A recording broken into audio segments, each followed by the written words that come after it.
Hi, I'm Leah from Indiana. Before I continue, please hit like and subscribe. Since I was a baby, I was meant to be a dancer. I could dance before I could even walk. I would do the cha-cha while cleaning my room and bust a move while brushing my teeth. And of course, I was shaking it all the way to and from school. People smiled and laughed when they saw me, but I never cared. When I was 10, I would watch my friends head off to dance class after school. It would tear me up inside to see them living my dream. I came home one day as my mom was finishing her makeup. Mom, can I please go to dance class? All my friends are going. You're not going. You have no idea how much that class costs. There was no other parent to ask at that time. Just me and Mom and whoever she was dating that week. But Mommy, please. I swear, I'll do your laundry and chores, and when I make money from ballet, you'll get makeup from Sephora. I'll take you shopping, whatever you want. Pretty please. This means everything in the world to me. We'll see if that ever happens. Right now, I don't have time for this. I'm going to be late. The answer is no, and that's final. She left me alone in the cold house while she sped off in Ted or Fred's Ferrari to some fancy dinner. For me, another night of instant noodles. I felt devastated with how my life was going, just dreaming about my dream of dancing. But then I turned 12. I was alone, like always, and before I could blow out my candle on my plain cupcake, it flickered out. Oh no, there's still so much to wish for. I was about to leave for school when Mom barged in. Hold on, Leah. You have mail. My mom handed me a card with my name and address on it. Who's it from, Mommy? To Leah from Aunt Lucy. Who's Aunt Lucy? I haven't spoken to her in years. I don't talk to that side of the family. She gave me a ticket. Mom snatched it immediately from my hand. That's not a ticket. It's a check for $10 million. My mom went crazy. It was like she stepped into a Louis Vuitton fever dream. I didn't even know she was that loaded. I could do so much with this. I could buy a Gucci dress, an MK bag, and a diamond set. And I can't wait to see the look on Mary's face. She'll be fuming. And oh, that Tony who dumped me, he'll come crawling back like a puppy, begging me to take him back. I didn't remember the last time my mom looked so happy. She showered me with hugs and kisses, even making me twirl around like a ballerina. I had so much to ask Aunt Lucy, but Mom said she didn't have her number or anything. And when I turned 14, Mom decided to move. So we packed up everything and headed to New York City. That's right, the Big Apple, the city that never sleeps. We were ready to start a new life. I finally signed up for dance lessons at an art school. Me, the girl who used to have holes in her shoes, had ballet slippers. I practiced every day until my legs cramped, but I was ecstatic. My mom also had new friends, like Tiffany, Chanel, and Fendi. I had always wanted to be close to Mom, so I joined her shopping sprees, and it worked out great. I guess that's what I was always missing. We would spend our time stalking the malls for the best clothes, handbags, and of course, shoes. Oh, Leah, we have to get these too. I was covered with shopping bags and balancing shoe boxes while scooting through the aisles. I could barely see in front of me through Mom's haul. Hurry up! We don't want to miss the first drop of Balenciaga's new collection. I'm right behind you. But honestly, when we were in these very posh stores, I felt like a princess. I was offered fancy drinks, tried on expensive dresses, and best of all, I felt so close to my mom. I walked out of the dressing room in a sparkling dress. Now spin around. Oh, beautiful, so beautiful. We'll take it. I looked at myself in the mirror. I could barely recognize myself, but maybe this is who I was supposed to be. I carefully teetered in the heels my mom had picked out for me, but crashed into the mirror. Do you think we could look at some flats? While I spent so much time with my mom, I might have been distracted from my dancing. My dance teacher seemed to be losing patience with me. Okay, Leah, you're up next. Saute. I smiled nervously at my dance teacher, attempting to jump, but fumbled the landing. The other students giggled at me. Have you been practicing? Yes, of course. I lied. What time did I have to practice? School was out at 3. I told my mom I would be at Bloomingdale's by 4. I mean, it was so unreasonable. Besides, I never looked more like a ballerina. The clothes, the hair, the shoes, the makeup. I was the definition of what a ballerina looked like. It wasn't my problem if my teachers couldn't see it. By the time I was 16, me and my mom had our routine down. Shopping, dining, and dining. Mom had friends she'd visit while I was in school, and we'd chat about them over dinner. And you wouldn't believe her hair. It's turned this terrible orange color. And her roots? Oh, her roots could be seen from outer space. Honestly, Leah, I'm beginning to think you're my only real friend. She loved me. My mom loved me. Just then, two men walked into the restaurant and surrounded us with serious faces. Jeannie Roberts? Yes? What is your problem? They flashed their badges at us. It was the police. You have to come with us. Excuse me? I am not done with my dinner. I want to speak to your manager. Jeannie Roberts, we need to talk to you about your tax evasion. This is ridiculous. You don't have the right person. You're gonna ruin my blouse. Mom, what's going on? Leah, I will call you as soon as I can. Can you let up a little? This is silk. The police dragged my mom out of the restaurant. I didn't know what else to do, so I ran back to our apartment. I paced and cried, staring at my phone. My mom was arrested. What on earth could I do? Finally, at midnight, the doorbell rang, and it was Mom. Mom, what's going on? Listen, I have to be quick. You need to get help. Otherwise, they'll put me away for good. They said tax evasion, but you haven't done anything. We have the money. Tell the police we have millions of dollars. We don't, Leah. It's gone. My stomach dropped. I need you to get me out of this trouble. I need you to go see Aunt Lucy and ask for the money. They have people watching me. They'll pounce on me if I try to leave the city. But you said you didn't know anything about her. Yeah, I just remembered her address. Go to her and get the money so I can get out of here. I had no other choice. It was just me alone, and I had to save my mom. I hopped on the first train I could find. There were 1 million people on the subway, and I squeezed my way through the crowd. The train car jerked, and the guy's soda splashed all over my face. He glared at me. Hey, watch it. But he splashed me. Finally, I arrived at my aunt's house and knocked on the door. Her house towered over me with dozens of closed shutters and fading awnings. I'm not interested in buying anything. I'm not selling anything. I'm Leah. Are you Lucy? I'm looking for my great Aunt Lucy. Leah? I ran to her and opened my arms for a much-needed hug, but I was taken aback when Aunt Lucy sidestepped me like she was avoiding a bug. Do you know you look very sticky? I know. I took the subway here. My mom asked for your help. You helped us before, and we appreciate it, so I didn't help you. Well, with the money you graciously gave us, you helped us a ton. That was your father's last investment. I was instructed to cash it out and send it to his next of kin. That's you. My dad? I can only recall bits and pieces of him. I know. You're not missing out. So, Jeannie's in trouble. You want something from me? Why should I bother? We're family, aren't we? I always disliked your mother. Spoiled, selfish, and vain. Does the apple fall far from the tree? You look just like her. But I didn't look like myself. She wanted me to leave, but I couldn't. She was my only hope. I kept pestering and pleading with her for days,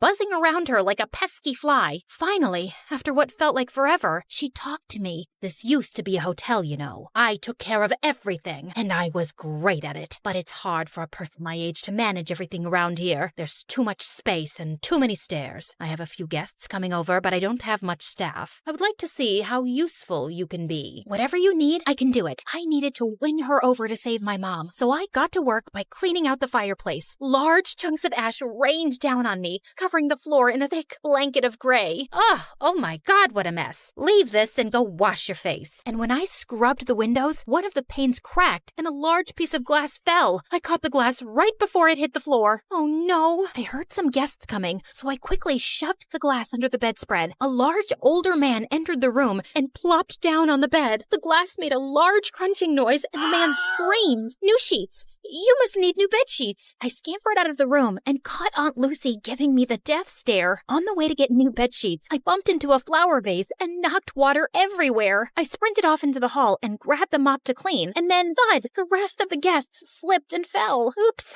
I think I forgot the wet floor sign. Ugh, it's gonna be one of those days. I totally screwed up, and I knew there was no way she'd forgive me. So I hid from her, and when she finally found me, I started bawling like a baby.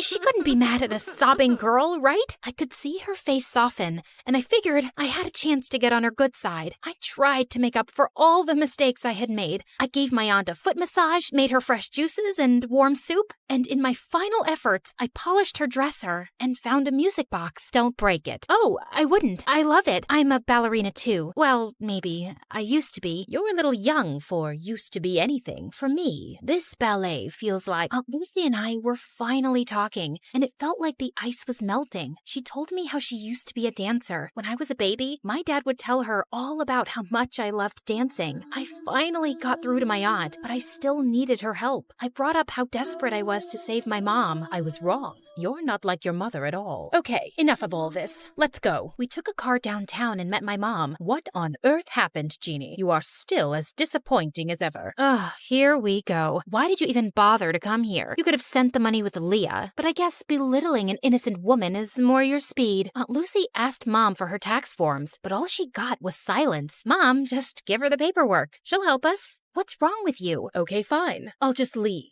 And then Mom spilled the beans. She had conned us. The cops were fake. The tax problem was fake. All a scheme to get money from Aunt Lucy. I can't believe this, Mom. How could you do this? I had to. The bank was going to take the apartment, so I had no choice. I was in debt and knew only you could convince your aunt. I'm sorry. I know I spent a little.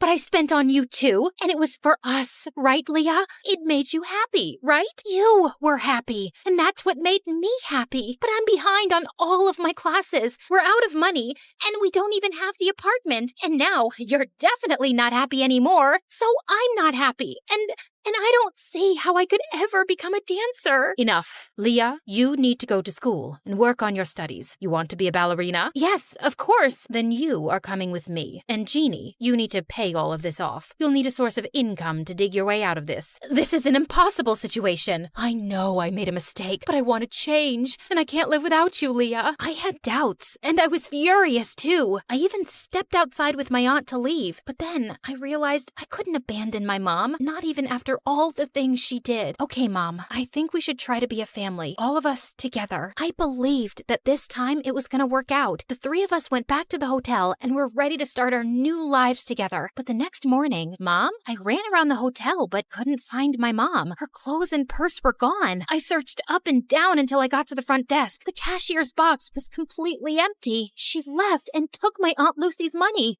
I was devastated. I brought her here, and it all happened because of me. What should I do? I had brought on enough trouble, and I had to earn and return every penny back to my aunt. Leah, are you leaving too? I'm so sorry, Aunt Lucy. I just wanted us to be a family. I don't want to cause you any more trouble. I thought it would be better if I just left. I'm so sorry about my mom. I wanted to believe that she would be different, but she wasn't. Just the same horrible, selfish woman. Leah, you don't have to go. It's not your fault. We're family. Sometimes the family you're given isn't the family you end up with, and that is okay. Really? Really. I love you. And I do have some good news. I made a few phone calls, and you have an audition next week. Oh, thank you. I love you too, Aunt Lucy. At the audition, I danced my heart out, and for the first time ever, I was supported and loved by my Aunt Lucy, and that sounds like the perfect kind of family to me.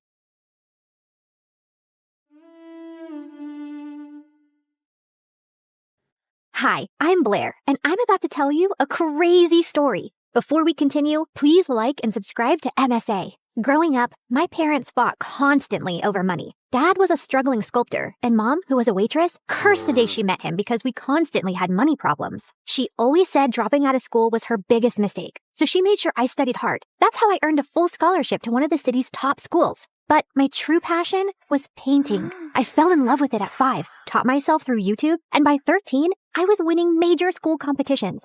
Dad was proud, but Mom didn't like it one bit. Art's a hobby, Blair. You can't make a career out of it. Definitely not a successful one. It was my dream to become a world-famous artist. Well, mine and my best friend Ashley's. She was an artist just like me, and we'd been best friends since middle school. Ashley was rich, so she got to go to amazing art classes and shared everything she'd learned with me. And whenever my parents argued, I'd sneak over to her mansion. Life was just better with Ashley around, except for her annoying twin brother Dexter. He mocked our art, hid our supplies, and chased us with his paintball gun. Whenever we complained to Ashley's parents, Dexter would just put on his innocent face and get away with it. Even at school, everyone adored him for his sense of humor. Ashley absolutely hated him, and I could see why. Like on their 15th birthday, Ashley spent hours getting ready, and she looked beautiful. But the moment Dexter walked in, everyone gathered around him, completely ignoring Ashley. Look at him, smiling like he owns the world. I will never understand what people see in him.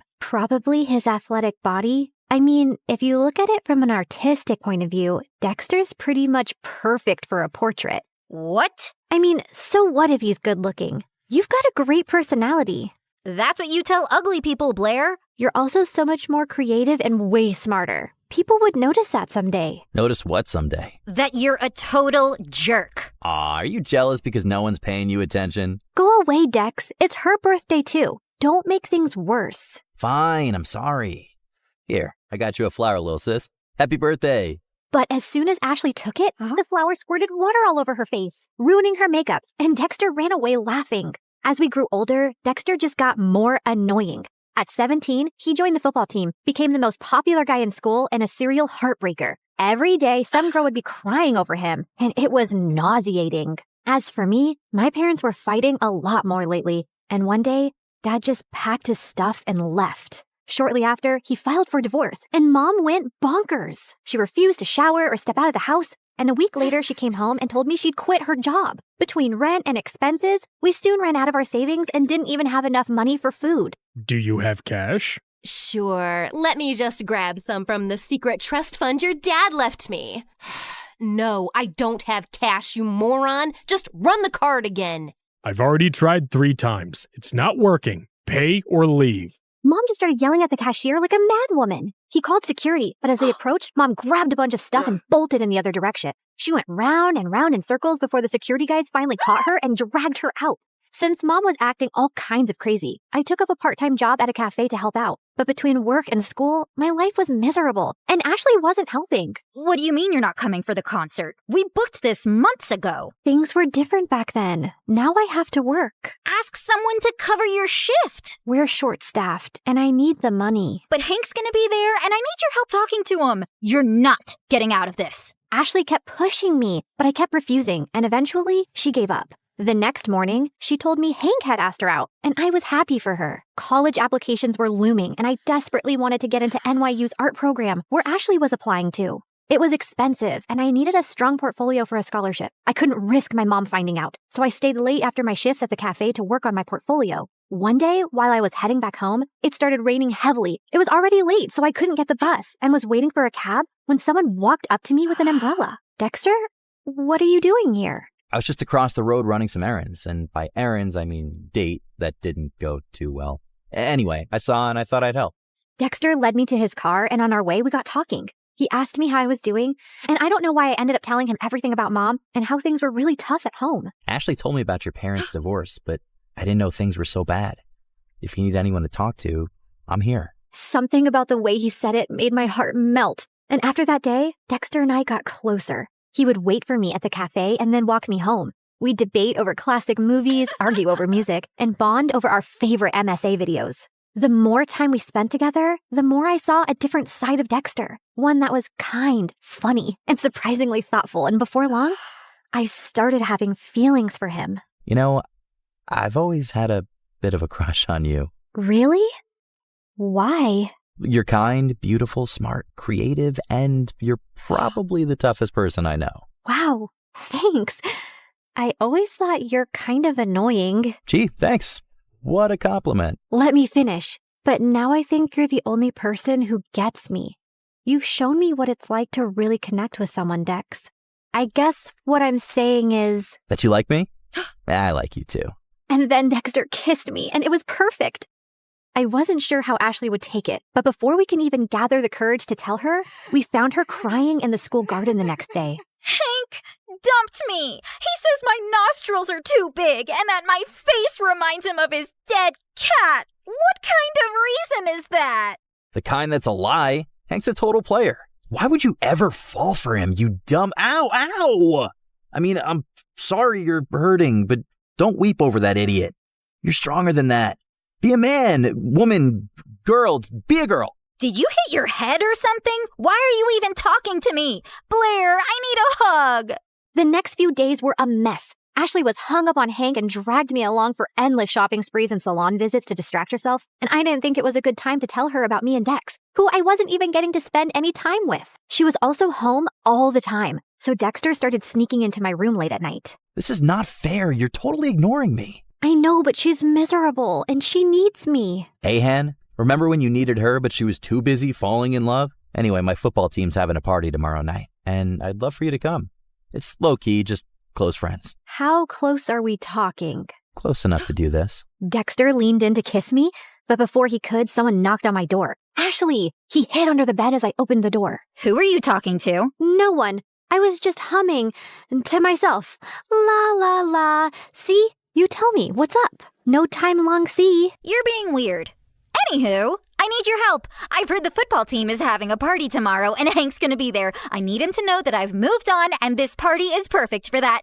I have the invites. You're coming with me. No excuses. But I have to work on my portfolio. I promise I'll help you after the party. Please say yes. Ashley looked desperate that I couldn't refuse. Dexter was furious, though. He didn't answer my calls or reply to my texts. Even at the party, he ignored me. But I could see he kept looking my way. Ashley had hired some guy to be her fake boyfriend, so she left for the dance floor with him while I waited for Dexter. I was near the pool when I almost slipped, but someone held on to me. Careful there, sweet cakes. You'll hurt yourself.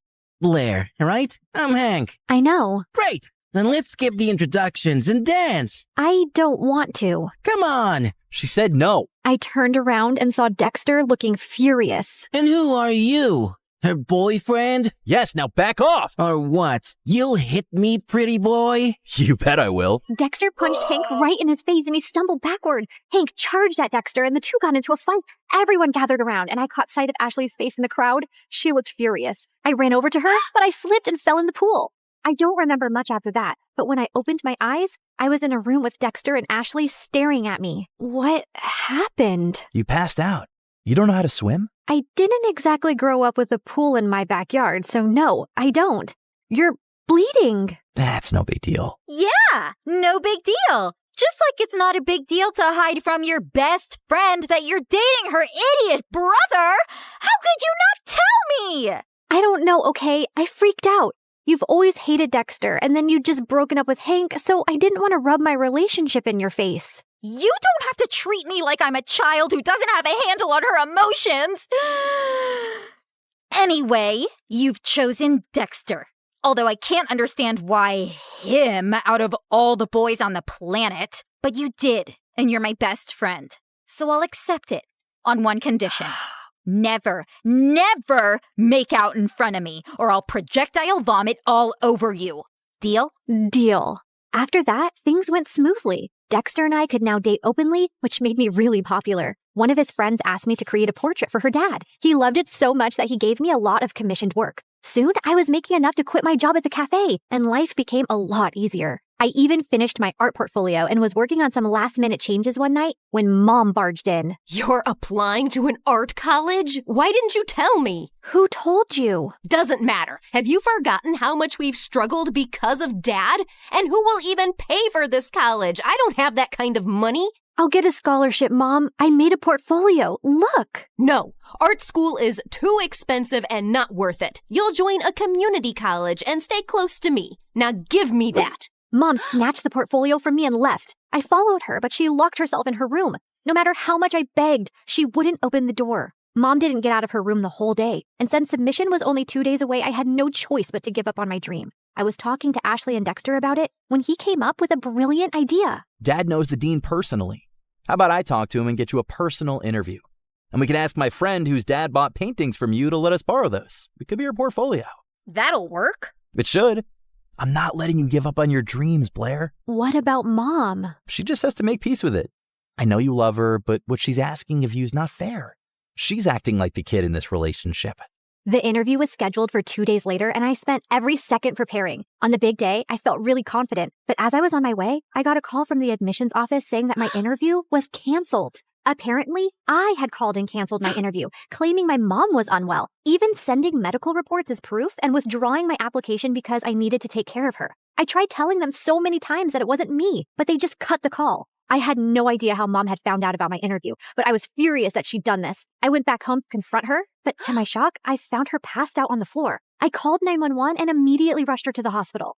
On my way, I messaged Dad, and by the time we reached, he was already there. And what he told me next shocked me. A month ago, your mom fainted at work and was diagnosed with a rare heart disease. She needs a transplant, but since she couldn't afford it, she turned to me for help. But why didn't you tell me? We're trying to arrange money, and we wanted to wait till then to tell you. She didn't want to worry you. And here I thought she was lying when she submitted those documents. What documents? I explained about NYU and my interview with the dean. I don't think your mom's behind this. She was skeptical, but after seeing your portfolio, she was impressed. She told me she was changing her mind about you pursuing an art degree. I thought she threw my portfolio away. No, sweetie. She was proud of you. But Dad, if Mom didn't call them, then who did? Does anyone else know that she's sick? Yeah, Ashley's dad knows. We needed money for tests, so I asked him for a loan and sent pictures of your mom's report to prove it. I told him to keep it a secret so you wouldn't find out. I immediately understood who might have done this. But just to be sure, I called the admissions office and asked them for the number they received the call and reports from. And when I saw who it was, my mind exploded with anger. I took a cab, reached Ashley's place, and barged into her house. You called the admission office and told them that my mom was sick and I won't be attending the interview? Don't even try to lie to me. I have proof. My mom was sick, Ashley. You could have told me that at least. Instead, you used that against me. Hold on, I think there's some confusion. Why would Ashley do that? Ask her. And suddenly, Ashley's face twisted into rage. Yes, ask me. Ask me why I'd go out of my way to make your life miserable, Blair. It's 'cause I hate you. There, I said it. I hate you. First, you were my best friend, and you chose to date the person I hate most, my doofus brother. It was bad enough my parents always chose him over me, but even you? Also, I couldn't stand how perfect your life was. You have a football jock boyfriend. Everybody loves your art. Everybody loves everything about you. Heck, even the boy I likes you more. I didn't want to go to college and be second to you again. So I told your mom about your art school plans, hoping she'd stop you. And when she failed, I used the pictures and did what I had to. I can't believe I trusted you. I thought you were my best friend. How can you do this to me? You've shattered everything we had. I never want to see you again. We're done. Don't think I'll cry over it. I'm going to NYU, Blair. I'll make new friends. You disgust me. Whatever.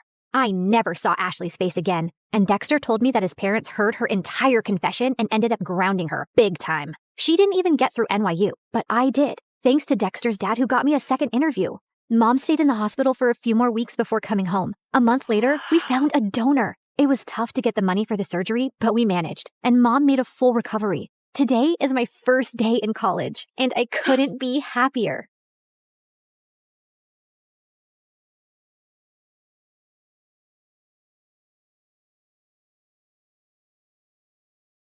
Hi there, I'm Ellie, and I've got a story that'll make you laugh, cry, maybe even question your own sanity. But hey, don't we all need that from time to time? So like and subscribe and strap in, because this roller coaster is about to take off. You see, I was born with a slight anger problem, the kind that made me want to karate chop a stuffed animal when I was just 5. Yep, I had anger issues. On a sunny day at the park, 5-year-old me just wanted to have fun on the swings and slides, but things took a different turn. I'm gonna slide like a penguin. Move it. I'm going first. Hey, no cutting. That's not nice. Do I look like I care? The bully pushed past me, smirking. Feeling furious, I climbed the ladder fast with my juice box in hand. You'll be sorry, mister. I squeezed the box hard, squirting juice straight into the bully's eyes. Then I slapped him and pushed him down the slide, and his nose started bleeding. He started crying like a baby, and his dad came running over. What is wrong with you? Behaving like a monster? You should be ashamed of yourself. I picked up a pebble and threw it at him, but it missed him by an inch. Don't tell me how to feel. You should be thanking me for teaching your awful kid a lesson. I threw another pebble at him and then ran away. Mom and Dad yelled at me all the way back home. I cried and said sorry. Then I jumped onto my parents and smothered them with kisses till they forgave me. Yeah, I think I'm a kind person in general. I mean, as long as I'm not angry. Fast forward to 1st grade, and there I was, little Ellie, eager to make friends at school. One day during recess, I spotted a group of girls playing hopscotch, and I approached them. Hey you, I think we should be friends. No thanks, I already have friends. Well, that didn't go as planned, but I wasn't giving up so easily. Oh yeah? Well, you haven't met a friend like me. I started shouting and spinning with my arms spread out like a wild little windmill. I even threw my sandwich on the ground. I'm fun, I'm cool, and I'll bring snacks to share. So why wouldn't you want to be my friend? Say yes, or you'll regret it. Say it. The girl hesitated, then let out a sigh.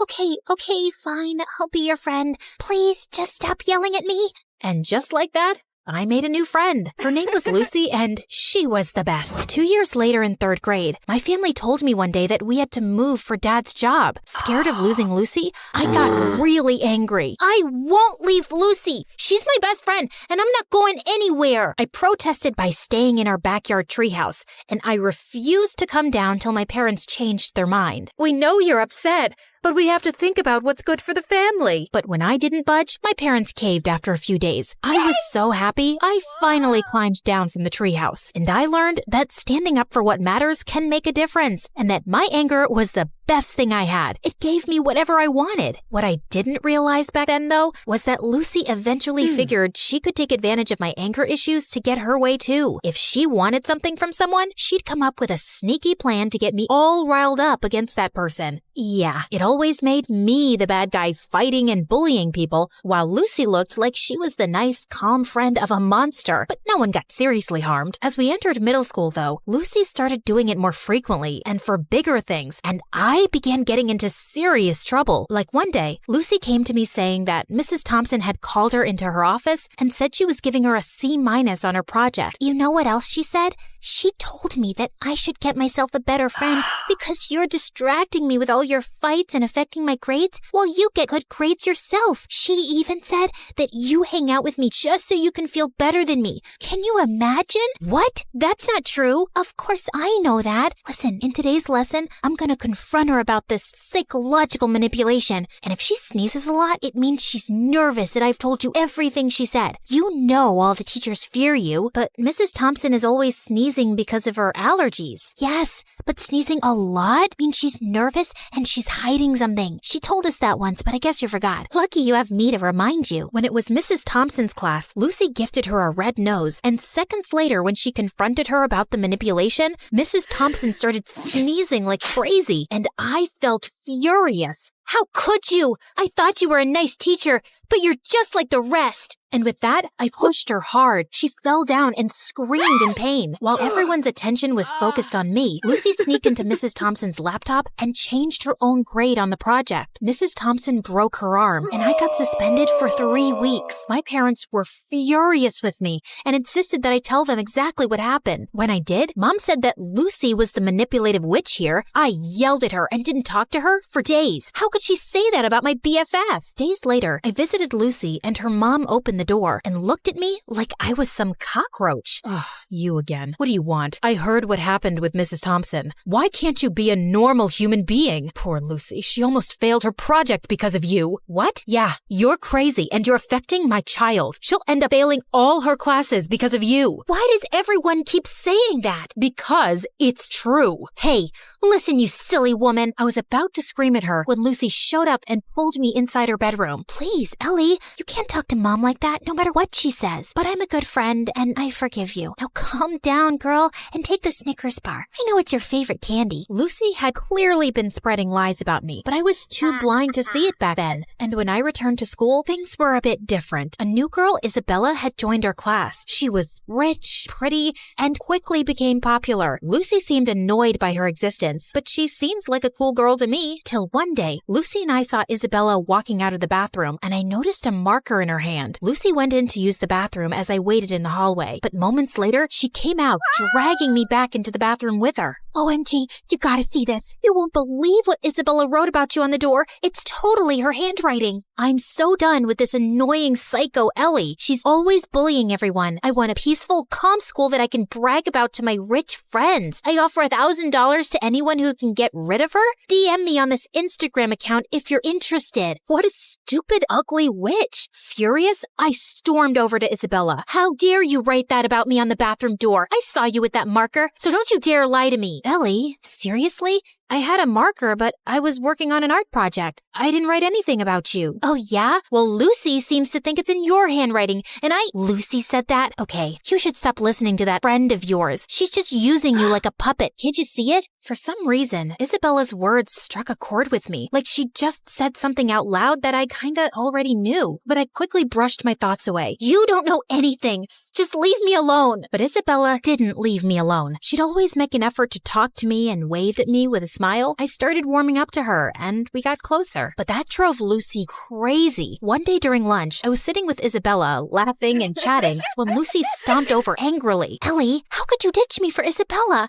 After all we've been through together? Just calm down, will you? I'm not ditching you, just spending time with Isabella. We can all be friends, you know. Are you for real? How dare you replace me? And with that, she pounced on me. I didn't want to fight her, so I just pushed her away, but she grabbed my hair again. Luckily, someone called a teacher, and Lucy got detention for 2 weeks. And I swear, those were the best 2 weeks of my life. Things were calm and peaceful, and I didn't have a single fight with anyone. Isabella even convinced me to start getting therapy for my anger issues, and I felt really good about it. Then one day, Isabella told me something. Hey, Ellie, yesterday when I got back from school, I was shocked to find Lucy in my house. I asked her what she was doing there, but before she could reply, her mom showed up. She's our maid. I swear I had no idea. She said she'd brought Lucy over to help her clean the kitchen before Christmas. Oh, yeah, I know that her mom works as a maid for you, but we never talk about it, because I don't want to embarrass her or anything. But I don't have a good feeling about her suddenly being in your house. She might be up to something fishy. So we decided to keep an eye on Lucy that afternoon, and we watched from a safe distance as Lucy's mom gave her instructions to clean. But just a few moments later, after her mom left, we heard a loud crash, followed by Lucy's scream. We rushed to find Lucy lying on the floor with a broken shelf and scattered kitchenware around her. We tried to help her up, but she screamed in pain and couldn't move.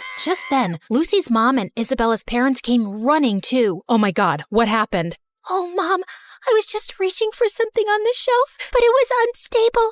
It just all came crashing down on me. Lucy's mom turned to Isabella's parents furiously. This is all your fault. You knew this shelf was broken and you never bothered to fix it. I told you so many times. Now my daughter is injured because of your negligence.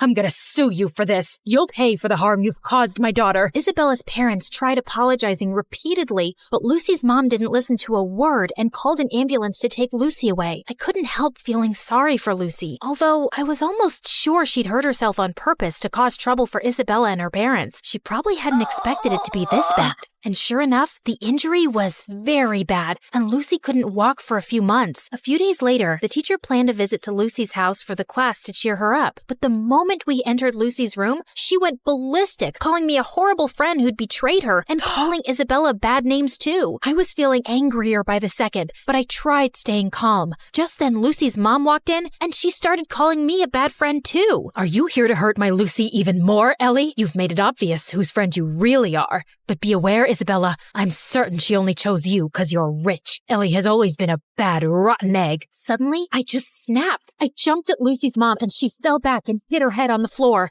Everyone looked shocked, and I knew I'd messed up big time. I ran out crying. When Mom found out about it, she was so mad. Ellie, I can't believe you attacked Lucy's mom. She called me, threatening to contact child services and telling them that you need to be put in some rehab center because you're a danger for other people. I honestly felt terrified hearing that, and my first instinct was to lash out and scream in my defense. But instead, I took a deep breath and thought of my friendship with Isabella, and it helped calm me down. Mom, I know it was wrong, and I'm really sorry. I'm working on controlling my anger. I'll be better, I promise. Mom looked really surprised and then nodded, but she still took my phone away and grounded me for a month, and I didn't protest. I knew I deserved that. Back at school, Isabella told me Lucy's mom was going ahead with the lawsuit, and I really wished there was something I could do to help. Lucy or her mom wouldn't listen to a word I'd say. But then one day, I was in the school's bathroom when someone knocked on the stall door. It was Lucy's mom. Ellie, I need to talk to you. I've been reading Lucy's diary,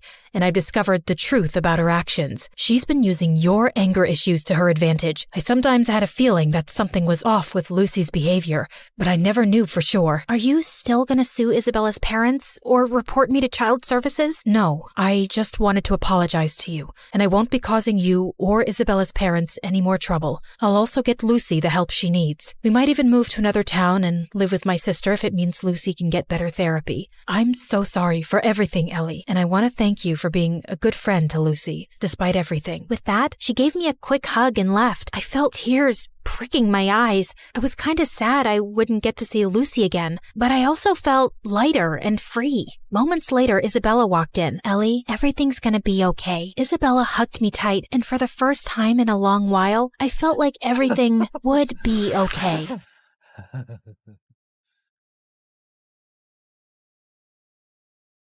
I was peacefully dozing off on a plane to China when suddenly someone yanked my hair and chomped on my ear like it was a snack. I whipped around to find a naughty-looking boy. Ow! Seriously? Keep your teeth to yourself, kid! He then burst into tears and his mom turned to me. 你竟敢对他大喊大叫，他还是个孩子。 I wish I understood Chinese, but her dramatic glare made it clear I was the villain here. I tried to dive back into dreamland, but the woman next to me had other plans. She woke up and started chewing her gum like a goat who hadn't eaten for 300 years. It was so loud that people from 30,000 feet below could hear it. Excuse me, could you tone that down, please? Tone down the what? Oh, great. Her voice was even more annoying. I shrugged it off and reached for my trusty earphones instead. But before I could enjoy some music, the guy on my right suddenly smacked my shoulder. What is wrong with this flight? Everyone was driving me nuts. Left, right, front, and back. The culprit was so engrossed in some stupid adventure game on his phone. Hey, quick question. Do I look like a punching bag to you? A little bit. You can't play your stupid game without attacking a real person, you know. Chill, girl. It's called reflexes. Maybe if you had better ones, you wouldn't get hit. The audacity of this guy! I couldn't help but think, why do these online gamers waste their time in a virtual world when there's a beautiful one right outside the window? Real life is 1,000 times better. Or so I thought. Hi, my name is Alira, and I'm an aspiring photographer who loves traveling around the globe and capturing the most beautiful scenes and moments. I had always enjoyed doing it alone, but things took a wild turn when a weird and mysterious guy started tagging along and changed my life forever. Before I continue, please like and subscribe. After dealing with all those annoying passengers, I eventually fell asleep after listening to music while letting my imagination run wild. Soon enough, the plane finally landed, and I headed straight to my beautiful hotel. I took a short beauty sleep while waiting for nighttime to roll around, and when it finally came, I excitedly jumped out of my bed, took my camera, and immediately rushed outside. Stunning views, beautiful people, inviting lights, glowing lanterns, and the sweet traditional vibes of China. This is the dream. Walking along the streets, I stumbled upon a guy sleeping on a bench. Judging from all the stuff around him, he must be homeless. Poor thing. I found myself clicking pictures of him, my camera perfectly capturing his struggles and hardship from every detail of his form. Just then, a green owl suddenly appeared from behind the bench, perched on the sleeping guy as if he owned him, and scowled at me. Relax, little buddy. He's all yours. To my surprise, the guy woke up and scowled at me too.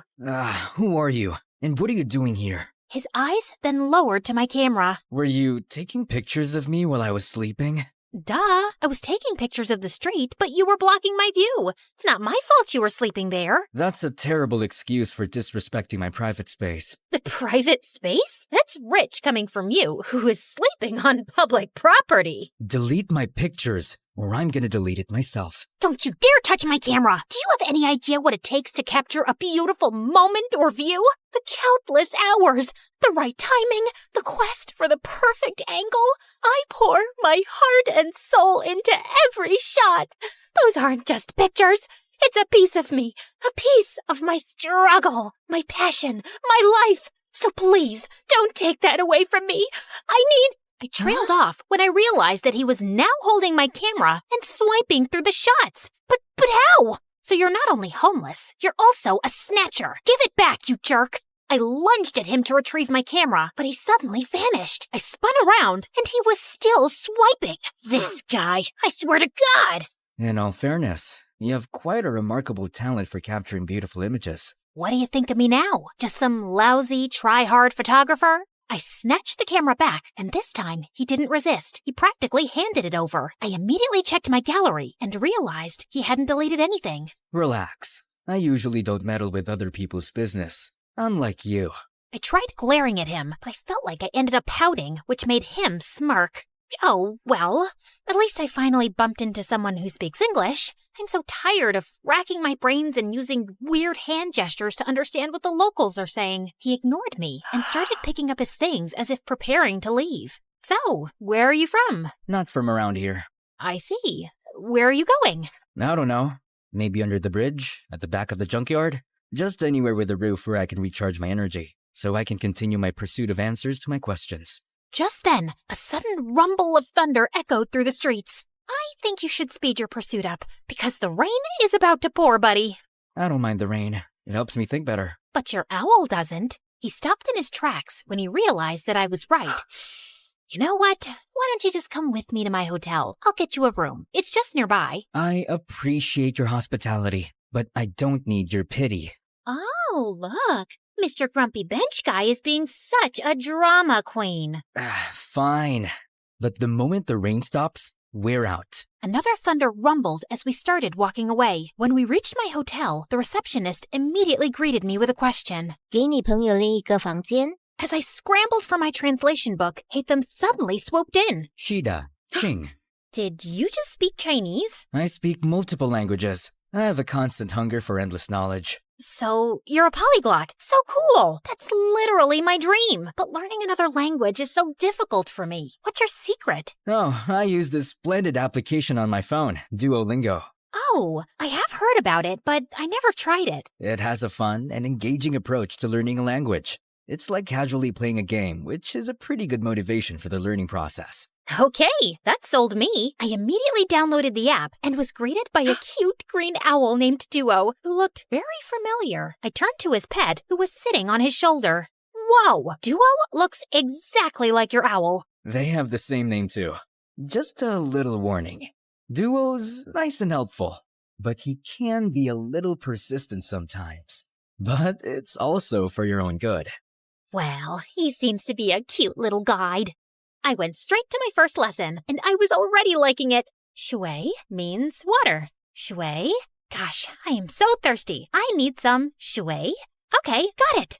Okay, so this is my room, and yours will be that one. I was talking to him, but he seemed preoccupied with something over my shoulder. I turned around and realized that he was looking at my collection of postcards on the wall. To my surprise, he suddenly barged inside. Where did you get these photographs? Those are the places that I captured with my precious camera. And these right here are my goal destinations. They're beautiful, aren't they? He looked so ecstatic as he gawked at one of the pictures like it was the most delicious meal he had ever seen. Where is this place? That's my next destination, the Tianzi Mountain. It's one of the reasons why I visited this country. Take me with you. Consider yourself lucky, my friend, because I'm going there tomorrow. I always preferred traveling alone, but maybe it was time for me to try it with a travel buddy this time, at least for a day, and just for fun. The next day, we traveled to the mountains, and when we got there, Hatham's calm demeanor instantly changed to ecstatic. The stone forest. An image of a familiar place seemed to have flashed right before his eyes. The stone, what now? He ignored me and started navigating the place, running around like he owned it. Dude, wait up! We rode a cable car, crossed a river, and jumped from one stone to another, and after an hour, I felt like collapsing. Slow down, Spider-Man. I'm not a marathon runner with endless stamina, you know. Jeez. When I finally caught up, I found him standing in front of a mysterious and ancient-looking monument. He fiddled with a rock against it, but nothing happened, and he looked super frustrated. Hello? I would really appreciate it if you would tell me what's going on. What is that thing? And what are you trying to do with it? This is a totem, and I need an electro-element to activate it. What do you mean, electro-element? Electro-element. Something, anything that produces lightning. Oh, you mean electricity? Huh? Lucky for you, I've got something here. What is that? You don't know what a taser is? It's my go-to for self-defense. Zaps people with electricity or whatever you call it. Interesting. He immediately took it from me and tried it on the totem. After a few sparks, it suddenly got triggered and a glowing symbol appeared on top of it. Holy cheeky bananas!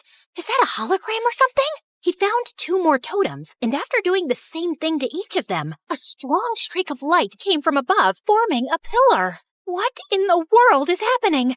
Is this some kind of secret experiment from the government? And what's your deal with all of this? I've been traveling from place to place looking for these runes. Since I'm not from around here, I don't know where to go. I need to activate these beacons in 6 places scattered around the world. With your knowledge and resources, things are going to get easier for me now. But for what? Why are you doing all of this out-of-this-world stuff? We need to go. Dude, you didn't answer my question. Sometimes, the journey to find answers is more important than the answers themselves. Whatever you say, Plato. After activating the first beacon, we embarked on a thrilling and action-packed adventure of a lifetime. After Tianzi Mountain, we rushed straight to Huanglong River, which Hatham kept calling Luhua Pool Liu. There, we had to light up some fire totems. There were 5 of them, but according to him, only 3 needed to be activated. Of course, those 3 we needed were surrounded by water. Great, right? Hatham was all business, using his fancy tricks to get those waterlogged totems blazing, while I just snapped pictures of these outrageous moments. Our next stop was the breathtaking Matterhorn in Switzerland, aka Dragonspine, according to my travel buddy, where we faced a puzzle with circular platforms and wall signs. The place was so cold that I had to huddle by fire torches just to keep myself from turning into a popsicle. I let Mr. Mysterious Smarty Pants solve the puzzle by himself, while I continued my Duolingo sessions. You know I can't miss those streaks. With each beacon we activated, I felt a mixture of excitement and curiosity. What was this leading to? And why did it feel like the world had turned into one big adventurous playground? During our flight to our next destination, I found myself fully immersed in my new favorite app, Xin Ten Toila Elira. You could take a break sometimes, you know?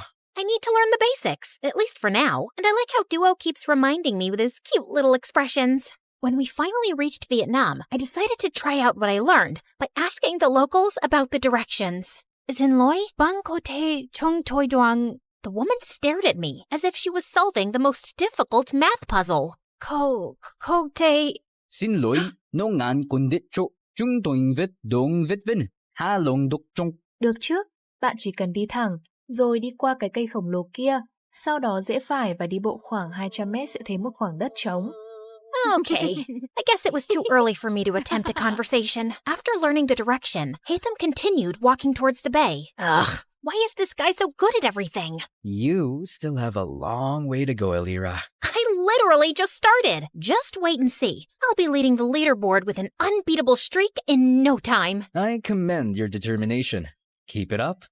Soon enough, we were greeted by the beautiful emerald waters and towering limestone islands of Halong Bay, or as Hatham called it, the Golden Apple Archipelago. While I was snapping pictures left and right, Hatham got to work immediately. He solved a music rock puzzle thing, and after activating the place, we toured around the city and enjoyed their local food. I even tried conversing with the locals with the help of my brilliant travel buddy. It got me even more determined to learn more. So during our flight to Scotland, I got really busy with leveling up and earning rewards. I never knew that learning could be this fun. Learning could also be done in silence. Sorry. And soon, we finally reached our next destination, the Isle of Skye in Scotland, or as Hatham called it, the Star Snatch Cliff, Mondstadt. After walking around, we came across a green fan-like object. I watched in amazement as he applied some wind pressure to activate it, unleashing a powerful upward current.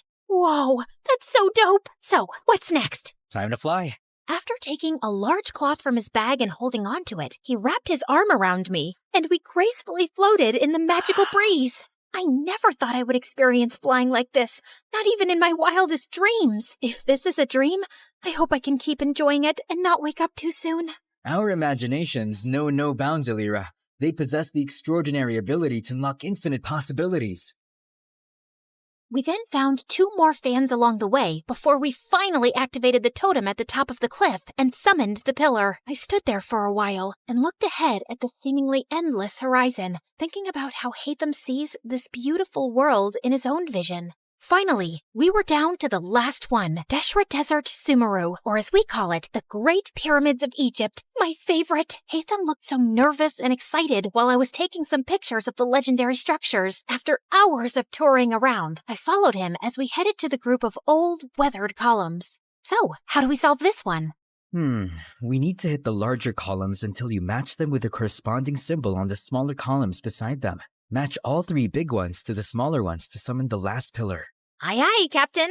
I grabbed a tree branch lying nearby and used it to help him hit the columns until we finally summoned the last pillar. All the pillars scattered across the world that we activated should be glowing now too. I dropped my jaw in amazement when their fusion created a swirling, glowing vortex or something. Is that a freaking portal? Yes, it's a portal back to my world, Elira. To your world? So there's indeed another world out there? Before he could answer me, the earth beneath us mildly shook, and a horrifying creature suddenly appeared right in front of us. Holy crunchy potatoes! Is that a transformer? Did Hatham summon that machine from their world? What if he was actually a bad guy who was set to ruin our world? Oh my gosh, what have I done? I wasn't ready to say goodbye to our beautiful Earth just yet. I have yet to discover the other wonders of... My paranoid voice trailed off when I realized that Hatham was gone. Just then, I felt a strong, glowing presence behind me. I slowly turned around and saw him and Duo transforming into something with dust particles and glowing green projections dancing around them. Everything then cleared away, revealing a strikingly handsome video game character and his adorable sidekick. Hatham, is that you? This is my true form, Elira. And my real name is Zal Hatham, a scholar from Sumeru, and our academia scribe. That machine in front of you is a primal construct, only found around the desert area of Sumeru. This machine enemy is often found guarding the temples and ruins, and I need to defeat it. So it's like the final boss in the game, and you're the brave hero. I suddenly felt bad for suspecting him as a bad guy. As the primal construct started charging toward them, 3 ethereal green mirrors popped in and hovered around Hatham, radiating a brilliant emerald light that almost blinded me. He then started fighting the monster, moving with grace and precision, consistently blending freestyle moves and rotational attacks with his sword and abilities. Watching them fight was mesmerizing, as if I had been transported into an epic video game. He unleashed a barrage of reflective attacks, boomerangs slicing through the air, slashes carving through steel. Each hit dealt a lot of serious physical damage. Soon enough, the terrifying machine was finally defeated. Dude, you were so cool! How did you do that? I don't need to fight. I only need to think. Everything else is connected. All I have to do is find the weakest link, deal with the causal factors, and everything else tends to resolve itself. Okay. Enough with your deep philosophical words, dude, and maybe start explaining everything to me properly. You know, I've been following you around like a dumb little kitten and catching up with your stamina. As a gratitude for helping me, you deserve to know the truth. My friend Kaveh and I were trying to open a domain, but something went wrong. It started malfunctioning. The rule is to hit these columns using a physical attack and never use any elemental attack. Kaveh didn't know this, so he used his elemental skill because he thought it was more efficient. It made a different reaction to the process, and instead of opening a domain, it opened a portal that connected to the human world. And before I knew it, it started sucking my friend. I tried to save him, but I was the one who got pulled inside instead. I got teleported here, which was a very different place, and I have been finding my way back for quite a long time. Thanks to my friend Duo here, who also got accidentally teleported for some reason. He's been my companion since the day I got here, and he's the one who has been helping me learn the different languages of humans. Now that makes sense. And no sense at the same time. I swear, I'm stuck in a fantasy adventure novel. Anyway, I'm glad that you finally made it. I appreciate all your help in this journey of mine, Elira. As much as I wanted to discover more about your interesting world, I need to return. Tevat needs me. Oh, well, traveling won't be the same anymore without you. I'm gonna miss you a little bit, I guess. Just play Genshin Impact, and I'm sure you will enjoy the magical beauty of our world, Tevat. We have 7 nations brimming with natural wonders that you would love to capture. You'll meet a diverse set of people with unique personalities and abilities like me. And together, we will fight exciting enemies. We'll share every adventure in this enchanting realm.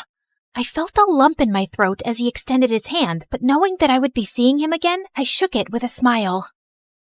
See you around, Elira. I watched them as they entered the portal, returning to their world. Come here, boy. Bam, bam. Eat that, monkey butt. All right. Hate them? Time for some snacks. Ever since I started appreciating video games, I became the annoying passenger this time. These games opened my eyes to the existence of extraordinary places that remain hidden from our physical world, places that only exist in our minds, yet they possess the power to transport us on thrilling adventures. They hold captivating magic and beauty, offering a gateway to fictional worlds. Now, I embrace the opportunity to immerse myself in both realities, and because of it, I have never felt alone again. I was so into the game that I jerked when an incoming announcement sound chimed in.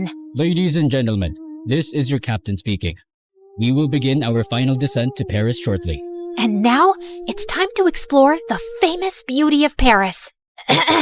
Bonjour, comment allez-vous? Wait, is it allez-vous? Allez-vous? Bonjour, comment allez-vous?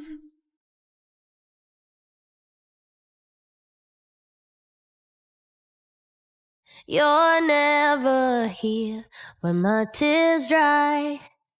You're never around to see me thrive.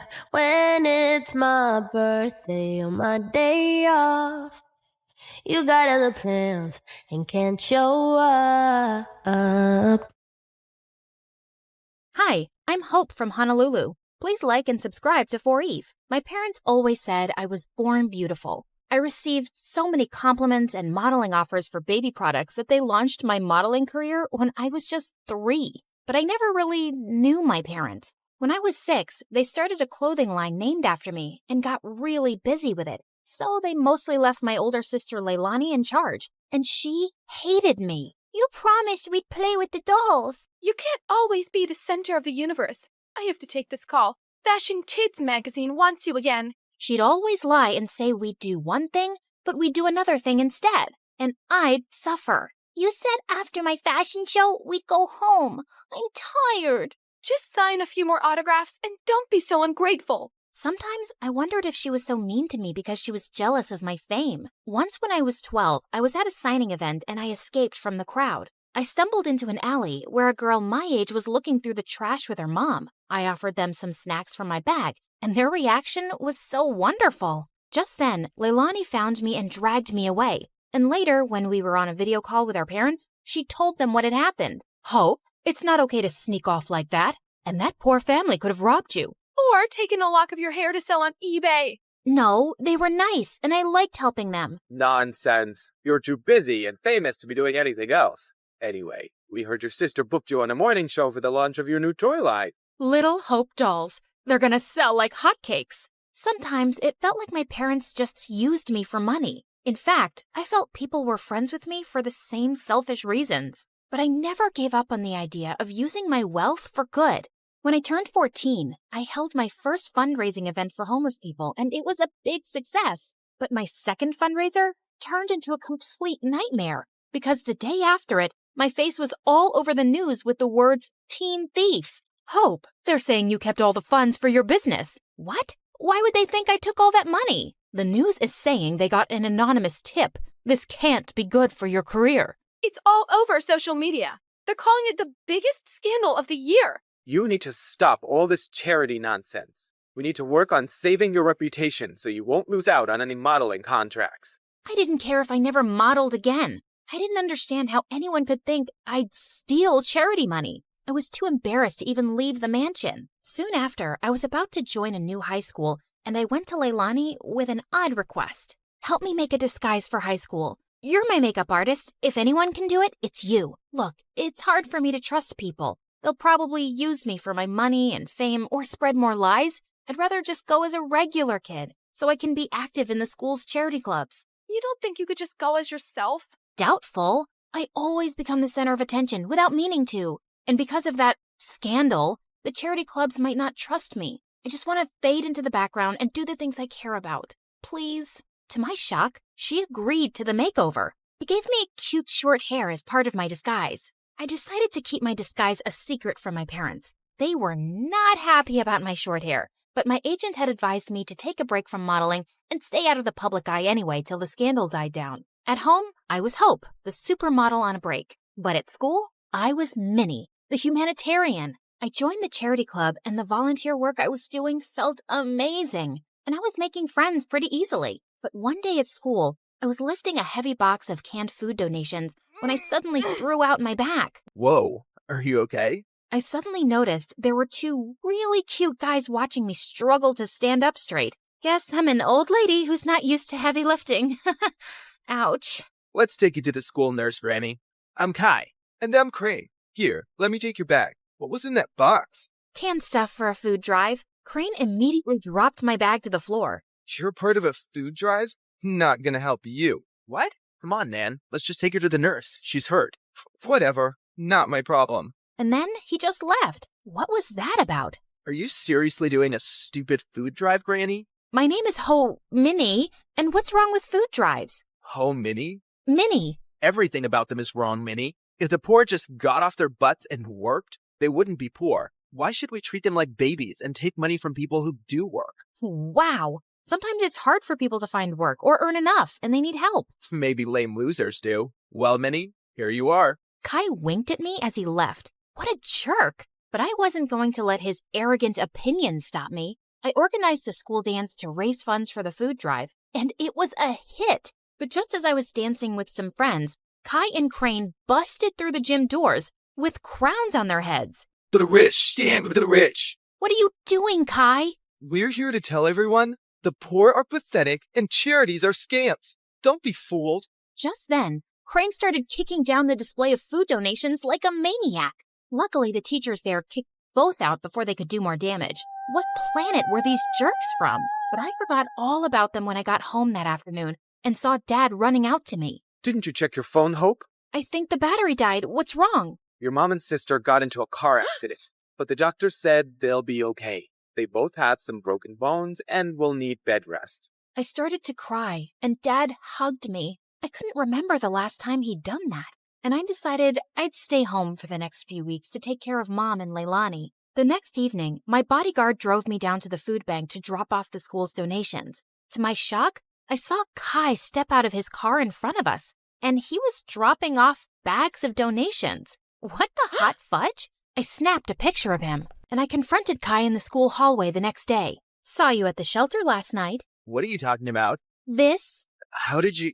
Okay, please, listen. Crane is against charity work, not me. He convinced me to think that way a long time ago, but I don't agree with him anymore. Years ago, Crane's family fell into a big scam by some fake charity, and they lost a huge fortune.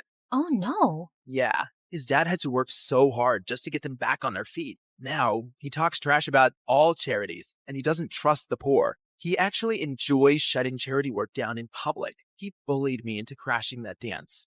And well, I'm sorry I did, really. He looked really sincere. If that's the truth, I understand. But you gotta stand up to Crane sometime. You can't keep pretending to be someone you're not. Kai offered to walk me to class, but I explained I was just there to collect my books as I was homeschooling for a while. He asked for my number, and I kinda left with butterflies in my stomach. Kai and I texted every day for weeks, and he even started coming over. I kept saying it was best to give my mom and sister space to recover, so we'd always hang out in my backyard. Keeping Minnie away from my parents and Hope away from Kai was getting exhausting. I was also developing the biggest crush on the real Kai. He was nothing like the jerk I'd first met. Once I found him waiting for me in my backyard with the most amazing picnic laid out. Hey, what's all this? Just a little surprise for your big day. Happy birthday, Minnie. Kai, my birthday isn't for another 5 months. What? Really? I looked for you over social media, but I couldn't find you because you're apparently the world's most private person. Then I went to go check the school records, and I guess I got the wrong Minnie. I guess so. But thanks anyway. It's the nicest thing anyone's ever done for me. Just as I sat down, Kai opened a bottle of soda, and the cork went flying straight into my eye. Oh my god. I am so sorry, Minnie. Wait, stop rubbing your eye and let me see. He lifted my chin gently as he looked deep into my eyes. Your eyes? They're... Yes? They're what? They're not the same color. What? Suddenly I realized that my contact lens had fallen out. Oh, my lens must have popped out when I rubbed my eye. I wear them for my eyesight because I'm as blind as a bat. I see. But why would you wear those green lenses and hide your lovely blue eyes? His face was so close, and I didn't have an answer to his question, so I just kissed him. He looked really surprised, but then he kissed me back, and it felt wonderful. Soon after, Kai and I hosted a fundraising car wash for a soup kitchen, but suddenly a car honked at us angrily. Well, what do we have here? Crane, listen, buddy. I know how you feel about this stuff, but I'm asking you to back off. I want to do this. What? Support lying, dirty thieves? Did you forget what happened to my family? Of course not. But that was one bad experience. Not all charities are scams. It's this witch. Winnie's brainwashed you. It's Minnie, and Kai is free to do whatever he wants, but you need to leave. Just then, Crane went red. He threw a punch at Kai, but Kai blocked it brilliantly and stepped back. Crane, walk away right now. You better watch yourself, Winnie, or you'll end up like that stupid teen thief model who raised funds for her business. She got what she deserved. She's a forgotten fraud now, a nobody. Suddenly, I froze in my spot. Was it possible that Crane had started that rumor? He was crazy enough to do it. And what if Kai had been involved back then too? Crane drove off angrily, and Kai turned to me. This may be the end of my friendship with Crane, but I feel relieved. I'm proud of how you stood up to him. Kai smiled at me warmly, but now I felt guarded. Did I fall for someone who might have framed me? Later that evening, as he drove me home, Kai suddenly took my hand. Minnie, I love who you are and who you've helped me become. Will you be my girlfriend? Kai, no, I can't. What? Why? I thought you felt the same way. You kissed me. And maybe that was a mistake. I'm sorry, but I can't be with you. Not only did I feel paranoid about trusting him, he had no idea I was Hope. I hated lies, and now I hated lying. Things were a mess. Kai begged to see me and kept messaging me, but I just ignored him until he gave up. One afternoon, I was fluffing Leilani's pillows when she asked me something unexpected. Hope, how are you? Not bad. Why? Nothing. I just noticed that you looked a bit sad these days. I kinda lost someone I cared about. Wait, Leilani, why are you crying? Oh, Hope, I just need to tell you something. I can't keep it in any longer, especially after you've taken such good care of me. And to my shock, she confessed how she was the one who had started the rumor that I'd stolen the charity funds. I know it was really wrong, and I'm sorry, but I just got so resentful. I was left in charge of you, and you always came first. And you were always in the limelight, while I never even got thanks for anything I did. I got carried away. Leilani, how could you? I really regret it. That's why I agreed to your makeover request, because I didn't want to stand in your way again. I know how good-hearted you really are. Do you know what you've done? I immediately thought of Kai, this great guy, and how I'd shut him out. I wanted to slap Leilani, but I just stormed off angrily. I told Mom what Leilani had done and said I couldn't stand to be around her right now. To my shock, Mom agreed that I should take a break from her. We arranged for me to stay at my bodyguard's house, and I found out that he lived close to Kai. On my first night there, I walked over to Kai's place. I needed to fix things between us, but his butler informed me that he'd gone to Tokyo for 2 weeks or longer. My heart sank. For 3 days, I texted and called Kai, but he never answered. I knew he was avoiding me, and I deserved it, but I wasn't giving up. I called Mom and explained everything about Kai to her, and she actually listened. Tokyo might be a nicer break for you. OMG, Mom, you'd let me go? Yes, sweetheart. Ever since the accident, your dad and I have been thinking how hard we've pushed you and your sister. We just wanted you girls to know success early on, but we've realized there are more important things than success and money, like happiness and family. You've been amazing during our recovery, honey, and you really deserve to go. Thanks, Mom. I love you. And the next day, I was on a flight to Tokyo with my bodyguard and checked into the same hotel as Kai. Just as I stepped onto the elevator, I was shocked to see Kai inside. He looked awkwardly at me. Hi, can I help you with something? I suddenly realized he couldn't recognize me without my disguise. Kai, you're the reason I'm here. I came to tell you the truth. I'm Minnie. Minnie? Minnie from Honolulu? Yes, except my real name is Hope. What? I told him everything. My trust issues and my disguise and what my sister did, how awful I felt for abandoning him, and how I tried calling him. I'm using a different phone here, and I understand why you wanted to hide yourself, Hope. I've missed you. Do you think we could give us another chance? You flew all the way here to make things right? I'd be a jerk if I say no. But could you do just one thing? Give your sister another chance. Come on. Charity starts at home. I will. I promise.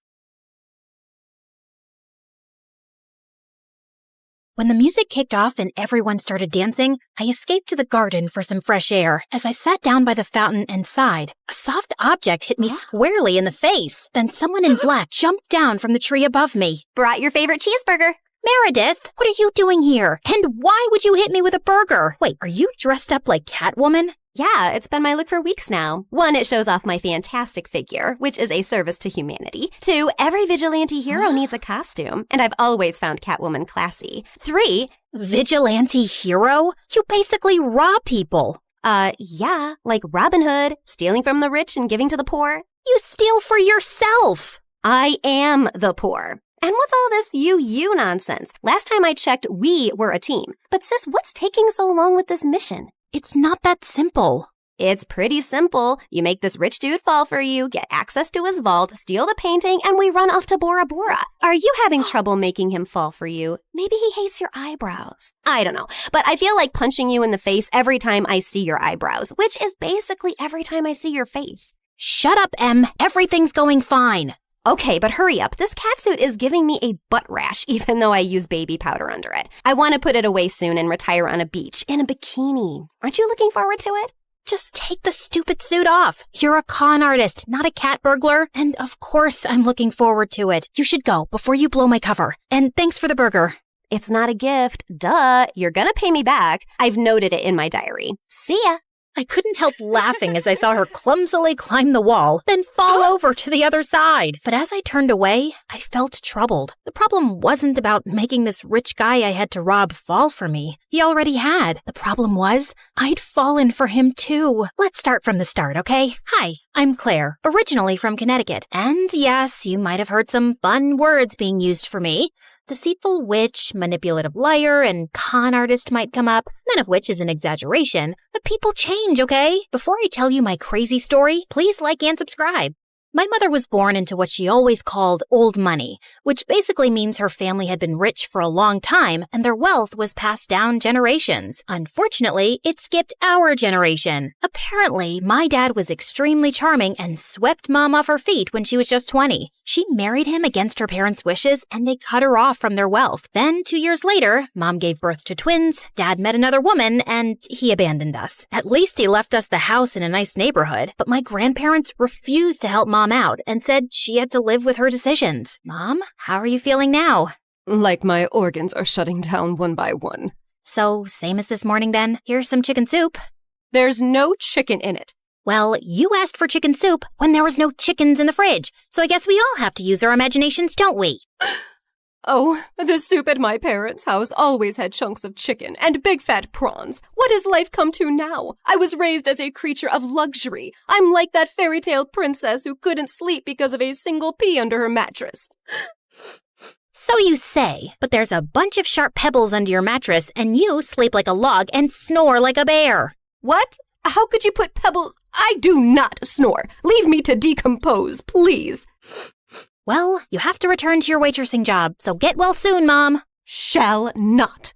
I loved Mom, but she was basically a spoiled, selfish child who just couldn't adapt to her change in fortunes and start acting like a freaking parent. My sister Meredith and I were twins, but we looked nothing alike. With her soft blonde hair and big baby blues, she looked like the kind of sweet soul who saved kittens from trees, helped old people across the road, and sang to birds. She didn't look like she had an ounce of evil in her, which wasn't true, like at all. But we'll come back to that later. From an early age, it was clear to me and Meredith that we had to be resourceful for money. I started doing odd jobs for our rich neighbors in the 8th grade, like raking their gardens, walking their dogs, and babysitting their kids. But Meredith was always finding more creative ways, like taking stupid boys in her class on paid exclusive tours to an alien site she'd discovered in the nearby forest. I'd seen her digging up the crater where the spaceship had landed, or selling youth water to high school girls, claiming she'd traveled far to the Fountain of Youth over summer break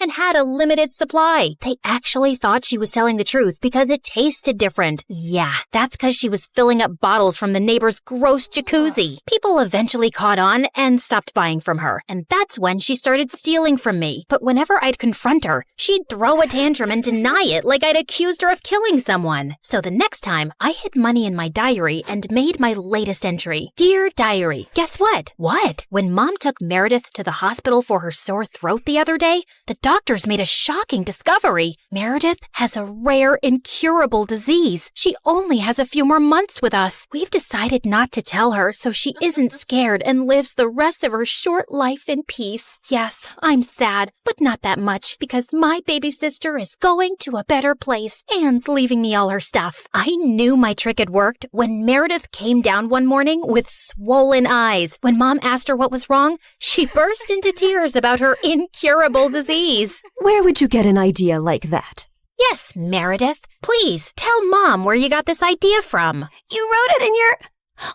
Wait, you chubby witch! You made me believe I was dying!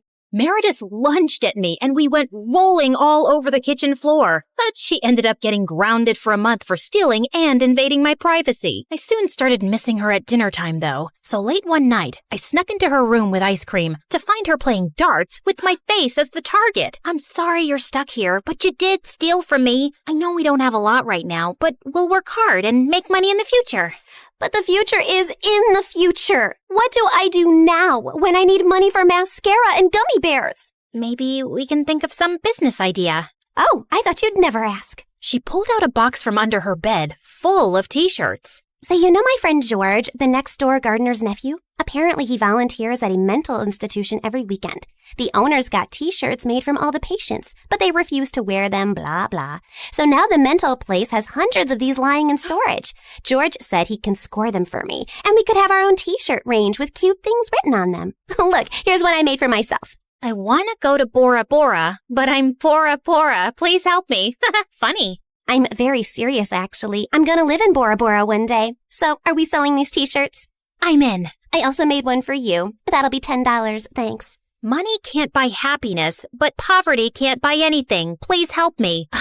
You should pay me for wearing this. Meredith didn't have the best reputation in our neighborhood or school to sell things, so we decided to hit the other end of town and set up a t-shirt stall outside a private school. With my salesmanship and Meredith's flirting, we managed to sell quite a few on the first day. We started setting up shop at different locations, and one day as we were heading home, Meredith suddenly said she had to pee really badly. So we walked up to the closest house to ask if they'd let us use the bathroom. We rang the bell, but no one seemed to be home. I was peeking in through the window when suddenly I turned around to see Meredith already crawling halfway through one. Are you crazy? That's breaking and entering! I'll kick in your face so hard that you'll need plastic surgery, which we don't have money for. If you don't want to be ugly for the rest of your life, let me pee. I let her go and was standing guard at the door when, to my horror, a car suddenly pulled into the driveway and a snooty woman stepped out. Hey, you girl. What are you doing lurking around my house? Were you thinking of breaking in? What? No, of course not. I'm a Girl Scout selling cookies. Yeah, I study in the, Aston Bridge School for Girls. Oh, I see. It's a lovely school. I know many people whose children go there. Sorry for my mistake. I'll be happy to buy some cookies from you. Put me down for 20 boxes. Sure. It's, $5 a box, so that'll be $100. I'm putting your name down on my list, and I'll drop them by tomorrow. That's perfect, sweetie. Here's the money. I'll see you soon. Just then, I saw Meredith slip out the window, and as soon as the lady went in, we ran like crazy down the block and then collapsed on some grass. Look, I took some pastries from her kitchen. Perfect for a spontaneous picnic. That's stealing. Oh, you're one to talk. I heard the whole cookie conversation from inside. You took that lady's money, and you're never going to give her any cookies. I was just trying to distract her before she caught your butt. I didn't think she'd be dumb enough to actually give me the money. I can return it. Look, she didn't do it out of the goodness of her heart. She's a rich snob who was being really rude till she thought you were someone rich, too. You didn't force her to give you money at gunpoint. Oh, Claire, this has just given me the best idea. You're not serious. Yes, I am. Dumb people deserve to be tricked. And what does $100 mean to someone who has a gold toilet seat? I knew it was wrong, but it was also so easy. And before I knew it, Meredith and I were wearing private school uniforms and hitting different neighborhoods, collecting money for Girl Scout cookies that we had no intention to deliver. We made $2,000 in a month. But one day, when we went up to a rich old lady's house, she invited us in and even offered us cake as we signed her up. How many boxes will that be, ma'am? Oh, none, thank you. You see, I don't buy imaginary cookies. What? I'd heard that there were 2 conning Girl Scouts in town, and I was ready for you. I've called the police, and you 2 will end up in a detention center. Just then, there was a loud bang and the power went out. In the confusion, Meredith kicked the old lady and yelled, "Run!" As we were sprinting down the street, I suddenly noticed a nerdy-looking boy my age running beside us too, grinning and waving at us. Hey, hold on. Who are you? I'm your new neighbor, Freddie. I'm the one who saved you from that old crow. What? I'm so confused right now. New neighbor? You moved into the house next to ours? Why are you here? I was bored and saw you girls leaving your house, so I followed you for fun. Don't worry, I won't tell anyone about your little cookie secret. When I heard that old lady threatening you, I went to the main circuit board and pulled out a wire with my tweezer, which I always keep handy. You could have been electrocuted. You're either incredibly smart or exceptionally dumb. My mom says the exact same thing, except for the incredibly smart part. Listen, you geek, what do you want? If you think you're gonna get a cut of our profits. No, my parents are well off. They're neurosurgeons. I just want to be friends. I swear, I don't have any siblings and I don't know anyone here. What if we say no? I'll keep following you around until you say yes. Okay, fine. Congratulations. You got yourself 2 friends. Oh, I'm so happy. Merry Christmas and a Happy New Year. And from that day on, that goof really did become our best friend, especially mine. He was like the sibling I never had. I mean, the nice sibling who did my nails and watched the channel I wanted to watch on TV without arguing. He was also really generous. I didn't want to take advantage of it, but Meredith and Mom had no problem keeping all the gifts he was always getting us. We decided to lay low with our conning activities in case the old lady had actually told the police about us. But soon after we joined the 11th grade, a new drama unfolded in our lives. A family moved into the huge white house across the street. Apparently, the couple who'd bought the place was loaded, and they had 5 teenage boys. Finally, some eligible bachelors on our street. Thanks. My feelings aren't hurt at all. Oh, I'm sorry I left you out, sweetie. Maybe you'll find someone too. I mean, they have 5 boys. There's a good chance one of them is gay. What? Why would you think? Okay, girls, here's a basket of goodies for you to take over as a welcome present. Now go, throw yourselves at those boys.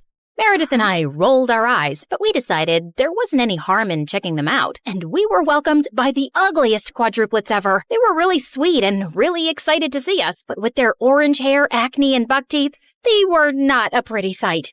Man, I feel sorry for those parents. Like, Mom got one average-looking kid, but God made it up by giving her me. But those parents, oof, God decided to use copy-paste on that ugly model. They must have done something terrible to deserve this. Huh? You are so rude. Oh, shut up. I know you're thinking the same. I just have the guts to say it out loud. But then a day later, I'd just woken up when the bell rang, and I opened the door to find the most gorgeous boy ever standing outside.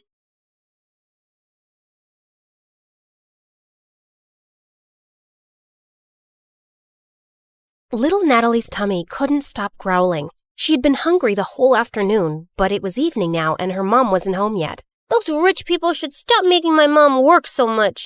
I wish we'd never moved from France. Mom didn't have to work so hard there like she does here. As she walked outside, she heard loud music coming from the biggest mansion in the whole countryside from afar. Her tummy told her to go there, and she found out there was a large party happening in the garden. Natalie started drooling when she saw the huge feast. She tried to sneak in, but a group of women blocked her. Where do you think you're going, little girl? I'm hungry. Can I have some meat, please? And a glass of juice, too? Just look at her dirty clothes and hands. Disgusting. You're not welcome here, child. Be off with you. Natalie was so mad at their meanness. Just as she turned to leave, she noticed a young boy around her age hiding in the bushes, and he looked furious. He was staring at a maid who was being scolded by the lady of the mansion, Mrs. Harrison. How can you serve these fruits in a stupid basket? We have an expensive tray for this. Another mistake, and you're fired. Mr. Harrison was trying to calm his wife down when their daughter Harper, who was the same age as Natalie, was making things worse. I don't have the mood to eat those fruits anymore, Mom.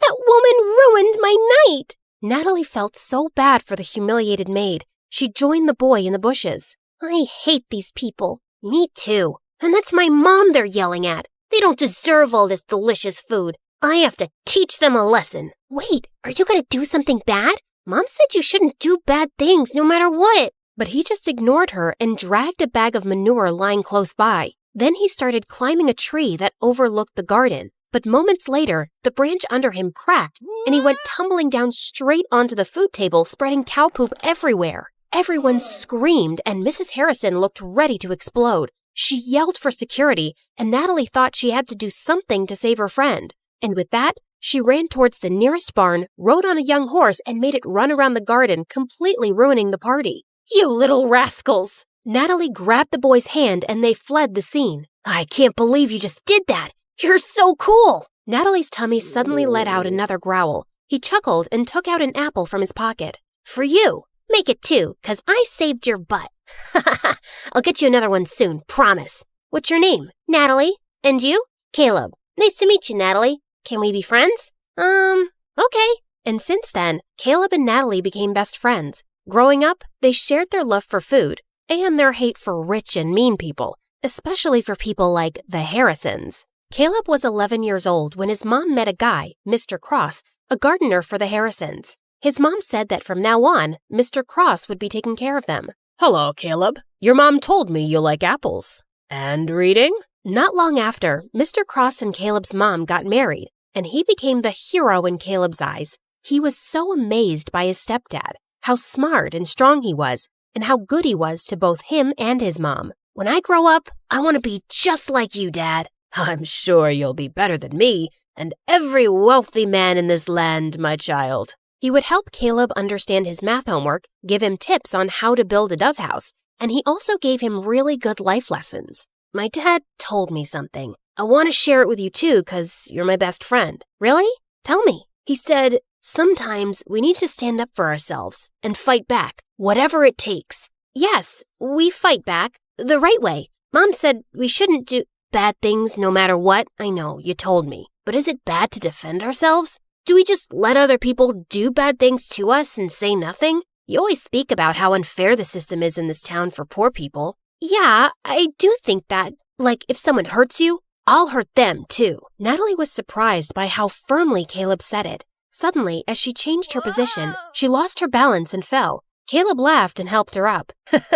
Now, I don't know how to hurt the fence or the ground, but... Caleb then kicked the fence and stomped his foot on the ground. Natalie found it funny. She liked the thought of Caleb as her protector and felt really lucky to have a best friend like him. And over the years, she grew to like him as much more, but she was too scared to admit it, too scared to ruin their friendship. One day in high school, she decided to cook his favorite food and surprise him at lunch, but her heart ached with jealousy when she saw him laughing with some girls in the canteen. She was leaving when Caleb called her name and walked up to her. Is that for me? Before she could reply, the girls jumped in and glared at Natalie. Why are you friends with that dumbhead, Caleb? Same question. Handsome boys like you should hang out with pretty girls like us. Suddenly, Caleb wrapped his arm around Natalie's shoulder. My girlfriend is not a dumbhead. She's the smartest, coolest, and most beautiful girl I've ever known. So please, stop talking rubbish about her. Girlfriend? As the humiliated girls left, Natalie turned to him. Why did you tell them that nonsense? Those girls are going to hate me forever.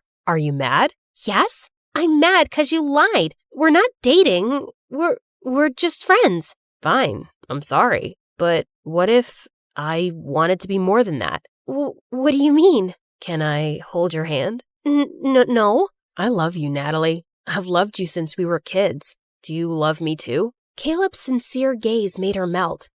Yes, I think I feel the same way. Caleb started to lean in closer, and when their lips finally touched, she felt like she was on cloud 9. After that, the best friends became lovers, and Natalie was really happy with Caleb as his girlfriend. But over time, things started to get complicated. His mom fell really sick, and his stepdad's earnings weren't enough for her medicines. so Caleb was forced to take more part-time jobs around the farm. He hardly had any time to spend with Natalie anymore. Meanwhile, that night at the Harrisons, the family was having their usual dinner. Mr. Harrison was talking about the progress of their business, while Mrs. Harrison was being pushy towards their son to date someone. I don't understand the rush. I'm so young, I'll have plenty of time later on. You have plenty of time now. I don't, Mom. I'd rather focus on school than date. Love is nothing but a stupid distraction. All work and no play makes people really dull, darling. Remember Sheila? Benjamin's daughter. I think she's a nice girl.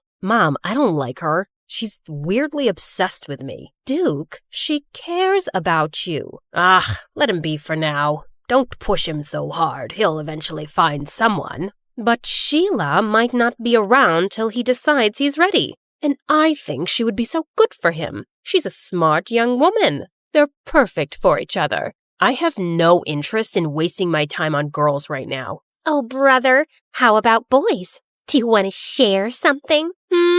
Shut up, Harper. Well, Sheila and her parents are visiting us soon, and you will spend time with her so you can get to know each other. Who knows? Maybe it will end in a wedding. Hearing that, Duke suddenly felt the urge to lie. I'm sorry, Mom, but I already have a girlfriend. What? I said I'm not dating Sheila because I already have a girlfriend. Since when do you have a girlfriend? Since 6 months ago, but we kept it a secret. I don't want people in my business. Duke left the table and decided to take a walk in the gardens to cool off. Suddenly, he heard someone behind him and turned around to see it was just Mr. Cross. Oh, sorry, Master Duke. I didn't mean to disturb your walk. You look a little upset. I'm not. It's really nothing. Just sometimes parents can be too much. Do you have kids, Mr. Cross? A son, the same age as you. Maybe I'll introduce you sometime. Duke was feeling too preoccupied, so he just smiled at their gardener and walked off. That weekend, Natalie's mom caught a serious flu, so later that day she went to town with Caleb to buy some medicine. While they were in the pharmacy, his stepdad called him. I need to stop by a dad's friend's place to pick up a package. Wait for me in the town square. I'll be right back. Natalie bought the medicines and sat on a bench in the town square. Her favorite thing in that old place was the old horse statue in the center. They're such gorgeous and magical creatures. Just then, she noticed that its red eye patch was lying on the ground. She picked it up, and as she placed it back on, the statue suddenly wobbled. She tried to make it steady, but it just suddenly toppled to one side and broke into pieces. Holy mighty horsey! Natalie stared at the sight in complete shock. The townspeople quickly gathered around, and they went berserk. How could you be so reckless and ruin the pride of our town? Isn't it bad enough that we have to live with a foreigner who badmouths our town and its systems? And now you've ruined our cultural legacy. Some of them even started crying, and Natalie felt panic. She tried to contact Caleb, but her phone's battery was actually dead. I swear, I didn't do anything. It was already unsteady. Please, forgive me. But the townspeople were blazing mad. Soon the police came, and as they were questioning her, everyone suddenly became silent as they made the way for someone. Natalie lifted her head and met someone's eyes. Duke, the oldest child of the Harrisons. What's going on here? This girl just caused serious damage to a public property, and we need her to come with us to the station. Duke just nodded at them, and soon, Natalie found herself sitting in a police station. Please, officer, just let me go home first. My mom is sick, and she must be really worried. But the officer just ignored her. A few minutes later, Duke came out of the main office. You're free to go. I've taken care of everything. Huh? What do you mean? I paid $50,000 for the fine and damages, so you won't go to prison. What? Why are you doing this? You don't even know me. Because I need you. What? What do you mean? Duke then dragged her outside the station to talk. Listen, I need you to work for me as my fake girlfriend for a month, and I'm going to pay you for it. I'm sorry, but can you repeat what you just said? I'm not sure if I heard it right. I think you did. You don't look like you have any hearing problems. Is that how you joke? Because it's super lame. Even hyenas won't laugh at it. Do I look like a clown to you? How can you offer me a ridiculous job when you don't even know if I have a boyfriend or not? Look, I don't care whether you're single or whatever. I'm not interested. I just need you to pretend to be my girlfriend and convince everyone that we're in love, especially my family. But why would you need a fake girlfriend anyway? You can just have a real one. Just choose any girl but me. You rich people are used to getting whatever you want anyway. I asked you to be my fake girlfriend, not to become an interviewer. In private, we'll be practically strangers minding each other's business. I can prepare a contract tomorrow. What makes you think I'll accept your offer? I don't want this weird job. Don't worry, I'll think about another way of repaying you. There is no other way. Accept my job or return my money immediately. It should be the exact amount that I spent to save your sorry little butt. Natalie wanted to yell at him for blackmailing her, but she knew she couldn't pay him back. Let me think about it. I don't have much time. I'll give you a day. Let's meet at the cafe tomorrow, same time as this. Before Natalie could say anything more, he turned around and left. When she got home, she found Caleb's messages saying that he'd be staying at his stepdad's friend's house for the night. Natalie really needed to talk to him, but she was also worried about how he would react. She also didn't want to tell her mom about this yet and stress her out. So later that night, she went to her favorite spot on the farm to think it over alone. Suddenly, Caleb appeared beside her. Hey, what are you doing here? Wait, Nat, are you crying? Tell me what's wrong. She didn't have a choice but to tell him everything. Are you serious? You shouldn't have let him help you. He took care of it himself, and I could never pay $50,000 on my own. But of all the girls, why does he want you? This is stupid. I thought Harper was evil. I didn't expect that her brother would be worse. Look, if he didn't help me, I'd be cold and miserable in jail right now. But he obviously helped you just to force you into this stupid job. What am I gonna do? He left me with no choice. Seeing my girlfriend dating another guy is torture, Nat. It doesn't matter if it's fake or not. Caleb got up and furiously kicked some rocks. Okay, fine. I won't do it. I'll have to think of another solution then. As Natalie's tears poured, Caleb sighed and sat down. Okay, I'm sorry. Don't cry, please. Let's talk this over. You'll just be acting, and it's only for a month, right? And are you sure he's paying you a huge amount for it? Yes, I'll just be a fake girlfriend. I'll never fall in love with that jerk, ever. Okay, I'll agree to it, but on one condition. What is it?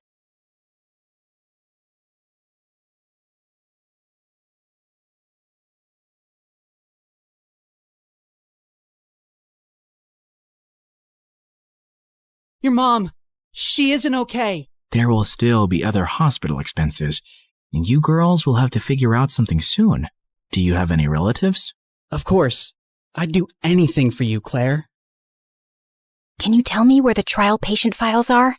When we visited Mom next at the hospital, I was able to slip away and retrieve Mom's file and another patient's who was receiving the drug. That night, Meredith and I used every Photoshop skill we had to make duplicate copies, complete with the hospital seal and everyone's signatures to ensure that Mom was the patient chosen for the treatment. And the next day, I slipped the files back in. I knew what I'd done was wrong, and I'd broken at least 5 different laws. But as I walked away, I didn't feel like a criminal at all.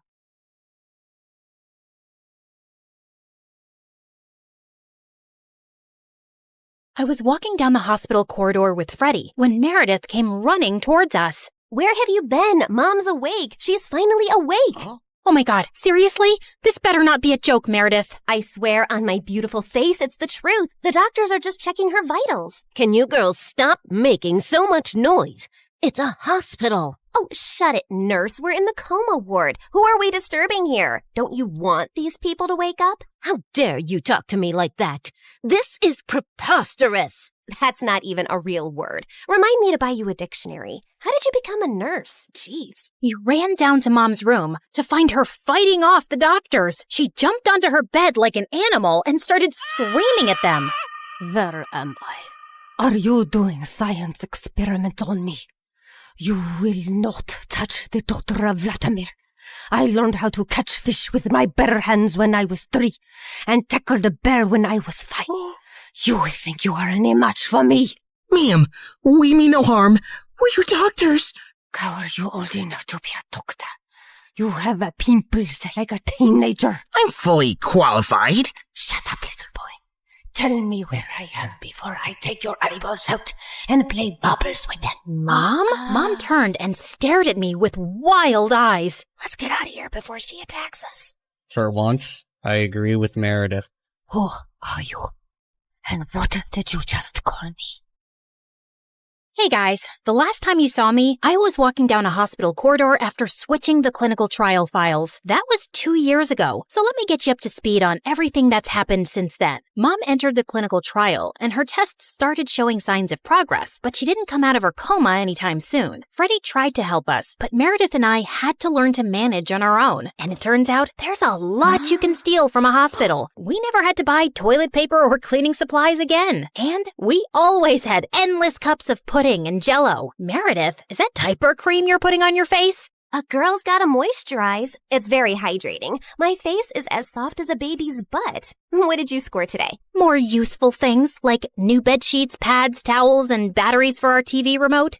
Time for our show and more Jell-O. Woohoo! But we still needed money, and after high school, we went back to our conning ways. I always pushed away the guilt and justified it to myself with things like, we needed the money, we had no other choice. But I have to admit, I also felt a thrill every time we outwitted someone and got away with it. It started out small, like hitting venues of concerts and games in different cities and selling fake tickets to desperate fans, hoping to get in at the last minute for twice the regular price. By the time they figured the tickets were bogus, we were gone. Or going to the American Idol audition venues and convincing hopeful contestants that we were part of the TV show crew, and we'd get them through to the next round if they paid us a little money. Then, we set up an Instagram matchmaking business account with tons of fake success stories. We were getting booked for our services by loads of women. We'd always meet at the client's house in disguise. What is this exquisite dessert? It's like a cloud melting in my mouth. It's a Japanese cheesecake, delivered fresh every day from Japan. You are just the kind of people I like. Ow! Let's get down to business, shall we? Wow, I mean, this cake. Yes, business. This is your daughter? Oof. We know she's a bit plain. And she's 6 feet tall? With that face? Is her case hopeless? Oh no, we've dealt with a lot of uggos before. Believe me. Ow! What my partner means is there's someone for everyone out there, and we're experts at making those two people meet. We'll need a small advance, and we'll bring you a portfolio of suitable bachelors in a week. You'll be the mother of the bride soon, watching your little giraffe walk down the aisle. Sounds good, right? Make that check to cash, please. Can you also pack the rest of this cake? We'd take the advance, keep in touch for a few weeks saying we were gathering options, and then disappear. Of course, people soon started commenting on our page, calling us frauds and reporting our account, but we made a good amount while it lasted. We tried out a wedding planner service next. That's a gorgeous cake, but it's so expensive. But it goes so perfectly with your pink and white theme. Also, we're planning to order 2,000 pink and white roses. And an ice sculpture for the reception area. How much will all this cost? You can't put a price tag on happiness.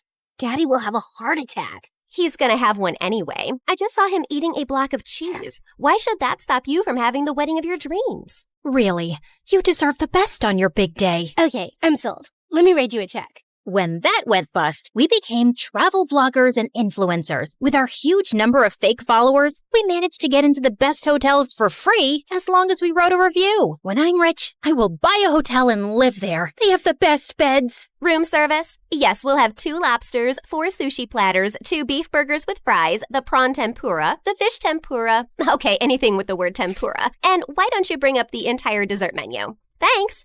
Of course, none of these businesses lasted too long, and we were always on our toes, traveling from place to place, changing disguises, trying not to get caught. The only person who had any idea of our activities was Freddie. But whenever we went back home, he was always happy to see us and never asked questions. 2 years had gone by like this, and Mom was finally awake, except she didn't remember being our mom. Now, we had no chance to ask her about the fake IDs and laptop we'd found, because all she seemed to remember was her childhood in frickin' Russia. We showed her pictures of us together, and the doctors explained that she'd lost most of her memory, and they were unsure if she'd regain it. Oh, my girls. I am so sorry I don't remember anything about you, but I feel a connection to you, as strong as the frost on my toes, walking barefoot in snow, and as sweet as the smell of my grandmother's honey cakes, and as deep as the violet skies of Siberia, and— Yeah, we get it, Mom. We love you too. As the 3 of us sat in a cafe later, I was still trying to process everything when I saw Meredith had a faraway look on her face. I know that face, Em. What are you planning? Oh, nothing. Just thinking how excited Arthur will be when he finds out Mom is awake. You're talking about our neighbor, Arthur? Yeah, he's been visiting Mom every week for 2 years. He's always been in love with her. He'll be happy, but she won't even remember him. That actually works in his favor. Mom always found him irritating. What are you saying exactly? What if we convinced Mom that she was deeply in love with Arthur before she went into a coma? I'm sure he won't have any problem playing along. Maybe we even say that they were engaged before she got sick. If we set them up, Mom will be taken care of for life. Arthur is rich with a capital dollar sign. Wow, Meredith, you're a frickin' genius. Jeez, why are you girls always scheming? Because our parents are not neurosurgeons. You can't use that excuse forever. Watch me. Like we expected, Arthur immediately agreed, and we got to work. We photoshopped tons of pictures of Mom and him, and soon he even turned up with a giant emerald ring. You chose this Russian emerald ring from an antique shop where I proposed to you. Oh, it is so beautiful. I wish I remembered all of these moments. But I do feel a connection to you, as strong as the smell of lavender on a Russian summer breeze, and as warm as Papa's fur coat, and as comforting as a bowl of kidney pickle soup, and— Kiss her, now! As Arthur and Mom kissed, Meredith and I walked out of the room and burst out laughing. We laughed till we almost peed our pants. Oh God, my tummy hurts. Are we doing the right thing? Fooling Mom? She's no fool. She asked me how rich Arthur is yesterday. Now she feels very connected to him. And within a month, Mom was walking down the aisle in a grand wedding in Arthur's garden. Of course, Meredith and I had made all the arrangements and totally overcharged Arthur. I promise to cherish and to love you forever, and follow you to the ends of the earth. We will go to Russia and start our new life there in the lovely house you have bought me as a wedding gift. And yes, I will cherish and love you and whatever, etc., etc. Now you may exchange rings. Did you just hear what I just heard? Are they moving to Russia? That can't happen. Is it too late to object to this wedding? Shh! You guys are ruining the ceremony. What's wrong with you? Are you a moron? You know she can't go to Russia. Why not? She's Russian. Isn't she? Oh, yeah, she shouldn't go to Russia. Hold it, everyone. Sorry, Mom, but you can't go to Russia. Oh, sweetie, I will take you girls with me, don't worry. We're taking them with us? No one's going to Russia. Can we, discuss this later? You're ruining the moment. Arthur, shh. Listen, Mom, we need to talk. As I got up to talk to Mom, I tripped on my dress and crashed into this big cage holding 100 pigeons, and they all started flying off. This was supposed to be for after the ceremony! But suddenly, those pigeons turned vicious and came back to attack everyone. They clawed at people's hair, poked them with their beaks, and pooped everywhere. As the guests ran around in chaos, someone slammed straight into the wedding cake. Meredith and I grabbed Mom's arms and dragged her home. What is wrong with you two? There's something you need to know, Mom. Meredith and I ended up showing her all her fake passports, IDs, and the laptop, and she was stunned. My name is Alexei, and none of these IDs have that name. Mom, we don't know who you really are or why you left Russia. What if you were a spy or some sort of criminal? What if you're wanted in Russia? If you go back there, you might get arrested or worse. Apparently, many years ago, some bad people were looking for you, and we don't know why. You have to stay here and keep a low profile. But I want to find my parents and see my home. It's all I remember. You can't risk it. Not till you get your memory back. Or we get someone to tell us what's on that laptop and figure out who you are. We're sorry. We hugged Mom as she cried, then fixed her makeup and returned to the wedding. The pigeons had left, and the guests were leaving too. Stop, everyone. The wedding isn't over yet. And Arthur, Mom wants to move to Hawaii instead. From the top, people! Arthur was very confused, but they finally got married. Later, as everyone moved towards the dance floor, Freddie asked me to join him. So, now your mom is well and you have a rich stepfather. What are your plans? I like traveling around with Meredith. Maybe I'll do that for some time. There isn't any reason to stay here anyway. Ouch. Why don't you just hit me with an axe? Of course, there's you. I can always come visit. That's not good enough, Claire. Look, I have to say this now. I've been in love with you since forever, and let's not pretend you don't know that. Don't you think you can give us a chance? We're best friends, and I'd do anything for you. I know, Freddie, but I just can't. I love you, but not like you want me to. You can try dating me. Maybe you'll feel differently. I don't think I will. And I can give you a good life. You don't need to live like a freaking criminal anymore. Some people might call me an artist. Con artist, yeah. Still a criminal. Maybe I enjoy being one. It's kind of thrilling. I don't really believe that. You don't want to believe that. We're too different, Freddie. You're going to be a neurosurgeon like your parents, and you'll find a nice girlfriend and then marry her and live in a nice neighborhood, and you'll be content. I'm not sure that's the life I want. It sounds boring. I wish I'd said something else when I saw Freddie's hurt face, but there was no easy way to let him down. He kissed me gently on the cheek and walked away, and I felt a lump in my throat. Mom moved to Hawaii with Arthur, and Meredith and I went down a crazy path over the next few years. There wasn't a scam, fraud, or con we didn't attempt. We never stuck to the same thing for too long, in case the police picked up a pattern, but word got around in underground circles about 2 female con artists, and we actually started getting hired for our services. People were always less likely to suspect 2 pretty, innocent-looking girls than someone who looks like a thug. And working with these thugs, we learned how to forge signatures, create counterfeit money, make fake checks, and steal credit card information. I'd always been bad with computers, but Meredith even showed a great knack for hacking. We made good money, partied with rich people, traveled first class, and stayed in amazing hotels. But for me, the glitz and glamour gradually started to fade. I was getting tired living out of suitcases, always wearing disguises and looking over my shoulder. I had no real friends, and even if I met someone I thought I could like, I knew I couldn't be in a real relationship. I was almost thinking of talking to Meredith about quitting the con artist life when one day she burst into our New York hotel room looking beyond excited. You won't believe the job we just got. It's gonna pay us $250,000. Who would pay that kind of money? And for what? Turns out, the kind of people who take you to their headquarters blindfolded. As Meredith and I walked into an underground room, a large chair swiveled around to reveal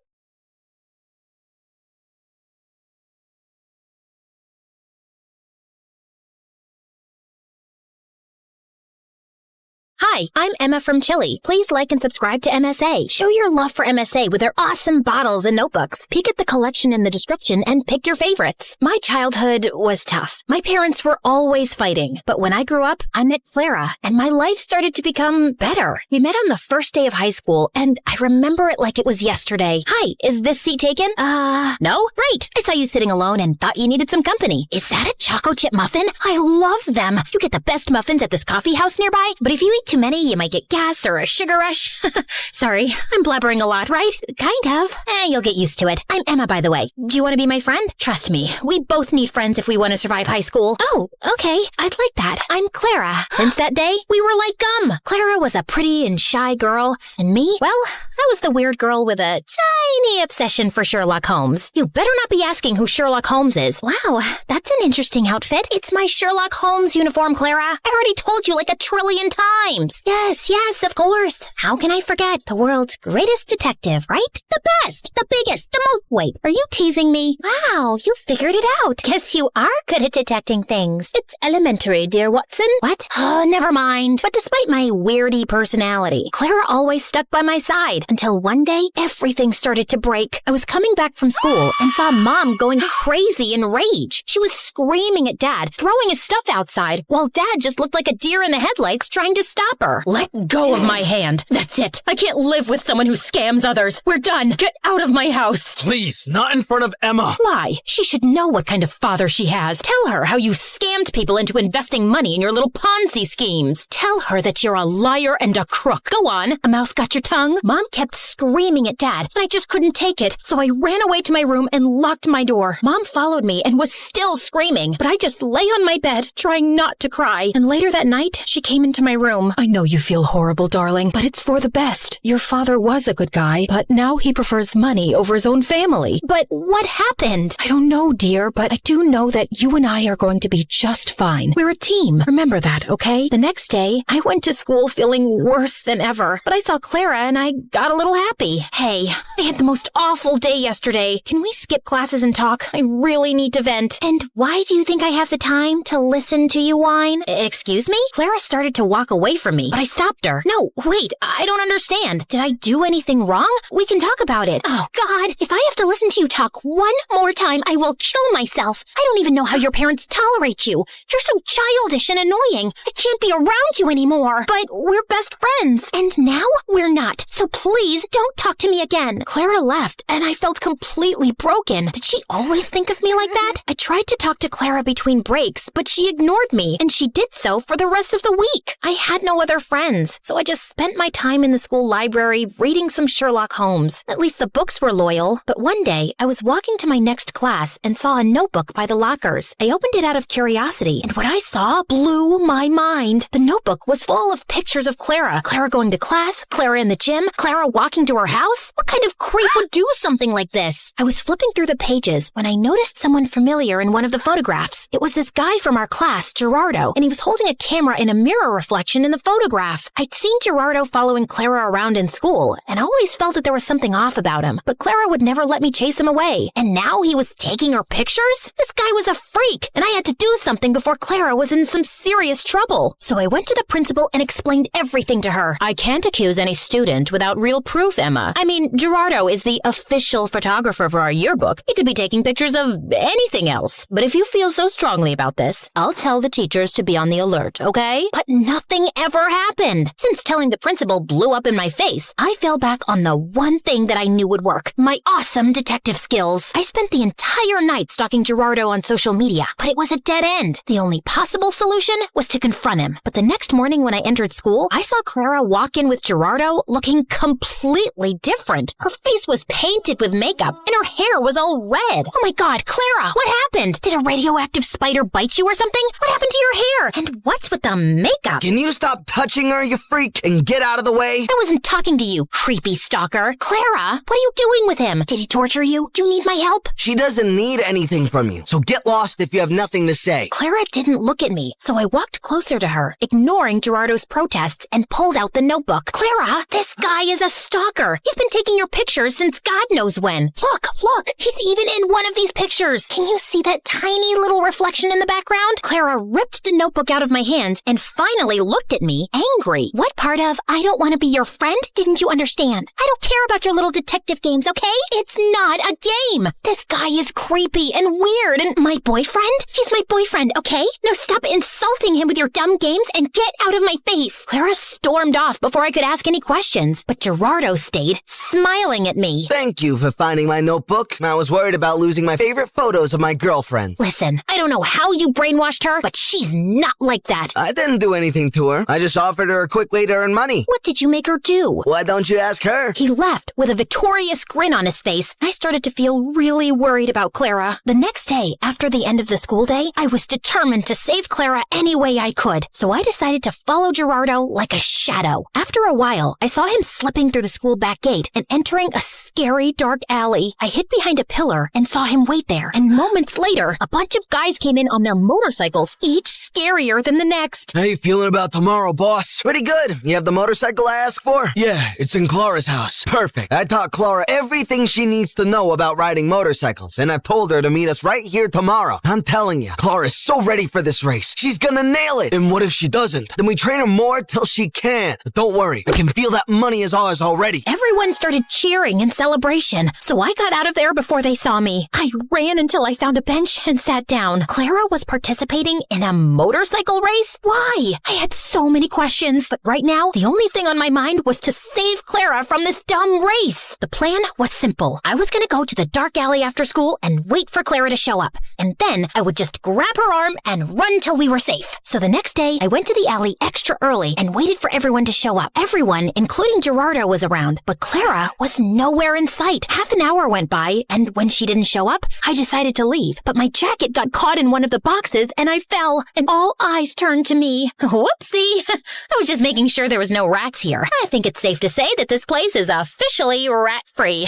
Okay, bye! I turned around to run for my life when suddenly Clara popped in front of me, looking like a raging bull. I thought I asked you to stay away. I just want to help you, Clara. This is too much. I don't know what's happening with you, but I can help. How? You didn't even know your father's a scamster till your mom told you. I know you think you're some great detective and you can help everyone, but no, Emma, you can't. You have to stay away from this. Get that in your thick skull and leave me alone. I know you're saying this to hurt me, and I am hurt, I won't lie. But Clara, this is too dangerous and— Okay, enough. My head's hurting listening listening to your annoying voice. Lock her up. Wait, Clara tried to protest, but someone dragged me into a room nearby, took off my backpack, threw me in, and shut the door. I could hear Clara almost crying, so I pressed my ear to the door, trying to hear outside. I know she's in trouble, but you can't leave her here. You need to focus right now. We'll come back for her later, I promise. Now get on the motorcycle. You've got a race to win. I tried to scream for help, but I gave up after a while and just sat down on the floor. Ugh, how did I let this happen? I spent hours walking in circles and knocking on the door, but then I suddenly came up with an idea. I'd read in the Sherlock Holmes books how to pick locks with a hairpin, so I took the one I had in my hair and started to try it. Something clicked, and all of a sudden, the door opened. Bullseye! I knew I had it in me. Okay,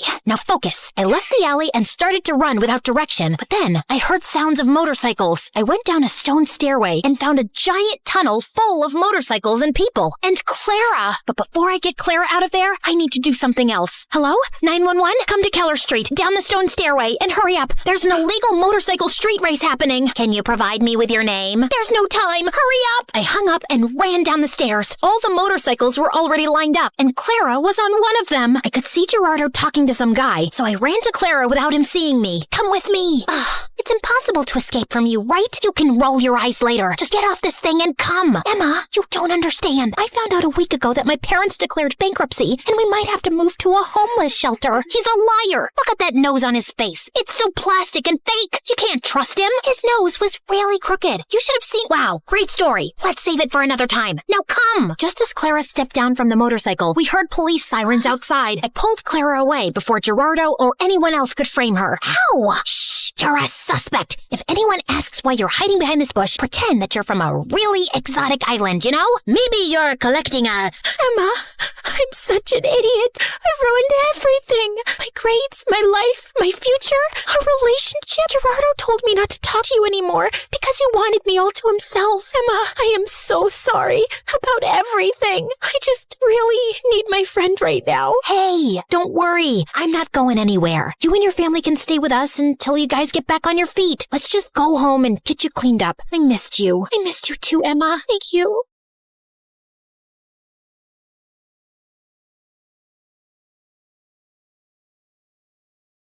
People call me the queen of entertainment, a famous pop icon, a musical superstar. You can take your pick. As for me, I like to be called the Queen of Hearts. Hi, I'm Ariana Grande. I was born in 1993 in Florida to overachiever parents who were super successful in their careers. Right since I was a toddler, I loved to sing. Mom would sing me lullabies and I'd sing along with her. You have a beautiful voice, my baby, just like an angel. I'm not so sure.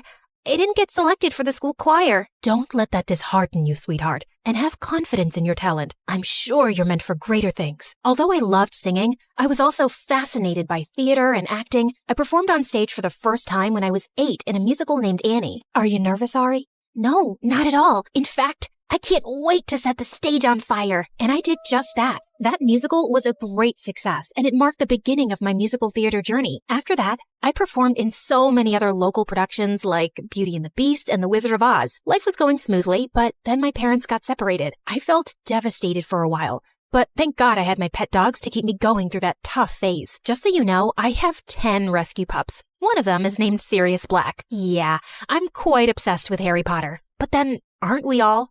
So by the time I turned 14, I decided I'd acted enough and now wanted to make a career in singing. I packed my bags and moved to Los Angeles to meet my managers. Guys, I think I want to make an R&B album. That's a hell of a goal, but who do you think's gonna buy a 14-year-old's R&B album? Well, that kind of made sense. So I went back to Florida and decided to focus on theater for the time being. Then when I was 15, I got chosen from among thousands of girls to play one of the main characters in a Broadway musical called 13, for which I later bagged a prestigious award. By this time, I had moved to New York, so I was missing school a lot. Mom, I want to continue performing, but what about studies? I want to finish high school at least. Don't worry, sweetheart. Your school has agreed to send study materials so you don't miss out on your studies. That was pretty cool. I was studying and focusing on my career, even though I was miles away from home. Then in 2009, I bagged the role of an adorable goofball goofball named Kat Valentine in the famous Nickelodeon TV show named Victorious. Since the show was set in a performing arts school, it gave me an opportunity to showcase my acting as well as my singing abilities on a national platform. Thanks to the show, I was suddenly a teen idol. So, Ariana, what's next? Are you looking at a career in Hollywood? To be honest, acting is fun, but music has always been first and foremost with me. I was determined to give singing a shot, so I kept uploading my videos on YouTube where I sang covers of songs by Adele, Mariah Carey, and Whitney Houston. Meanwhile, the second season of Victorious premiered in 2011 to 6.2 million viewers, becoming the highest-rated episode of the show. Victorious ran for 3 seasons until it was finally wrapped up in 2013. Then one day, I got the most unexpected call. Hello, Ariana. I'm Monte Lipman, CEO of Republic Records.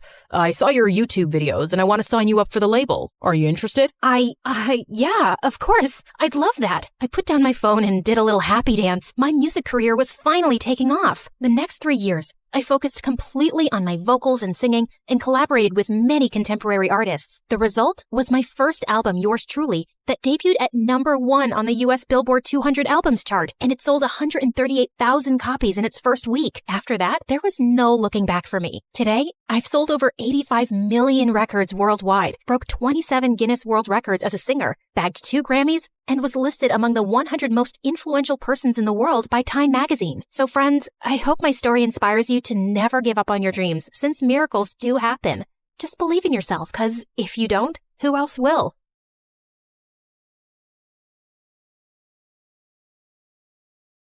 Hi, I'm Clara, and I'm a story hunter. I see a story in everything, and I won't stop until I find it. But before we get into it, please like and subscribe to MSA. My parents thought they'd never have kids, but 10 years after their marriage, they had me. While Mom was over the moon, Dad always seemed annoyed when I tried getting his attention. Daddy, look! I found a ladybug in the park. Isn't she cute? I rescued her from a parade of ants. Could you please take this girl away? I'm on a phone call. Of course, honey. Come on, Clara. Let's read some Nancy Drew. Yay! My favorite!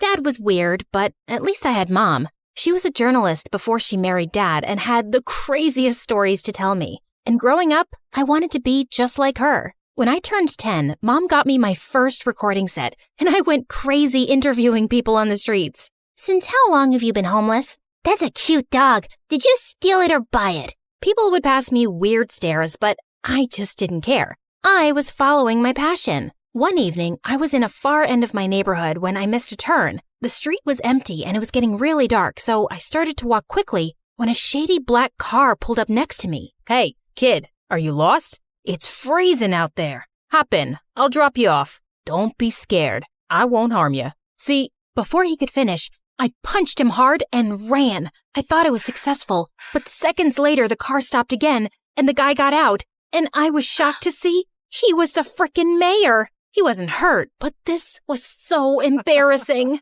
I apologized and he dropped me back home, but someone on the street had made a video of me punching the mayor and it went viral. I was the joke of the town, and Dad was furious. You've crossed all limits. You hit the mayor. It was a reflex, Dad.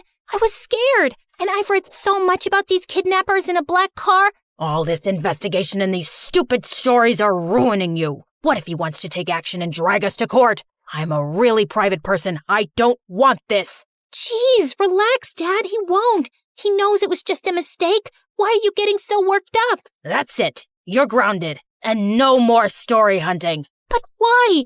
Mom, say something. But as always, Mom said nothing, and I was done for. Growing up, Dad and I drifted further apart. He stayed cooped up in his office while I got busy with school and perfecting my investigation skills. On my 15th birthday, I begged Mom to get me a professional recording set with a mic, but she simply refused. We just don't have the money for it.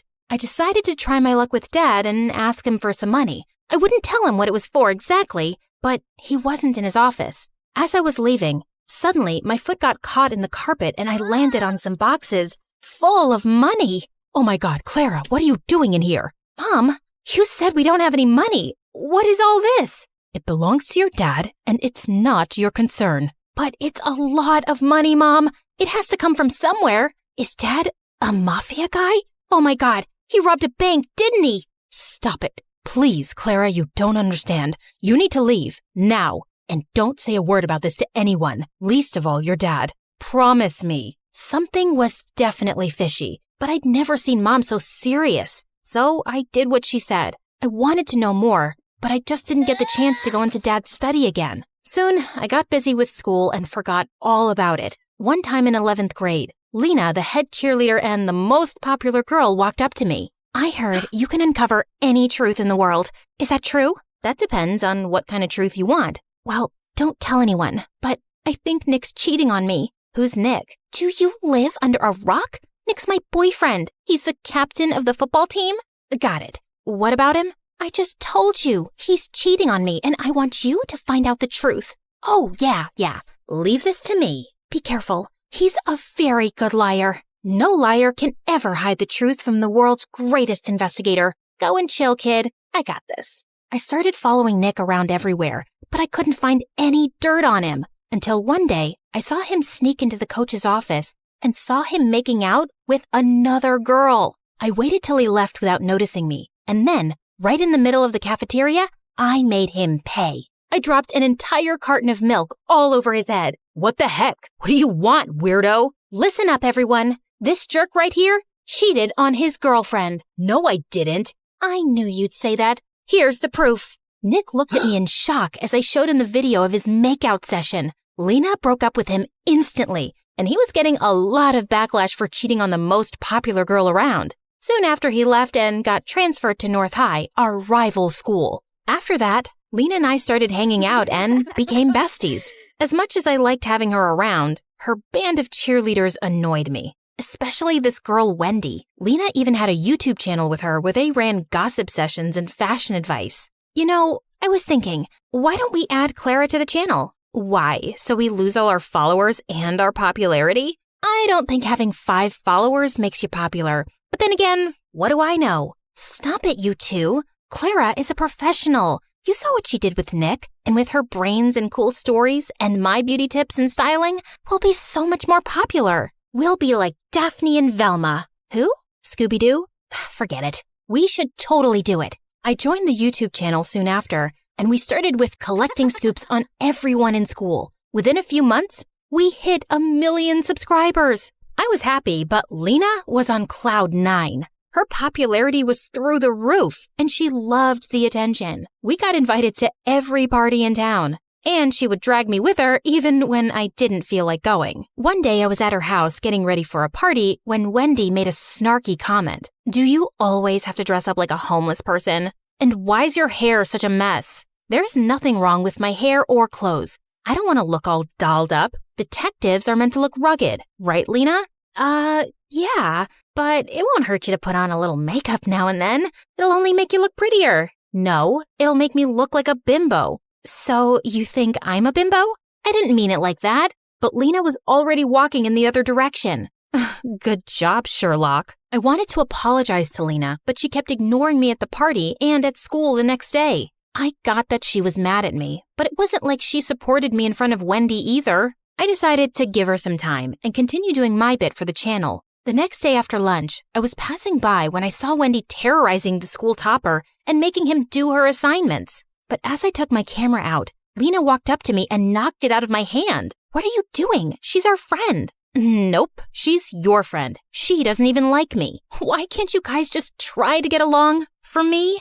I know you think we're bimbos, but that's the least you can do as my best friend. Oh, you're so dramatic. Okay, fine. I'll let this go. Just this once. And I don't think you're a bimbo. I'm sorry. Stop talking and meet me for boba tea later. Deal? Deal. And just like that, we were back to being besties. And I tried to tolerate Wendy better, even though she still got on my nerves. Soon after, the entire school was buzzing over the senior day prank wars with North High, and Lena was determined to crush the rival school, mainly because Nick was their new student body president. We need to ace this. They should never see us coming. How about we break into the school? You can't be serious, Wendy. You guys will get caught. Not with these masks, we won't. And why are you so negative? I'm being practical. It's the dumbest plan on earth. Back me up, Lena. Actually, I like it. No one will ever know. Now, are you in or out? Out. You know my dad. He would ground me for life if I got caught. You know what, Clara? I've been there for all your dumb investigations. I even got you in on the channel. And now if you can't support me, then you're not a good friend. Hey, that's not fair. It's my channel too. I made it popular. Really? Wow. Tell me why she's here again. Oh my God, I can't deal with you guys right now. I'm going. Lena turned to leave. I didn't want her to be mad again, so I reluctantly tagged along. But just as we reached there, all the cheerleaders took out spray cans and started trashing lockers and vandalizing the walls.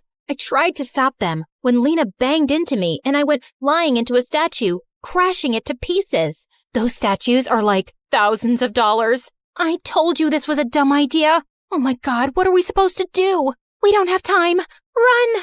As I made my way home, my heart couldn't stop racing. I'd just made the most terrible mistake of my life, and I prayed no one would find out about it. But the next day at school, I felt numb when the principal called me into his office, with both Dad and Nick waiting for me there, along with a few other people from North High. Clara, where were you last night? I was vandalizing property, right? Are you really that dumb not to know that every school has security cameras? The school authorities checked last night's footage, and guess what they found? Nick flashed the phone in my face with footage of me crashing into the statue and breaking it. Everyone else had a mask on, but me. How could I be so stupid? But it was a mistake. Was it? And who are these other girls with you? Do you have a name? I wanted to punch Nick in the face. He knew I wouldn't rat Lena out, even though I was mad at her for putting me into this mess. Now, either you pay for the damages, or you get expelled for a month, or you give me the names of all the other girls involved, and I'll think about reducing your punishment. I can't. I'm sorry, Dad. Expel her. There's no way I'm paying that money. With that, Dad simply got up and left, leaving me in tears. How could he do this to me? I knew it was my fault, but he was my father. Wasn't he supposed to look after me or something? That evening at home, I had the worst argument with Dad, while Mom just stood in a corner like a stone. Were you at that school for some dumb story? You're such a nuisance. I can't believe you're my kid. I can't believe you're my dad either. What father gets his own child expelled over a few bucks? You never supported me, and you always acted like my existence bothers you. And it's not like you're so perfect yourself. What do you even do, Dad? How do you really make money? How dare you talk to me like that in my own house? I don't have to take this. Mom, are you just going to stand there and say nothing? The suspension will go down on my record. How can you be such a coward? What is she gonna say? Listen to me, kid. You better stop throwing tantrums and do as I say, or you'll be out of here. I wanted to scream in Dad's face, and I felt angrier at Mom for being quiet. That night, I felt the most alone I'd ever been.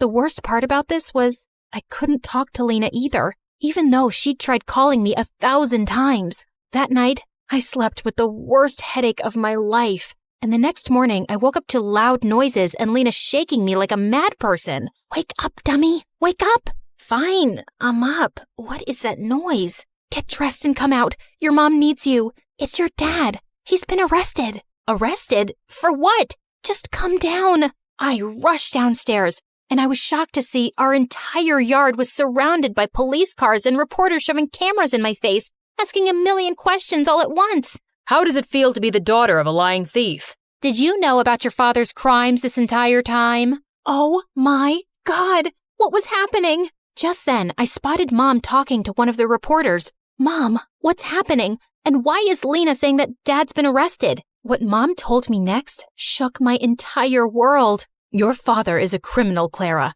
He was laundering money from his company to fake accounts abroad. I just knew it. That's what all the money was for, right? Yes. I didn't say anything because I wanted to protect your dad. But what's the point of saving his sorry butt when he couldn't even stand up and protect his daughter? So I told the police everything. I even gave them evidence. I don't want to live like a coward. Mom, I'm so proud of you. And I'm sorry for calling you that. It's okay. I know it was a lot for you. Now, let's start afresh. Talking about a fresh start, can we be friends again? I miss you, and I'm sorry for dragging you into this mess. Looks like you did me a favor there.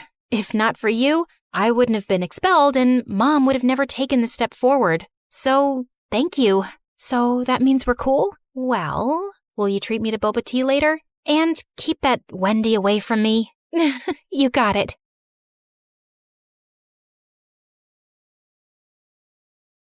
You've heard of a rags to riches story, but how about a riches to rags one? Like and subscribe to hear my reverse Cinderella story. Hi, MSA Nation. My name is Patricia, but since we're friends, you can call me Trisha, but not Patty. I hate Patty. Growing up, I was extremely rich, like next level rich, like Oprah meets Rihanna meets King Charles rich. It was all thanks to my mom, who the world knew as Cheryl. She was the most impressive person I knew. She and her best friend, whose name I won't mention for reasons that will soon become clear, were business tycoons who got a ton of investors and created a huge mega corporation right out of college. Ever heard of Amazon? Their business was kind of like that. Let's call it BFF Enterprises. It employed thousands of people all across the country, and Mom and her friend reaped the rewards of their extraordinary efforts. I aspired to have a BFF like Mom's. As a VIP daughter of a VIP, I was enrolled in etiquette classes immediately. By the time I was 5, I was practically Julie Andrews. You know, the queen from the Princess Diaries, only smaller. I was treated like a princess, with people attending my every need. When I showed an interest in art, I was gifted all of the finest art supplies and was even able to practice by creating portraits of some of the coolest celebrities. I can neither confirm nor deny that those were the celebrities who I painted. Yeah, my life was pretty much perfect until someone ruined everything. One day, there was a huge commotion next door at Mom's best friend's house. All of a sudden, the door swung open and I was shocked to see Mom's bestie in handcuffs. It turned out she who must not be named, that's what I called her, had been stealing a ton of money from their company. Because of that, their business went under, and thousands of people lost their jobs. To make matters worse, an angry former employee was convinced that Mom must be to blame too. He put together a whole manifesto and brought Mom to court. Fortunately, Mom was declared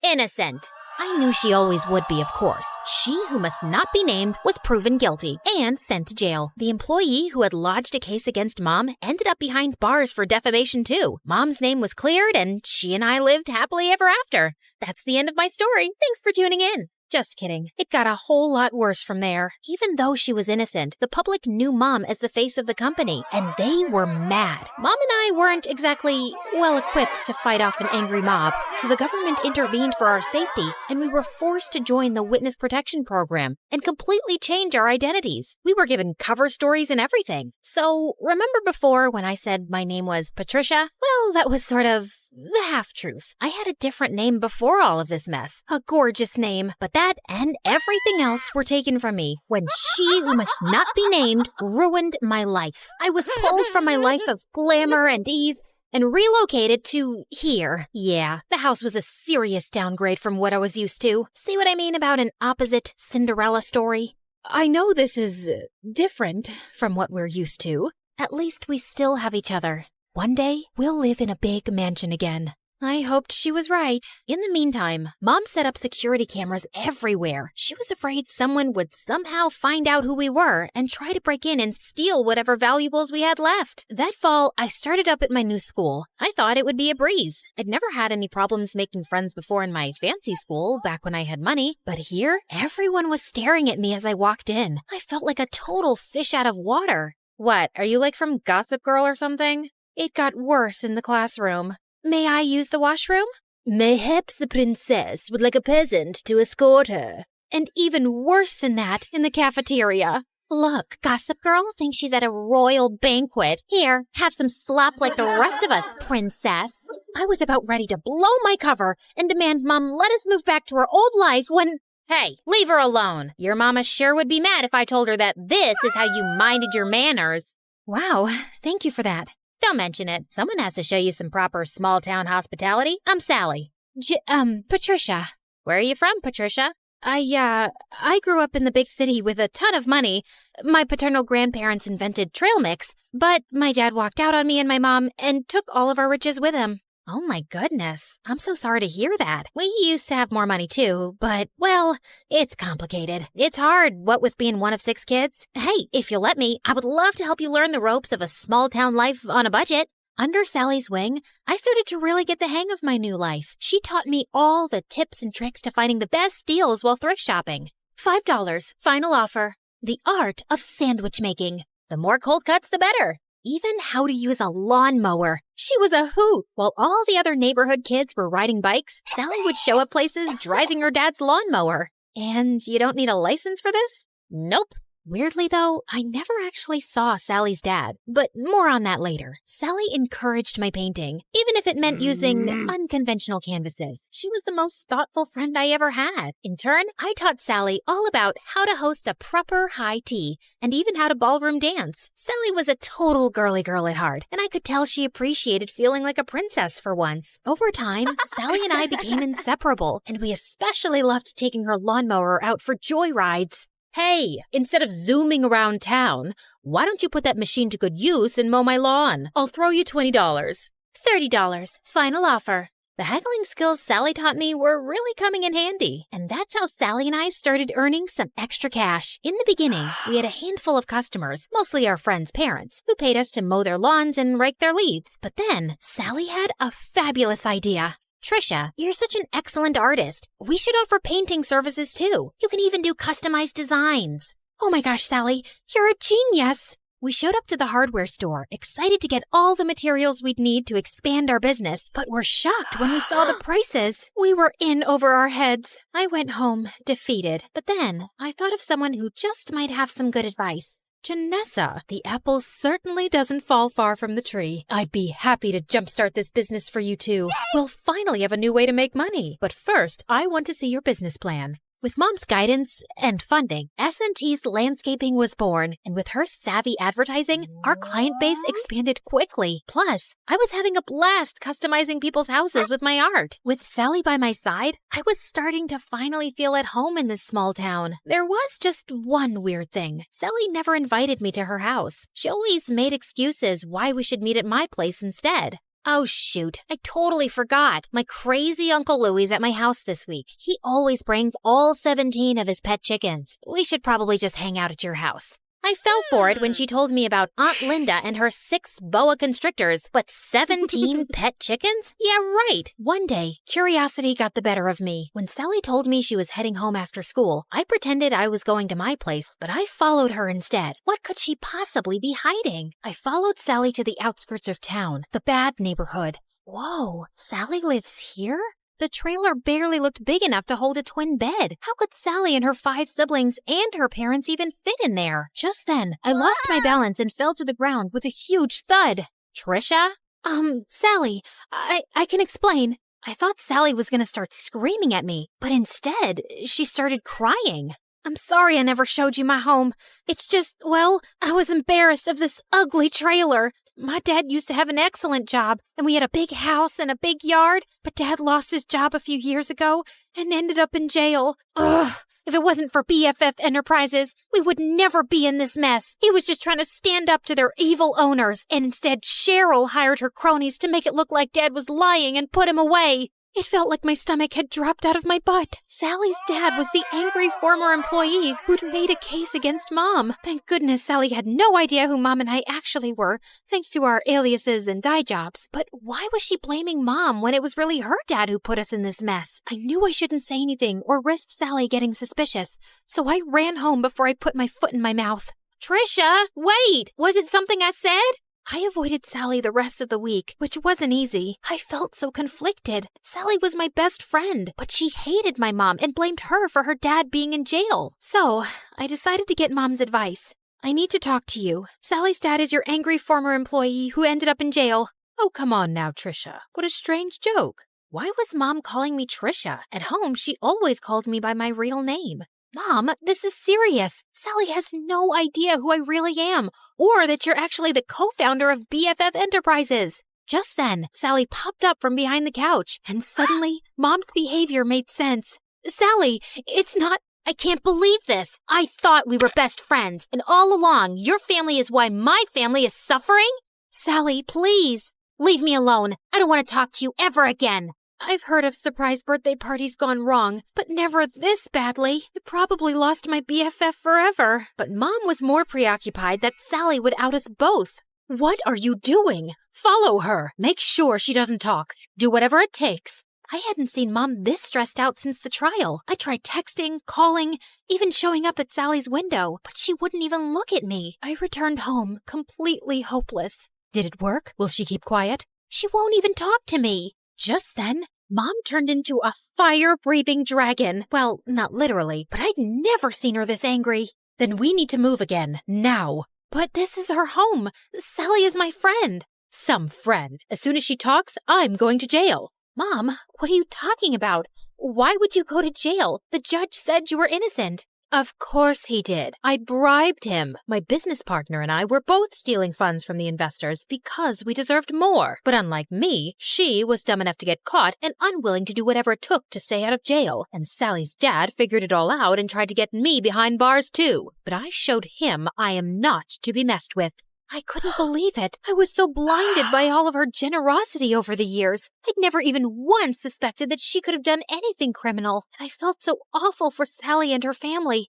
They didn't deserve this. But then again, how could I choose between my mom and my best friend? What Mom said next, though, made everything totally clear. You got us into this mess. Now you have to get us out. Me? I'm just a kid. You're the one who was so greedy that you stole money and ruined your company and all of your employees' lives. You even let your own best friend take the fall. You cared so much about money, you forgot about what really matters, friendship.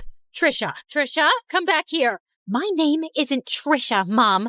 It's Janissa. So, let me reintroduce myself. Hi, MSA Nation. My name is actually Janissa. Pretty, right? Okay, back to the action. I grabbed the security cameras on my way out and headed straight to the police station. It had our conversation and Mom's confession recorded. The police took my mom away, and because I had just turned 18 recently, they let me take care of myself. And that night, the story was all over the news. I knew I'd done the right thing, but I'd never felt lonelier. The next morning, I woke up to a knock at the door. Sally, you have to believe me. I didn't know about my mom. She told me everything for the first time yesterday. I can't believe you did that for me, Patricia. Well, I had to. It was the right thing. I mean, sure, I probably could have bounced from town to town with Mom for years, pretending to be someone I'm not, but I don't want to be like Mom, throwing my friends under the bus and not caring about hurting other people. I would choose friendship over luxury 1,000,000 times. And, by the way, my real name is Janissa. It took months, but after campaigning tirelessly, we finally got Sally's dad out of jail and back home where he belonged. With Mom behind bars, I was finally free to come out of hiding. Even though I was totally free to move back to the city, I decided to stay put in this small town. After all, this had become my home. I even asked Sally's family to move in with me. Plus, Sally's dad was able to take over the landscaping business. With him in charge, business is booming. Everyone is just so thrilled that he's back home where he belongs. We did have a company name change, though. I'm just so happy to have my best friend by my side.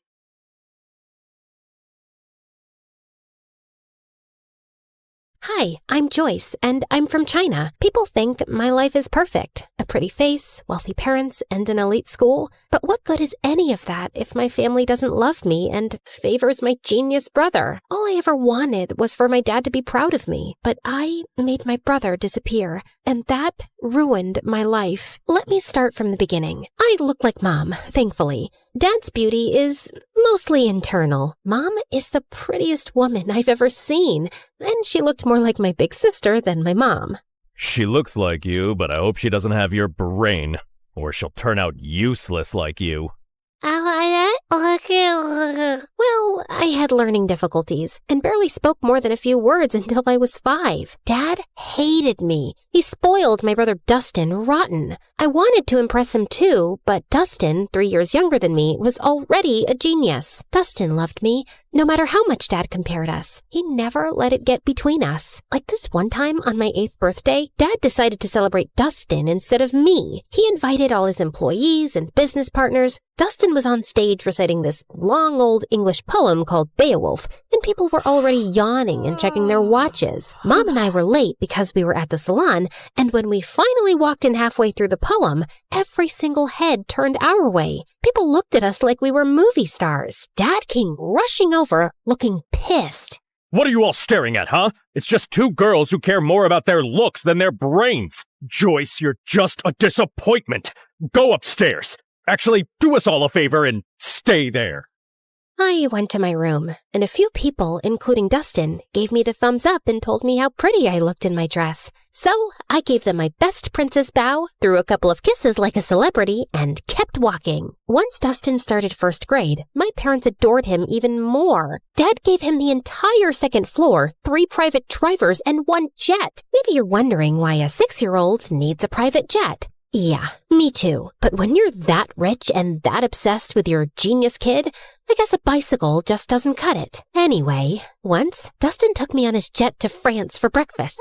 And when Dad found out, he freaked out and grounded me for weeks. I knew I would never make Dad love me, so I thought maybe being close to Dustin would help. Whenever he did something wrong, like breaking a glass or messing up the floor, I'd take the blame, thinking maybe that would make Dad look at me differently. Joyce, stop! You don't have to cover for me. Dad's not gonna love you more because you're suffering, and it kills me when he talks about you like you're nothing. No, you're just too young to get it. Once, when I was in 7th grade, Dustin had a science project and wanted to test gravity and weight. He used a bowling ball from our private bowling alley and dropped it on different items. One of those items was an old watch he thought nobody wanted, but it turned out it belonged to our maid, a gift her mom had given her when she was a child my age. When she found it broken, she lost it and said she would tell our parents. I panicked. I couldn't let them think their perfect kid could be this careless. So I did something I'm not proud of. I knew our maid had a sick mother, so I called her. This is Joyce. I'm sure you know who I am. Your daughter is threatening me and my brother, and I don't like that. I know you're sick and you need monthly medications, and your husband is useless and your son steals from you. And your only provider is our maid. So I advise you to talk to your daughter and tell her to back off, or I'll talk Daddy into firing her. Do it before it's too late. Then I hung up with a tight feeling in my chest. The maid didn't say anything after that. She just kept working quietly for days, and I felt terrible. I kept giving her money from my pocket anonymously for years. Then 9th grade arrived, and something completely unexpected happened. One afternoon, I was humming in the school bathroom when the music teacher happened to be hiding in one of the stalls trying to catch girls who were vaping. She heard me, asked me to sing, and ended up loving my voice. She even said I could be the lead singer for the Christmas choir. I was over the moon. And no, of course Dad didn't come to the choir. Only Mom came. And she didn't even stay until the end because Dad called her to come home for whatever reason. But everyone else was so impressed by my voice that a few people came up to talk to me afterward, including this kind-looking man who honestly resembled Keanu Reeves, if Keanu had a paunch. I'm Peter Anderson. I'm a music producer. You've probably heard the rumors that I'm a fraud, but this town loves gossip more than the truth. Anyway, I see real talent in you, and if you're interested, I'd love to help you become a singer. Here's my card, and maybe we can talk more in my office. I was so happy that someone finally noticed something in me and wanted to help me shine, even if it was this half-fraud kind of a mess person. Of course I kept his card with me, and I didn't tell anyone except Dustin. So I guess you're the child who'll make our family proud after all. What is that supposed to mean? I mean, Joy, people think the perfect favored child is the lucky one, but it's actually the ugly, stupid, neglected one. Like, how would you discover your voice if you lived in a cage chasing someone else's dream? Okay, wow, this is getting deep. Don't worry, I won't go that deep. I know your IQ. Anyway, I need a favor. I know you're going to that Halloween party this weekend, and Dad would never let me go. So maybe you could sneak me out with you? I really, really want to go. They're bringing Chicago-style pizza. And if Dad finds out I snuck out, at least he'll know I was with you. Which will make things even worse. Come on! I'll do your assignments for the whole next semester. For the next 2 years. Fine. Shake on it. Wait, did you like this video and subscribe to MSA? Obviously. Why do you think I turned out so emotionally intelligent? Guys, interact with our video so this story blows up. What are you waiting for? Comment now! That weekend, I snuck Dustin out and we headed to this huge party 5 blocks away. Dustin was wearing a white ghost costume. Way too simple for a genius, but whatever. I dressed like Amy Winehouse, and honestly, I looked really cool. The party was wild. Everyone was having fun, and a bunch of kids were wearing the same ghost costume as Dustin. I kept an eye on him until this cute guy came up to me and started talking. I liked him. And when I saw Stephanie staring at us with jealousy, I realized she probably liked him too. She was a girl from my school who was always jealous of me, so I decided to annoy her even more. She walked over and started talking to him, and he didn't mind. So, Alan, did you know I have a really good voice? I can sing Can't Help Falling in Love by Elvis Presley if you want. They have karaoke here. It's Derek. The singer? No, my name. Anyway, I'll show you how it's done. Then she rushed to the karaoke machine and sang in front of everyone. Her voice wasn't bad, and I saw Derek nodding along. When she finished, everyone cheered, and she looked like she owned the world with that smug smile. I don't know what came over me, but I ran up, grabbed the mic, and started singing too. Everyone went silent, listening. I even saw kids showing each other their goosebumps. When I finished, Derek came over to hype me up. That's my girl. I felt amazing, especially when I saw Stephanie's annoyed face. My eyes followed her as she stormed out of the party, and I saw a few boys in ghost costumes leaving too. That's when I remembered Dustin. I tried to run after him, but kids kept stopping me for high fives and congratulations. By the time I made it outside, I sprinted to the group of ghost boys. Dustin? Dustin! Knock it off! This isn't funny! No one answered. I started pulling off their masks one by one, but none of them were Dustin. Back off, you weirdo! Panic shot through me. I ran like crazy through the streets. Dustin! Dustin! Dustin! 2 hours passed.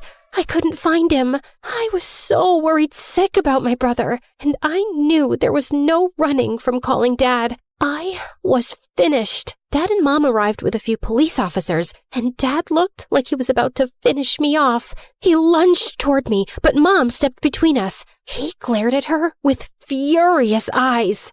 So now you're protecting your kid? Oh, that's funny because I didn't see you stopping them from sneaking out in the middle of the night. The officers tried to calm him down while everyone started searching for Dustin. But another day passed, and still no sign of him. The whole town volunteered. People searched through the nights, but nothing. Every second felt heavier than the last. I isolated myself. I text Dustin every day. Stupid messages like, "Where are you?" and "Please come home," as if he'd somehow see them and reply. At night, I'd sneak into his room and sleep in his bed, burying my face in his pillow until his smell faded away. Some nights, I'd just sit on his floor holding his favorite hoodie, feeling like I'd lost the only person who ever really saw me. Dad barely talked to me anymore. Mom didn't yell at me or blame me, but sometimes I'd catch her crying alone, and she'd wipe her tears the second she saw me. "I'm sorry, Mom." She didn't answer.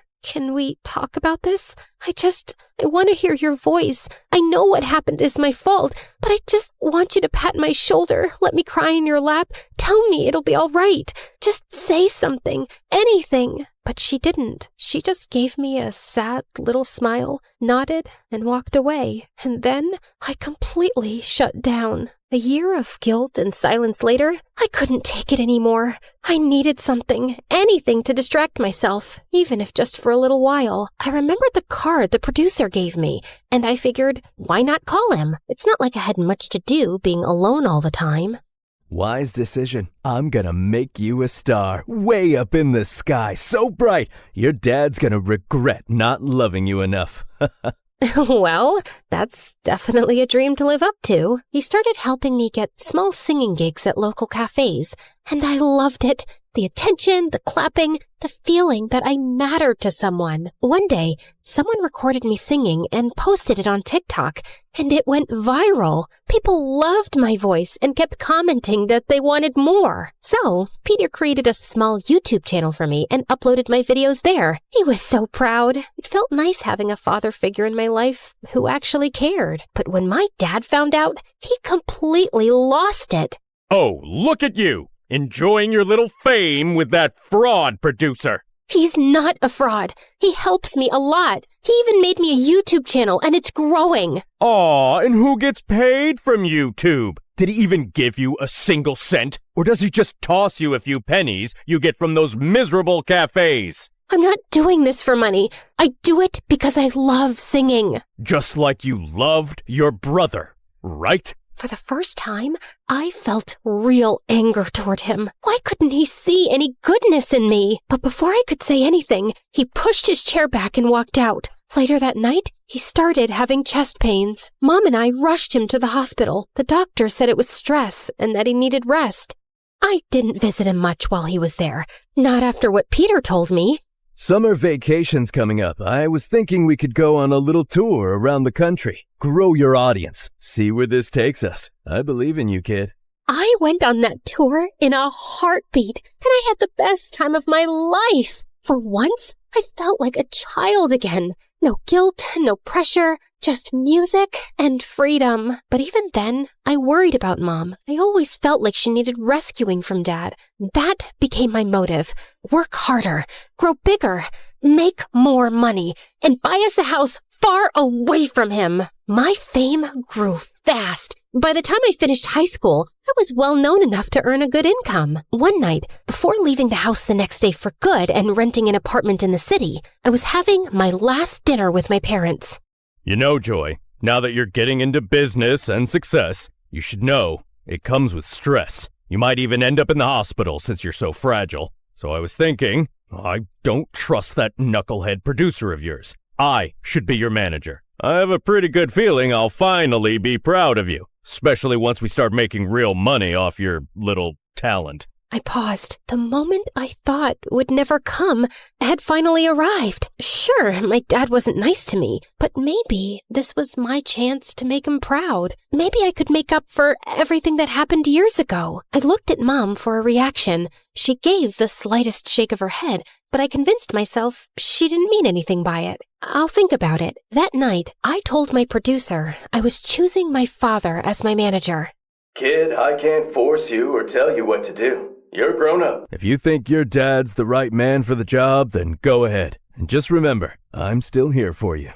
I canceled my move to the city, and Dad became responsible for all my finances, all my schedules, and everything.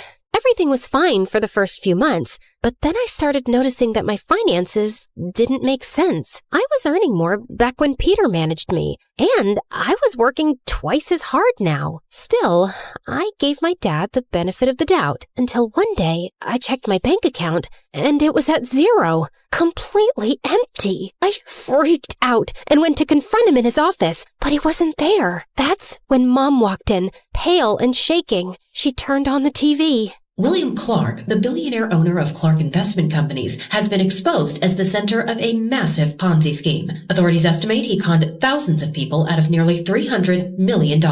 Records show the fraud began in the early 2000s, and officials confirm he fled the country this morning. The FBI is now searching for him. Back to you, James. I stared at the screen, frozen. My dad, the man who made me feel small, unworthy, and desperate to impress him, built his entire empire by scamming people. It was my biggest regret, choosing the wrong man to trust. I ran to my mom and hugged her. He stole from me, Mom. He hurt me, and he always made me feel incomplete. All I ever wanted was for him to be proud of me.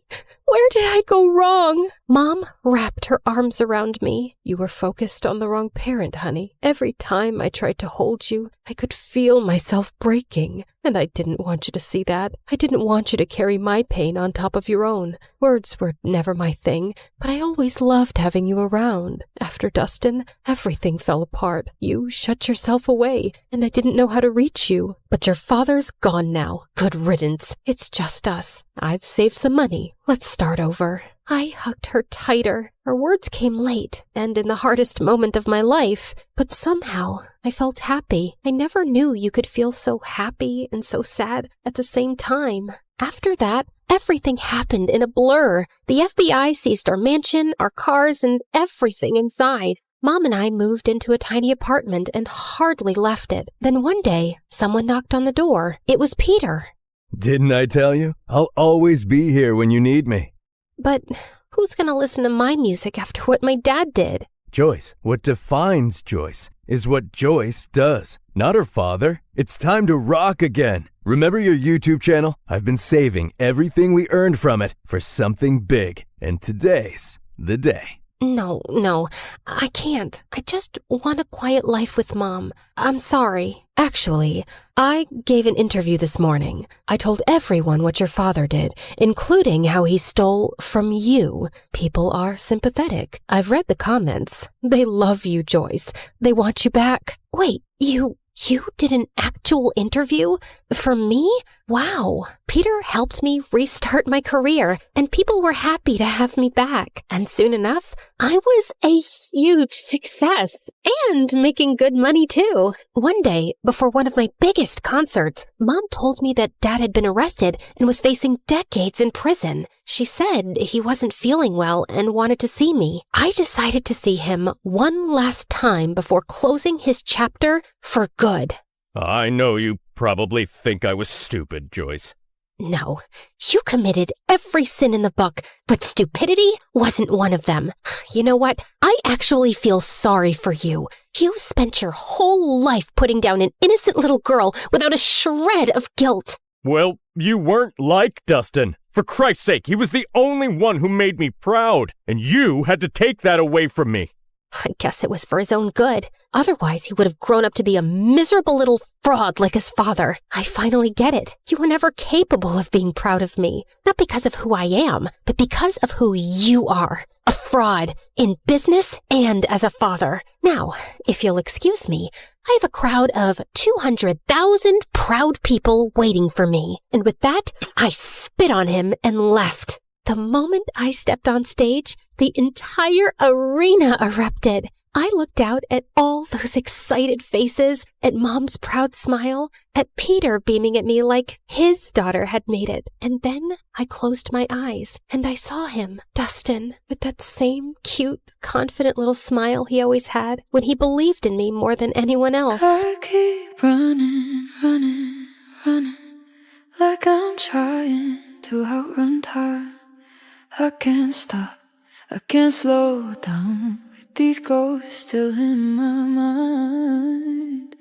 And it hits me when it's quiet, nowhere left for me to hide. So I keep on moving, just to feel alive.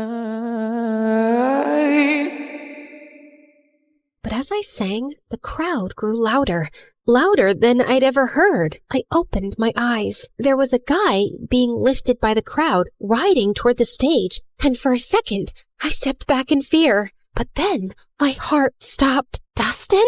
I signaled for my security to let him through. He climbed onto the stage, and I swear the world went silent around us. I looked at him like I had just seen a ghost. The hostess rushed forward, tears in her eyes. After your mother's interview about your missing brother, the internet made it their mission to find him. He's been missing for 10 years. We interviewed him and confirmed with your mom. He is your long-lost brother. My knees almost buckled.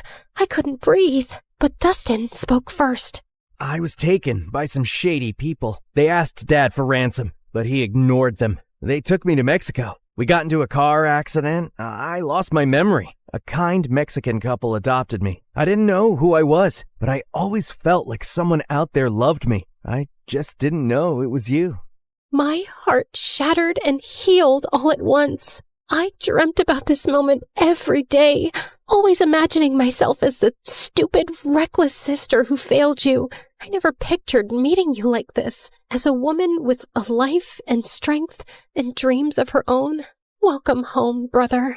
I threw my arms around him, and he broke too. And when I looked up, the whole arena was crying with us. I turned back to the microphone, wiping my tears. Thank you, everyone. I learned something I wish someone told me sooner. You can't buy love. You can't chase approval. Not even from the people you want it from the most. The greatest person you can learn to love is yourself. And once you do that, everything else falls into place. Thank you again. And now, if you'll excuse me, my brother and I have a lot to catch up on. And with that, we walked off the stage together, For the first time in years, and the first time all over again. Because sometimes the people who make you feel the smallest are just trying to make themselves feel big.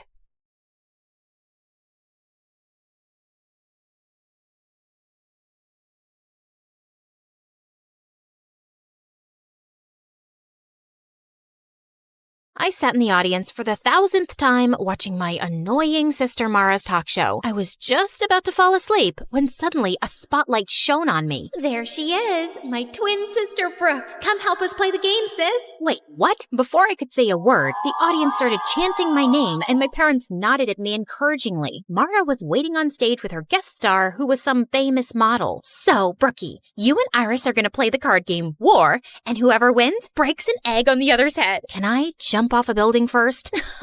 Always such a little party pooper. I played the dumb card game until I won, so I cracked an egg on Iris's head before turning to go off stage. Ow! You just hit me in the head with an egg. That was the goal of the game, genius. Well, you did it way too hard. Ow! The next day, my accidental egg assault was all over YouTube and social media. Sister of talk show host Mara gets violent with popular model Iris. So melodramatic. My life wasn't always like this. I'd never asked to live in the public eye. All of this started when my bimbo sister got her own show a year ago and became a child millionaire. Then here I was, just trying to get through high school without punching or kicking walls. Hi, I'm Brooke from Manhattan, and this is my story. But before I rant about my drama, please like and subscribe. Everyone at school brought up the stupid talk show incident. Look, it's Mara's extra crazy sister Brooke. Should we refer to her as the egg beater? I can beat an egg over your head, but don't worry. I'll avoid smashing your new nose.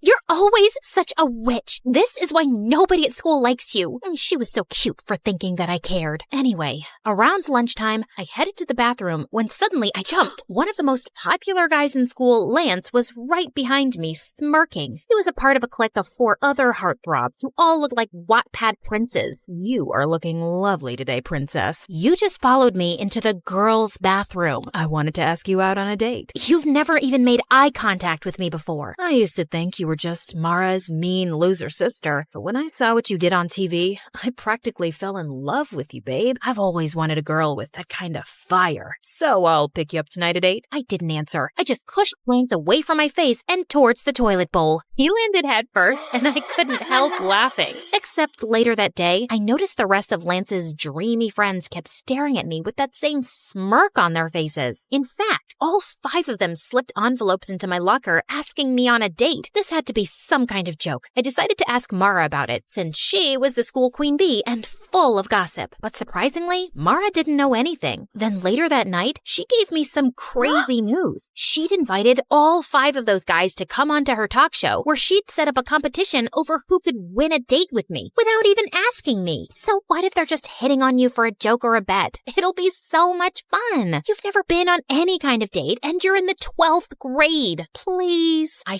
finally gave in, but I knew those boys were up to something, and if they were gonna mess with me, I was gonna mess with them too. On the night of the show, I sat center stage behind a table while the 5 idiot heartthrobs lined up behind a rope. Each of them had 30 seconds to impress me. After you pushed me into the toilet, I went and bought you flowers. I also have chapstick to put on before kissing you for our date. Too bad your breath smells like a sewage drain. Next. If you were my girlfriend, I'd take you to a restaurant right on the ocean and buy a giant ice cream sundae with ice cream makes me puke. So I used to be an underwear model, but then I'm embarrassed for you. I had this flown over from Japan. No! By the time the 5th guy, Zeke, came over, I was already exhausted. Then I noticed he was holding a guitar. Oh my God. Brookie, oh Brookie, honey, my heart is yours. Yeah, Brookie, oh Brookie, Brookie, my sassy princess I adore. The audience went wild, and I wanted to cringe. But for some reason, I found myself smiling. So when it was time to choose the guy I'd go on a date with, I chose Guitar Boy Zeke. I just had to remember that he probably didn't really like me, and if he was planning on humiliating me, I had to beat him at his own game. So when I met Zeke for our picnic date, I came wearing my mom's wedding dress. What's that you're wearing? A wedding dress. dress. That way, we can imagine what it'll be like when we get married one day. Ever since the talk show, I've fallen head over heels for you, and after that song you sang for me, I know now that you feel the same way. I'd hoped the guy would run scared and crying, but instead, he laughed. I must have really won you over with that song I played you. I'm not done with you yet, Prince Charming. During our picnic, I sat on his lap and made him feed me every bite of food and hold the water cup up to my lips. And when he turned to get a napkin, I started fake crying hysterically. We were staring into each other's eyes, but you looked away. Is it because my eyes are ugly? Or are you breaking up with me? I have nothing else to live for now. You are so extra. I know what'll cheer you up. Let's have a romantic dance. Wait, what? Before I could say a word, Zeke turned on classical music and pulled me up to dance. He started spinning and twirling me around and even threw me in the air. God, he was crazy. Later on, Zeke drove me home, but he said he needed to stop at his house first for something. I decided then I'd confront him. Look, I know you're either dating me because you bet your friends money or you guys want to humiliate me as a joke. Either way, I'm just telling you, I didn't fall for it. I told those guys you'd be too smart to trick. It was Lance's idea to bet money on which one of us can win you over. I never wanted to do it, but I couldn't tell Lance that because whatever Lance wants, Lance gets. Zeke then told me his dad and Lance's dad were friends, and because Lance's family was rich, his dad was going to pay for a music college Zeke got into. Therefore, he could never afford to ever piss off Lance. And don't tell Lance I said any of this. Please, just let me tell him you fell for me and you asked me to be your boyfriend. I really want to go to music school. Come on, you don't care what anyone thinks, and you're already unpopular and barely have any friends, and no offense. How little self-respect did this guy think I had? I wanted to give him a good slap in the face, but just then, Zeke stopped by this really run-down trailer next to a pile of garbage. Okay, we're here. My dad's sick, so I have to check on him every few hours. Holy crud, this is where he lived? This place was a single room, and Zeke's dad was in a bed with an oxygen tank. I guessed with his dad's medical bills, he'd never have enough money to even think about music school. So I decided to let Zeke tell Lance he was gonna keep dating me for a bet. The next day at school, I saw Lance and the other 3 heartthrobs looking at me and snickering to themselves. Even other kids seemed to be onto the bet, but I could live through it. I was doing a good deed by humiliating myself. Plus, Zeke was fun to be around, and I didn't mind having him as my fake boyfriend. One night, I decided to invite him to a celebrity party Mara and I were attending. I even bought him a suit and tie, and secretly, I thought he looked super handsome. At one point, I was walking by the entrance when suddenly I saw Zeke standing with Lance and his friends, and Zeke was saying he had to go. What do you mean? This is a huge exclusive party that I invited you to. Listen, cranky face, I came to pick up your boyfriend for some last-minute plans. Surely you two can reschedule. With that, Zeke took off with the boys, and for some reason, I felt really angry about it. Just then, Mara came over to ask if I was okay, and I ended up telling her everything. Look, I know you feel bad for Zeke because of his home situation, but you don't have to sell your dignity for charity. If you think he doesn't genuinely care about you, just dump his sorry butt in front of everyone tomorrow. Or I can talk tomorrow in school, like an actual mature person. But I know maturity is kind of a foreign concept to you and the other kids at school. Okay, listen, sis. You've never had any real friend or boyfriend before, and I'm at the top of our school's social ladder. I know how to deal with these things. I can handle this myself, thanks. Just because I don't date a different guy each week doesn't mean I need boy advice from you. So on Monday at school, I headed to the bleachers at lunch where I knew Zeke practiced guitar, except he spotted me first and immediately came over to hug me. I am so sorry about what happened at the party. Lance decided at the last minute that he wanted to have a betting party. Kids at school are betting on how I'm gonna break your heart and everything. I realize this may be going too far. It's going way too far. I tried to do a nice thing for you, but you're totally taking advantage of me. Also, how long are you going to be Lance's slave for? Can't you get a scholarship to the school or something? No, I'm not talented enough. It's cool. I'll tell Lance the truth and stand up to him. I'll just find something other than music that makes me happy. Zeke turned to walk away, but I just couldn't let him give up his friends, his reputation, and his dreams. So I told Zeke I'd help him apply for a scholarship because even though he didn't didn't believe in himself, I knew he was talented enough to get one. And 2 weeks later, he got accepted. You just made my dreams come true. Brooke, no one has ever believed in me like that before. You're amazing. Zeke suddenly picked me up and spun me around, which made me feel butterflies. After that,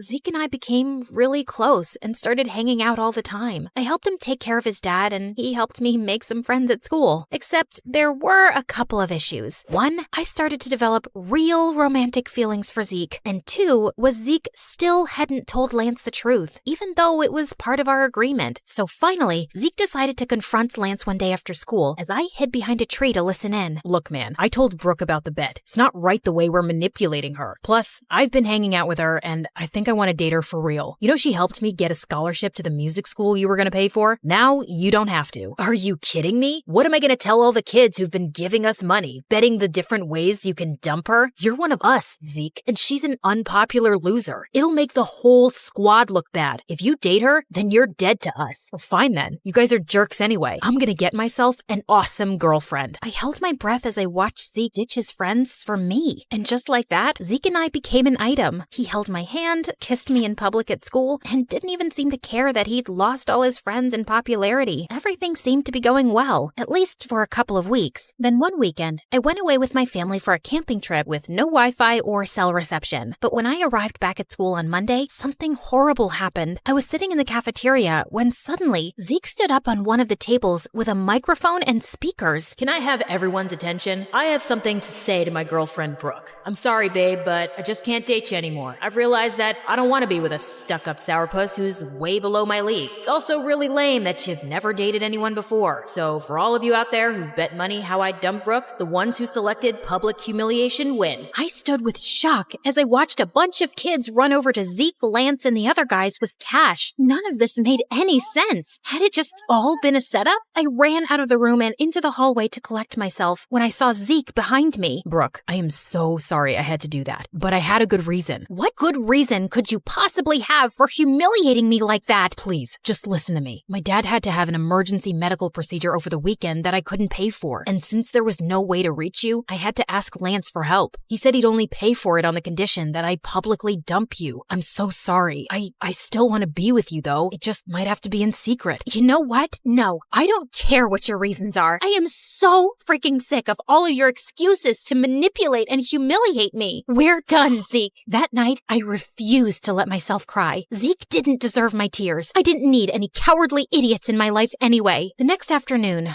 I was studying in the library when I decided to take a break for some coffee and MSA videos. But while I was relaxing, Lance suddenly sat down next to me. Ooh, MSA. I watch them on TikTok all the time. Let me help you pick an episode. If you come anywhere near me or my computer, I'll squeeze your head until your brain pops out. Oh wait, I forgot. You don't have a brain. Probably why you watch MSA on TikTok instead of YouTube. You know, YouTube, the site for smart people. Wow, Zeke must really regret dumping you. Yeah, about that. I know it was you who forced Zeke to break up with me. Why do you have to go around messing with his life and mine? The way you and your friends bet on me and tried to break my heart for fun? How sick do you have to be to want to do something like that? Maybe some people just enjoy messing with other people's lives. You should ask your sister. After all, the whole betting game was her idea. Lance got up and left, leaving me very confused. What did he mean by that? He was probably just messing with me, but I still asked Mara about it, and she got really quiet. Okay, it's true that it was my idea, but let me explain. I just felt bad because our whole lives, you've lived in my shadow.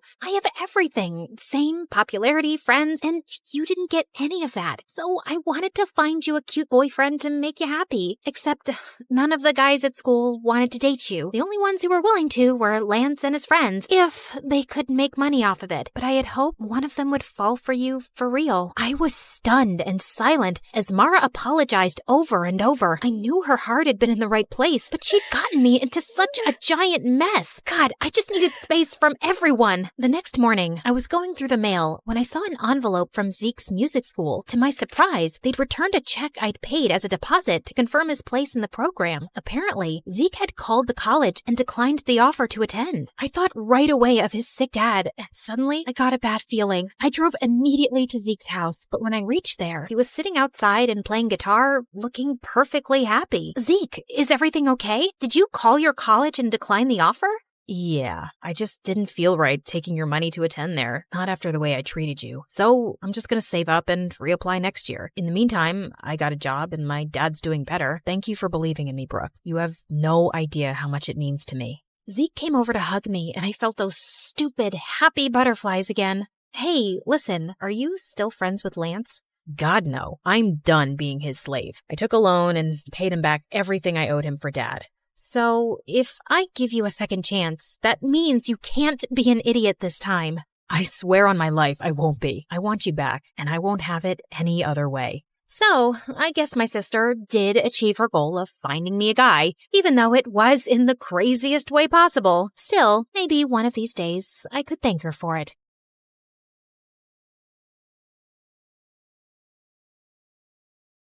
I woke up in the middle of the night feeling extra thirsty and almost passed out when I saw the time. It was 3 a.m., the devil's hour. I tried to go back to sleep, but I just couldn't. Come on, girl. Ghosts aren't real, but dehydration is. So hold yourself together and get your ice-cold water. I silently prayed as I went down to the kitchen. Suddenly, I caught someone moving in the shadows. Holy Mother of God! Was it the devil?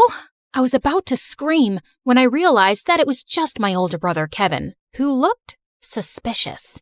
I silently followed him as he went down the basement and was surprised when he opened a mysterious door that I had never seen before. But before he could enter, he looked back and saw me. Don't you ever tell anyone about this, especially Dad, no matter what happens. Why? What's inside that room? He just patted my head and smirked. The devil himself. He then disappeared into the room and locked it, leaving me shaking in fear and confusion. Hi, my name is Kendra, and this is my story of how my mysterious brother changed my life forever. Before I continue, please like and subscribe. After what happened last night, the first thing that I did in the morning was to check that door in the basement. But unfortunately, it was padlocked to death. Kevin was definitely hiding something in there, and it was killing my curiosity. I was finally able to corner him during dinner.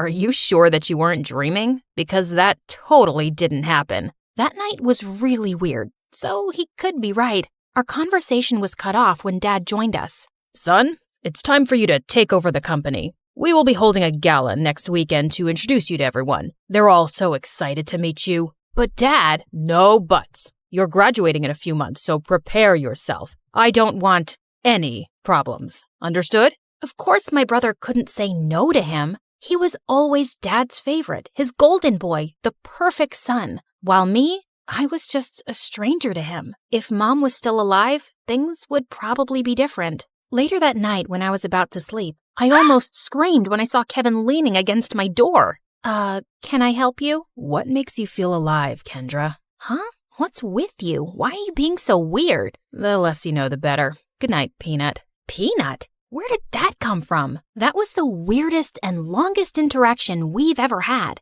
He was a year older than me, and we had never been close growing up. His time was spent in his room reading, in the piano corner perfecting his sonatas, or with Dad talking about business while playing chess. We also didn't see each other often at school because he was always with his best friend Cedric or surrounded by their crazy fangirls. The next morning, I woke up to Dad screaming from the library. I dashed to check what it was and found out that one of our maids found a letter under Kevin's pillow. I read it and froze. Kevin left. He didn't say where he went and when he was coming back. All the note said was, "Do not wait for him." I would expect something like this from you, but not my son. Kevin is a responsible young man. Well, the note says otherwise. The gala is this weekend. I need your brother to be there no matter what it takes. We tried looking for Kevin everywhere, but no one knew where he was. Even the police couldn't find him, and it was driving Dad crazy. One night, he just walked up to me and started inspecting my face. You would do. You were going to be him. Be who? Kevin. In case your brother is still on this stupid little adventure on the night of the gala, you will pretend to be him. But Dad, I don't think I can... Kendra, you are a capable young lady. Of course you can. You'll be saving our company from humiliation. I know I have not been very vocal about your accomplishments, but I do notice. Will you do this for me, sweetheart? I had never heard Dad talk to me that way, and it felt really good. So I found myself giving in. Besides, it would only be for just one night, right? I just needed to hide my hair under a wig and dress up like Kevin and just smile and avoid conversation as much as possible. Simple. When the big day finally came, I was a nervous wreck. There were too many important people, and Dad kept reminding me not to mess up. Luckily, the party was a success, and I thought my little mission was finally over until Dad came up to me. You did well. Now we just have to make sure that your brother will not fail his classes so he could graduate. You'll need to attend school as him. But how about me as Kendra and my grades? I'll call the school and tell them that I sent you out of the country for an emergency. Anything you fail, you can take for a summer class. But no buts. This was already decided. And remember, no one should ever know about this. But Kevin and I were just too different. After carefully thinking about it, I finally decided to do it. It was my chance to impress Dad. I just needed to do one little thing, which was to learn everything about my brother to make it believable. I checked his room, but I didn't find anything useful. I had to ask for help from the person closest to him, Cedric. But there was one problem. At school or whenever he visited my brother, I would usually lock myself in my room because every time our eyes met, I felt like passing out. The guy looked like a demigod, and I just couldn't handle him. But this time, I had no choice, and I knew exactly where to find him at school, the music room. As I peeked into the room, I saw him playing the violin, and I was instantly mesmerized. Just then, he stopped playing and smiled at me. Just avoid his eyes, and you'll be fine. Did it tickle your soul? Huh? The rhythm, the passion, the climax. Sorry, but I'm not into music. I stepped back and he started walking towards me. How about this? Did it tickle your soul? I suddenly became mute. This is the first time you talked to me, and I'm surprised. What brings you here, Cupcake? Cupcake? I got a grip of myself and slapped his hand away. First of all, I'm not food. And second, I'm not here to talk about souls and music with you. It's about my brother. Suddenly, his face turned serious. I had already talked to your dad about it. Kevin ran away and he didn't want us to find him, and there's nothing we can do about it. I know, but I need your help with something. I told him about Dad's demands, and he suddenly laughed. That's a ridiculous idea. You two look similar, yeah, but you're too cute and girly to be a boy. Wait, he found me cute? I excused myself to the bathroom, and after calming down, he was nowhere to be found. It took me a whole day to finally find him playing violin in the school garden. So, are you going to help me with this, or are you just going to play your violin all day? I only help people who can look me in the eye. Ugh, why was he being like this? I gathered up all my courage before finally meeting his eyes, and thankfully I was able to control myself until he smiled. You have the same eyes as your brother. They're very pretty. So he liked my brother's eyes? That was fruity. Whatever. Now, where do we start? Your appearance. And I think it needs a lot of work. For the makeover, he brought me to the mall to cut my hair short, and it took me several hours to finally say goodbye to my precious long hair. After accepting the fate of my hair, we tried on some clothes similar to Kevin's fashion. As I walked out in a leather jacket, he came up to me to zip it up. He was so close, I could hardly breathe. Looks perfect now. He then taught me about my brother's stance, walk, and gestures. I told you to walk faster, not like a gangster. And stick out your chest more. Think of yourself as the hunkiest man alive. Like this? He held my hips to guide me, and I felt like exploding from the sparks. Just then, I noticed some girls around drooling over us. Both guys are so cute. I'll take either of them. They look so in love. OMG. Love wins. Great. And now we were a gay couple. Cedric coached me about Kevin's interests, and I was surprised. I didn't know my brother was such a dork. He loves SpongeBob so much, he even thought of diving into the ocean just to look for its real-life version. But one revelation made me tear up a bit. And he adores you so much. But he thought you didn't like him, so he always chose to give you space. What? That's not true. He's too protective of you. He even told me not to talk to you because he thought I'm trouble. Oh, yes, you're definitely gonna be trouble. To my heart. That weekend, we continued practicing until I looked convincing enough, and when we finally got to school, I just stayed close to him and smiled at people from time to time. I was doing an excellent job at being my brother until it was lunchtime. We sat at their usual table for lunch when suddenly someone sat on my lap and kissed my cheek. It was Lauren, the prettiest and coolest chick at school. What in the frickin' pregnant duck is happening? What? You hate my kisses now? You look like you've seen a ghost. I turned into the ripest tomato when she giggled into my ear. I could never hate such a goddess like you. Wow. Since when did you become this cheesy? I gave Cedric a panicked look, but the jerk was trying his best not to burst out laughing.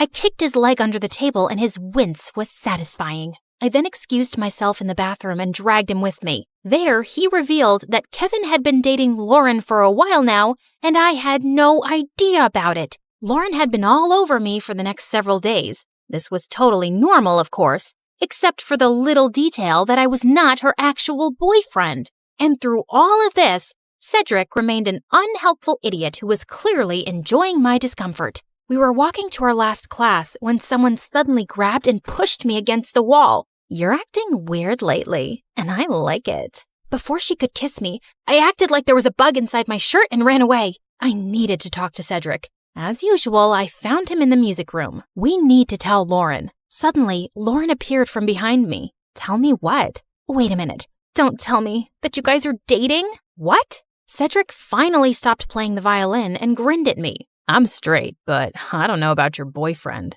Aw, baby. You know I would accept you however you identify, right? Well, that's good to hear. Lauren looked like she bought it, and I just found myself exploding. I'm not Kevin. I'm not your boyfriend. I'm his sister Kendra pretending to be him. I then explained everything to her. Oh, okay. Explains why you look and act differently. That's it? No violent reaction whatsoever? I'm used to Kevin's quirks. So, anything I can do to help with this mission? Just don't tell anyone about this. Got it, baby. Despite knowing the truth, she still kissed me on the cheek and it made Cedric laugh. I started hanging out with both of them since then. They would talk fondly about my brother and share things about him that I didn't know. It made me realize that he wasn't as boring as I thought he was. One day, Cedric dragged me to the music room and asked me to listen to his new composition. It was a wrong move to come with him, because the way his fingers moved and his handsome face played with the painfully sweet tune screamed danger to my heart. I calmed myself down and hyped him up when he was done. You really like playing the violin, don't you? I like to touch people's hearts with classical music. How about you? What makes you happy, Kendra? I'm curious. I ended up telling him about my passion, which was fashion designing. I used to draw my designs every day, but when Dad saw it, he burned all of them. He found it lame and useless to his company. I'm sorry to say this, but your dad is the biggest jerk in the world. He treats you and Kevin as assets to his company, and never as a son and daughter. You're right, but it just made me crave for his love and approval. Someday, I hope you'll be able to find the courage to do what you need to do. You have me now, you know. I'll take care of you. He leaned in closer, and I thought he was going to kiss me, but to my surprise, he pulled away and walked back to the platform to play again. What was that all about? After the incident in the music room, I started thinking that maybe Cedric liked me too, until one day I heard him talking to Lauren in an empty classroom. You like Kendra, don't you? What are you talking about? She's off limits. And besides, she's just like the little sister I never had. Those words were enough for me to accept the truth, that Cedric will just be my dream. To distract myself, I invited Lauren for a sleepover, and as she was trying on some of my favorite clothes, I couldn't help but admire how beautiful she was. Just then, I found her smirking at me through the mirror. Are you falling in love with me now? What? No, I wish I was as pretty as you. Oh, honey, you are prettier than me. And not to mention cute. She ended up knocking on my drawers, spilling some things. There was one thing that suddenly caught my attention. A peanut. What was it doing there? Suddenly, I remembered Kevin calling me a peanut before he ran away. Why don't we crack it open? Maybe he left a secret message or something. And he actually did. I'm finally alive. Wait a minute. That night before he left, he asked me what makes me feel alive. Lauren and I then came up with a mission to find the answer to that question. Your brother is too mysterious sometimes. Maybe Cedric knows something. But unfortunately, he was useless. One day, Dad suddenly called me and started asking about Lauren. I learned that she's dating your brother. Her parents and I are talking about a very important business deal. We will have dinner with them tomorrow night. Make sure to be extra attentive to her. I thought it wouldn't be much of a problem until they suddenly decided to marry us off with Dad knowing that I was Kendra. He was crazier than I thought. Do you think Kevin will be home by then? I don't know if he's ever coming back. I can't believe you dated an idiot. Watch your words, honey. That's my idiot. Well, we need to find your idiot ASAP. The next day, we met up with Cedric in a cafe to talk about finding my brother. We don't even know what makes him feel alive. Shouldn't we just wait for him to come back? Our parents are talking about marriage, for Pete's sake. We're running out of time. Do you know what my parents would do if they found out they were being played? Out of panic, I remembered something again. The mysterious door in the basement. I told them about it, and we waited for Dad to be out before destroying the padlocked door, only to find out that it was actually a dark room where Kevin developed all his photographs, and it was connected to his room. And all those pictures were related to an island that only meant one thing. Kevin was staying on one of them. It makes sense now that he always disappears on weekends. I also found a camera in his bag one time, but I never saw it again. And why didn't you both tell me about this earlier? You're both idiots. And with that, the three of us were off to an adventure to get my brother back. As we traveled, I kept on flirting with Lauren to avoid Cedric. And for a moment, I thought I saw his deadly glare through the rearview mirror. Was he jealous? I wished. In a span of 2 days, we had already visited 7 islands, but there was no luck. Just when we were about to give up, we suddenly spotted someone resting on a hammock. It was Kevin. He looked shocked to see us. Suddenly, he glared at Cedric. Dude, you told them? Wait, you knew? Let me explain. No, you knew. And you kept silent while I was going crazy trying to find a way to bring back my brother so I could get me back. Kendra was equally furious. Babe, I can explain. Shut it, Kevin. You're not my favorite person right now. Kendra. Later. I need to speak to my brother. I walked away and Kevin followed me. Now start explaining the reason I'm sacrificing my identity. I'm sorry, Peanut. I didn't mean for you to be tangled up in my mess. I felt stuck and suffocated because of Dad's expectations. I always knew I would have to take over the company someday, but I didn't know it would be this soon. I thought I would have enough time to still do what I love, to enjoy every island and see its beauty through my lens. But suddenly, I didn't even have a year, so I panicked and I ran away. I'm such a coward. It didn't take a second for me to melt. No, that's the bravest thing I've seen you do. All our lives, I've only ever seen you nod to Dad's every demand. I'm proud of this version of you. I convinced him to come back, but he ended up convincing me to ditch Dad and come with him. After everything that happened, I just realized one thing. Dad wasn't worth it. So I agreed. Lauren is amazing, you know. She didn't deserve to be left without a word. I know, Peanut.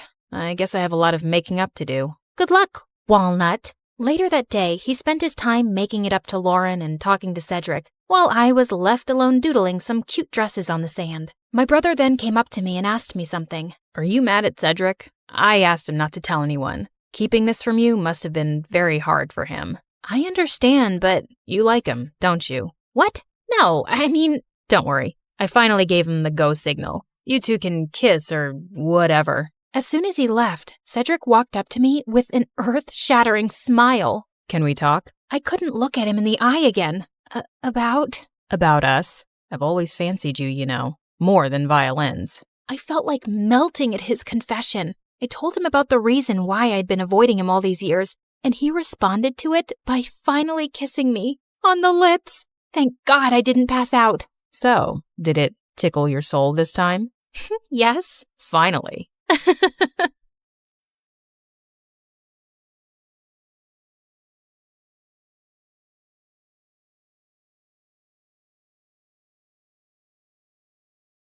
I was about to shoot my target when suddenly someone appeared from the shadows and snatched the apple away. It was the most popular guy in school, Travis, and lately he'd been flirting with me every chance he got. Let's play a game. If you miss the target, I'll have to kiss you. But if you hit it, then you'll have to kiss me. What do you say? Sure, why not? Everyone knew how good I was in archery, and as expected, it was a bullseye. Deal's a deal, cream puff. As he closed his eyes for the kiss, I called for the school cat Loki and whispered something to it. You can open your eyes now. Loki scratched his face like a wild animal as I walked away, in total satisfaction. Hi, my name is Bianca, and I'm incapable of falling in love. Well, that's what I thought. But before I continue, please like and subscribe. My mom owned a huge chain of hotels, and I was the sole heiress to the business empire. Our family name was well known already, but I'd really made us famous. Teen heiress seen kissing alleged gangster? Spoiled princess seen at archaeological site closed off for public? Princess Bianca announces to pay any amount to straighten the Leaning Tower of Pisa.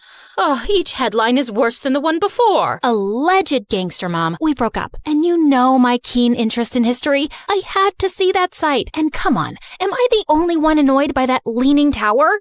When will you ever get serious, Bianca? I have a private jet to catch, but we're not done with this conversation. Yes, go to your meeting, Mom. You didn't even remember to wish me a happy birthday, but I was still celebrating in style. I was having a huge birthday party at the newest club in town, but my night was ruined when I saw an uninvited guest, Travis, and he was approaching me and my BFF Carmen, as if he was God's gift to women, despite that scary face. Hey, sugar lips, wanna dance? Aren't you supposed to hate me for making you look like Frankenstein? What's love without a little pain? And I adore your feistiness. He was all over me the whole night. Eventually, I had to make Carmen distract him and try to escape, but he noticed and followed me like a madman. I'm not done with you, my love. I turned around a corner and opened a VIP door at the end of the hallway. There were some men in suits playing poker, and they all turned to me like I was an alien. Oopsie, wrong room. Thought it was the toilet. But may I say, sir, your jacket is really cool. Very vintage 90s. Michael Jackson kind of vibe. Okay, I won't bother you guys.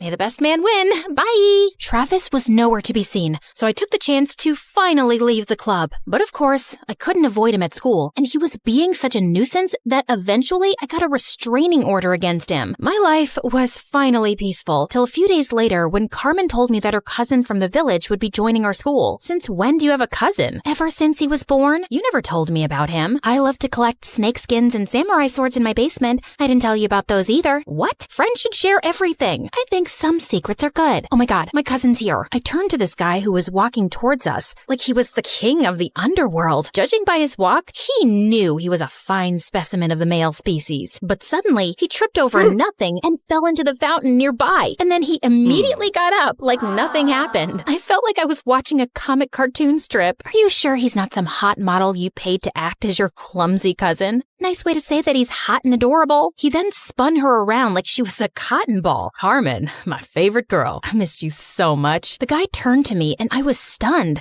He was even more handsome up close and also really familiar. You must be Bianca, Carmen's best friend. I'm Slater. Nice to finally meet you. Did you just curtsy? And have we met before? No. Is this how city people greet each other? Excuse us a moment. Carmen pulled me out of Slater's earshot. What you doing? Talking to my best friend's cousin? Why does that require you to bring your face so close to his? I just thought he looked really familiar. What's your problem? I just think you're finding an excuse to flirt with him. Now listen up, Bianca. You're never serious about any boy, and you just play with their feelings and dump them. And you're not allowed to do that to my cousin. He's not even my type. Relax. Just don't get involved with him that way, or it's friendship over. Understood? Loud and clear, ma'am. Since then, the three of us started hanging out together, and I was having a hard time believing someone like Slater existed. Sheer perfection on the outside, but with the poorest balance a human could possibly have. He tripped, slipped, and stumbled everywhere. He even got a black eye while tying his shoelaces. But one night, while I was admiring one of the paintings at home, it hit me like a bolt of lightning. I remembered where I'd seen Slater before. You gotta trust me, Carmen. Your cousin's up to something shady. Mom and I attended this art exhibition downtown last month, and Slater was there. He was one of the artists. We even bought a painting from him. Only his hair and eye color was different, but it was him, and he wasn't clumsy. He must have been a look-alike. Slater has lived in the village his entire life and just got here last week, and he can't even draw a circle, trust me. I even showed Slater's picture to Mom, and she said it's him too. Now she's contacted the artist to buy more of his work,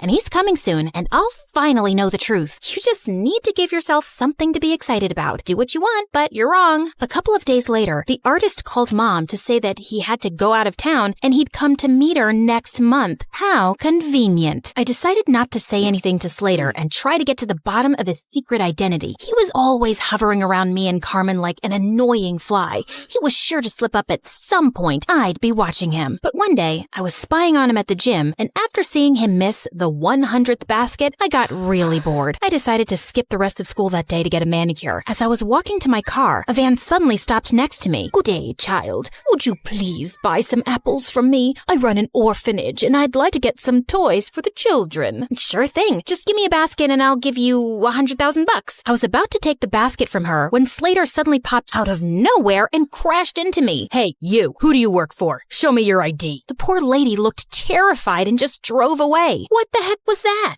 Didn't your parents ever tell you not to take candy from strangers? What if she was trying to poison you? Dude, those are apples, not candy. And who am I? Snow White? And that cute granny is trying to poison me because I'm the fairest girl in all the land. This isn't funny. You don't know how dangerous some situations can be. Oh, please. I swam with sharks last year and jumped off a hot air balloon when it malfunctioned. I laugh in the face of danger. And that lady just wasn't dangerous. I know you're from the village and probably think everyone in the city's evil, but please stop being a weirdo. But Slater just got weirder. Like another time, the three of us were at a restaurant, and as soon as the waiter served our order, he started sniffing mine. If you wanted me to completely lose my appetite, you succeeded. What's wrong with you? He also started sniffing his food and Carmen's. That's how we do it in the village. The first whiff of food tells you everything you need to know. About what exactly? About how organically the food was grown, if the farmer sang to his crops and cows. I ordered a giant brownie sundae with whipped cream and sprinkles. Are you insane? Just give me that. Just then, there was a loud crashing sound next to us, and Slater jumped towards me and brought me down to the floor, covering me like a human shield. He was looking down at me, and I was a little breathless. And then, I saw everyone else staring at us like we were mental. Apparently, a waiter had just dropped a tray full of glasses. Oh, my bad. I thought it was a gunshot and maybe some robbers had come in. I just acted on instinct. Wait, let me get this straight. So you thought it was a dangerous situation and your first instinct was to save Bianca? Hello, what about me? Your own flesh and blood? Slater muttered some apologies while Carmen kept scolding him, even if he was crazy. It was really sweet how he tried to protect me. One weekend, Carmen told me that the cheer captain was throwing a party, just for the cheerleaders and all the boys. I felt curious to see how Slater would act at parties with other girls, so I dashed over to the venue and spied from the bushes. But I couldn't spot him anywhere. I knew how girls looked at him. He was probably surrounded by the cheerleaders. Well, what did I care? I took this opportunity to practice my amazing singing. I can buy myself flowers, write my name in the sand, talk to myself for hours, say things you don't understand. Suddenly, I heard a sound right behind me. Slater, what are you doing here? Same question for you. I came here to sing flowers, 'cause you know, there are flowers here, duh. What about you? It's too loud inside, and everyone was acting wild. It was scaring me. Just then, a huge bug came flying at our faces, and Slater tried to smack it away, but he ended up slapping me instead. Oh my god, I'm so sorry. My hand is so stupid. Bad hand. Gosh, Slater, why are you so freaking clumsy? I don't know, just born that way, but I get even clumsier around you, 'cause attractive girls make me nervous, and you're the most beautiful I've ever seen. What do you mean? You know what I mean, Bianca. It suddenly hit me. He was attracted to me, and that could make things complicated. I had to avoid him from now on before Carmen could misinterpret things and unfriend me. But the very next day, I caught him in the janitor's closet with his butt stuck in a mop bucket. Jesus, what have you done this time? Can you just help me, please? I think I got a cramp. As I pulled him up, our lips accidentally touched, and my tummy fluttered. Just then, someone gasped from the door. Carmen! Girl, it's not what you think. I followed her to an empty classroom and tried to explain. I swear, there's nothing romantic going on between us. He's too dumb and clumsy for me, and I'm certain he's a liar. Excuse me? That's my cousin you're insulting. And you say these things, but I feel like you're attracted to him. Just don't get attached to him, okay? He's not right for you. Of course, duh. I already knew that, but I was a bit bothered by what Carmen said. Why did she think he wasn't right for me? A few days later, I was practicing archery alone when suddenly an arrow came flying from somewhere and almost hit me. I turned around and saw someone behind a tree. I dashed over and found Slater. What are you doing here? Trying to kill me now? No, what? What just happened? You happened, Slater. You nearly sent an arrow arrow straight into me. You're a hazard to society. Oh God, I'm so sorry. I didn't realize my arrow came your way. I mean, I didn't even know anyone was here. I would never hurt you, I swear. But let me make it up to you with an ice cream shake. Come on, let's go. I wasn't finding his act convincing. Why was he always around me? He was beginning to seem as obsessed with me as Travis. And what if he tried to hurt me on purpose with the arrow? By the way, are you free tonight? I want to talk to you about something. Just you and me, alone. Okay, sure. But we're alone right now. You can't tell me over ice cream shakes? What ice cream shakes? Oh, yeah, that. No, tonight's better.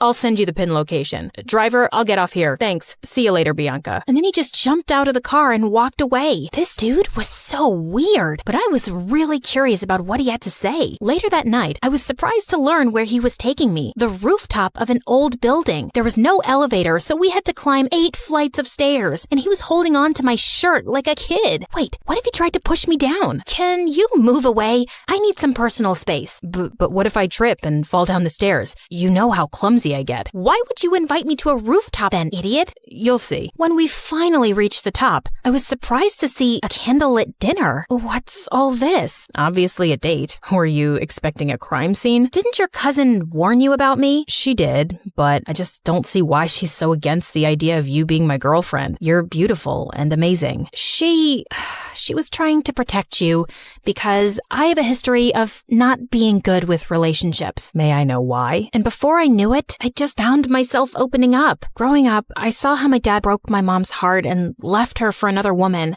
Since then, mom's not even the same person. She just buries herself in work. And dad kind of broke my heart too. Leaving like that? I'm just afraid to let anyone come close. I know that you don't trust me, but I hope that someday you will, and I'll get to know you better. I feel like you're someone worth knowing. He looked at me earnestly and then started leaning in. I found myself closing my eyes, and when his lips touched mine, I felt something electric. Wait, that was a mistake, Slater. I care a lot about my friendship with Carmen. I can't. Okay, I understand. But later that night, all I could think about was Slater and that kiss. Maybe I could talk to Carmen and she'd come around, but I still couldn't shake off the idea that Slater was lying about himself. As luck would have it, Mom told me the next day that the artist was back in town, and he was displaying his work at a gallery that night. Well, Slater wasn't going to be the only one in disguise. I went dressed up as someone completely different, and I was thrilled to see him. He might have a different style, but I was certain it was Slater. And as I was walking past him, I accidentally tripped and fell forward, scraping his arm with my pen. I'm so sorry. I'm not very good with the walking. Clumsy, like you people say. Oh, it bleeds. It's fine, miss. I'm okay. Excuse me. I need to use the bathroom. And the next day at school, Slater was wearing a full-sleeved shirt, just like I'd expected. So I spilled my juice all over him. Oh my God, you're wet. You'll have to change your shirt. It's fine. It'll dry up. No, you'll get sick. I won't. I'm as strong as a cow. I tried a few more tricks, but he was able to avoid all of them. I guess I just had to do it by force. After our classes, I followed him outside school, and just as I was ready to jump on him from behind, he turned around and pinned me to the wall. Bianca, why were you trying to attack me? How did you know, Spider-Man? And all I wanted to do was this. I pulled up his sleeve, and sure enough, he had a long cut on his arm. Ha! So you're really that artist. I've exposed you, you big fat... Suddenly, there was a growl behind me. I turned to see 2 guys holding 2 rabid dogs and pointing at us. Bianca, just run. Slater grabbed my hand, and we ran like crazy from the dogs. After sprinting down several blocks, he pulled me into an old building, and we ran up the stairs. We climbed all the way to the rooftop, and we could hear those guys behind us. Okay, there's no other choice. We gotta jump. Excuse me? I must have heard you wrong. And what is going on? Questions later. And what's the matter? I thought you laughed in the face of danger. Ha. Now is not the time to be sarcastic. Just hold on to me and you'll be fine. Do you trust me? Of course I don't trust you. You're the clumsiest idiot I've ever met. Listen, Bianca, I'm not who you really think I am. I just need you to trust me right now, okay? I won't let anything happen to you. I promise. My instincts told me to trust him, and I did. And what happened next was the most thrilling thing ever. We went flying through the air and landed straight in a garbage dump. Ew, the fish heads? Come on, this isn't over yet. I needed answers about why I was currently running a marathon with my BFF's mystery cousin around the city. Slater, why are these people after us? Listen, something happened. He didn't get to finish because the gangsters finally cornered us. Slater pushed me inside one of the diners as he started fighting them expertly. What were these kung fu ninja moves? He was so hot. Just then, one of the guys came up behind him with a metal chair. I looked around for anything I could throw at that scumbag before he could hurt Slater. Bullseye. That's my girl. Just then, a bunch of policemen arrived and surrounded the men, and Slater pulled out a badge. You're under arrest. What? He was a detective? As those jerks were being taken away, Slater finally told me everything, starting with how I unknowingly got involved with an international mafia gang. You walked in on them one night at the dance club and saw something you weren't supposed to see. You've been in danger since then. Oh, those guys. But I swear I didn't even see anything. They couldn't be sure of that, so you've been their target since. I was already in town looking for this gang and posing as an undercover artist, but when we found out that they were looking for you, I joined your school to be closer. We also thought we could catch them using you. You mean using me as bait? I didn't mean use you like that. We just knew they'd come after you. So that date on the rooftop, was that also a ploy to get the gang members there? Well, yeah, we had police hidden all over that building, but I think the gang realized it was a trap. Everything made sense now. He was just pretending to be interested all along so he could be around me for my protection and to catch the bad guys. I was just a mission for him. You saved my life. Thank you. I just did my job. I'm glad you're safe now. I gotta report to headquarters soon, so... Yeah, great job. Goodbye then. As I walked away, I suddenly felt sad and empty, and the next day at school, Slater was gone. I demanded more answers from Carmen. Slater really is my cousin. He became a detective at a young age, and he doesn't tell us much about his job. But after that restaurant incident where he was clearly protecting you, I asked him what was going on, and he said it was something related to you, but it was confidential. So that's why you didn't want us to get closer. Yes, because he was just here for his job, and he doesn't form attachments. I didn't want you to get hurt. I'm sorry. What for? I can see it in your eyes, Bianca. You're in love with him, but I don't think he can make you happy. Oh, please. I've told you, I'll never fall in love with anyone, if you say so. Over the next few days, I tried my best to get back to normal, but I couldn't get Slater out of my mind. Even Mom noticed something was up with me. Haven't seen any crazy headlines lately. No new adventures? Yeah, it's been kinda quiet, but I did make one stupid mistake, falling in love. Mom sat down beside me and then pulled me into an awkward hug. Sweetie, I know you've been affected by what your dad did, but don't close your heart off. Falling in love isn't stupid, and you'll find the right guy one day, and it'll be amazing. Trust me. Mom decided to take some time off work and we planned a vacation together, but just as I was leaving for the airport, I heard a loud crash from the main hall and saw Slater had pinned Travis to the ground. Slater? Travis? What are you both doing here? Bianca, my cream puff, I couldn't go on any longer without seeing you. I can't live like this. You really need to tighten security around here. Found him crawling through the dog door. As Slater handed over a screaming Travis to the guards, he turned to me. Why are you here, Slater? Same reason as Travis, actually. I really missed you. Wait, where are you going? Sorry, can't disclose the location. It's top secret, so whatever you want, make it fast. I got another mission. Okay, so what is it? I need you to fall in love with me and be my girl. Oh, well, that sounds like it's gonna be a very hard mission. I'm not afraid of challenging assignments. He pulled me in for a kiss and then hit his forehead against mine. So you're naturally clumsy. Only when I'm in love.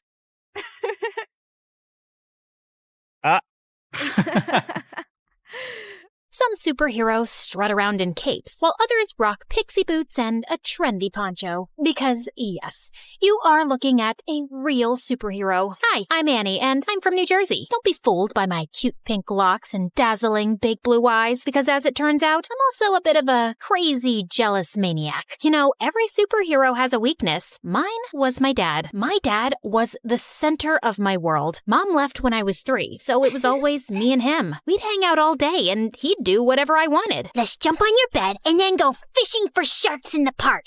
I've just made the bed and it's raining outside, but whatever makes you happy, my angel. My dad was the best. He was my superhero. We did everything together and made a big effort to share each other's interests. For example, he learned the names of all the dogs from Paw Patrol. You're such a Skye. In return, I learned to play chess, which was Dad's favorite game. Kapow! Wow! That's a check and a mate. One time, when I had a high fever, I asked him not to leave my side for 1 minute. I promise, Annie, I never will. And I totally believed him. He even made a pulley system to get the Uber food delivery to my bedroom window without leaving my room. But then, the worst thing happened. A couple of days later, instead of making me breakfast, he grabbed his car keys and let a babysitter in. I must go to work today, Angel Annie. Teresa will look after you. No, Daddy, I'll go with you. I'm sorry, sweetie. I have to go alone. It's for the best. Why? Because we need the money to live. Fine. If you want to leave, you'll have to step over me. And everyone knows that's bad luck. And to my surprise, he actually stepped over me to leave. I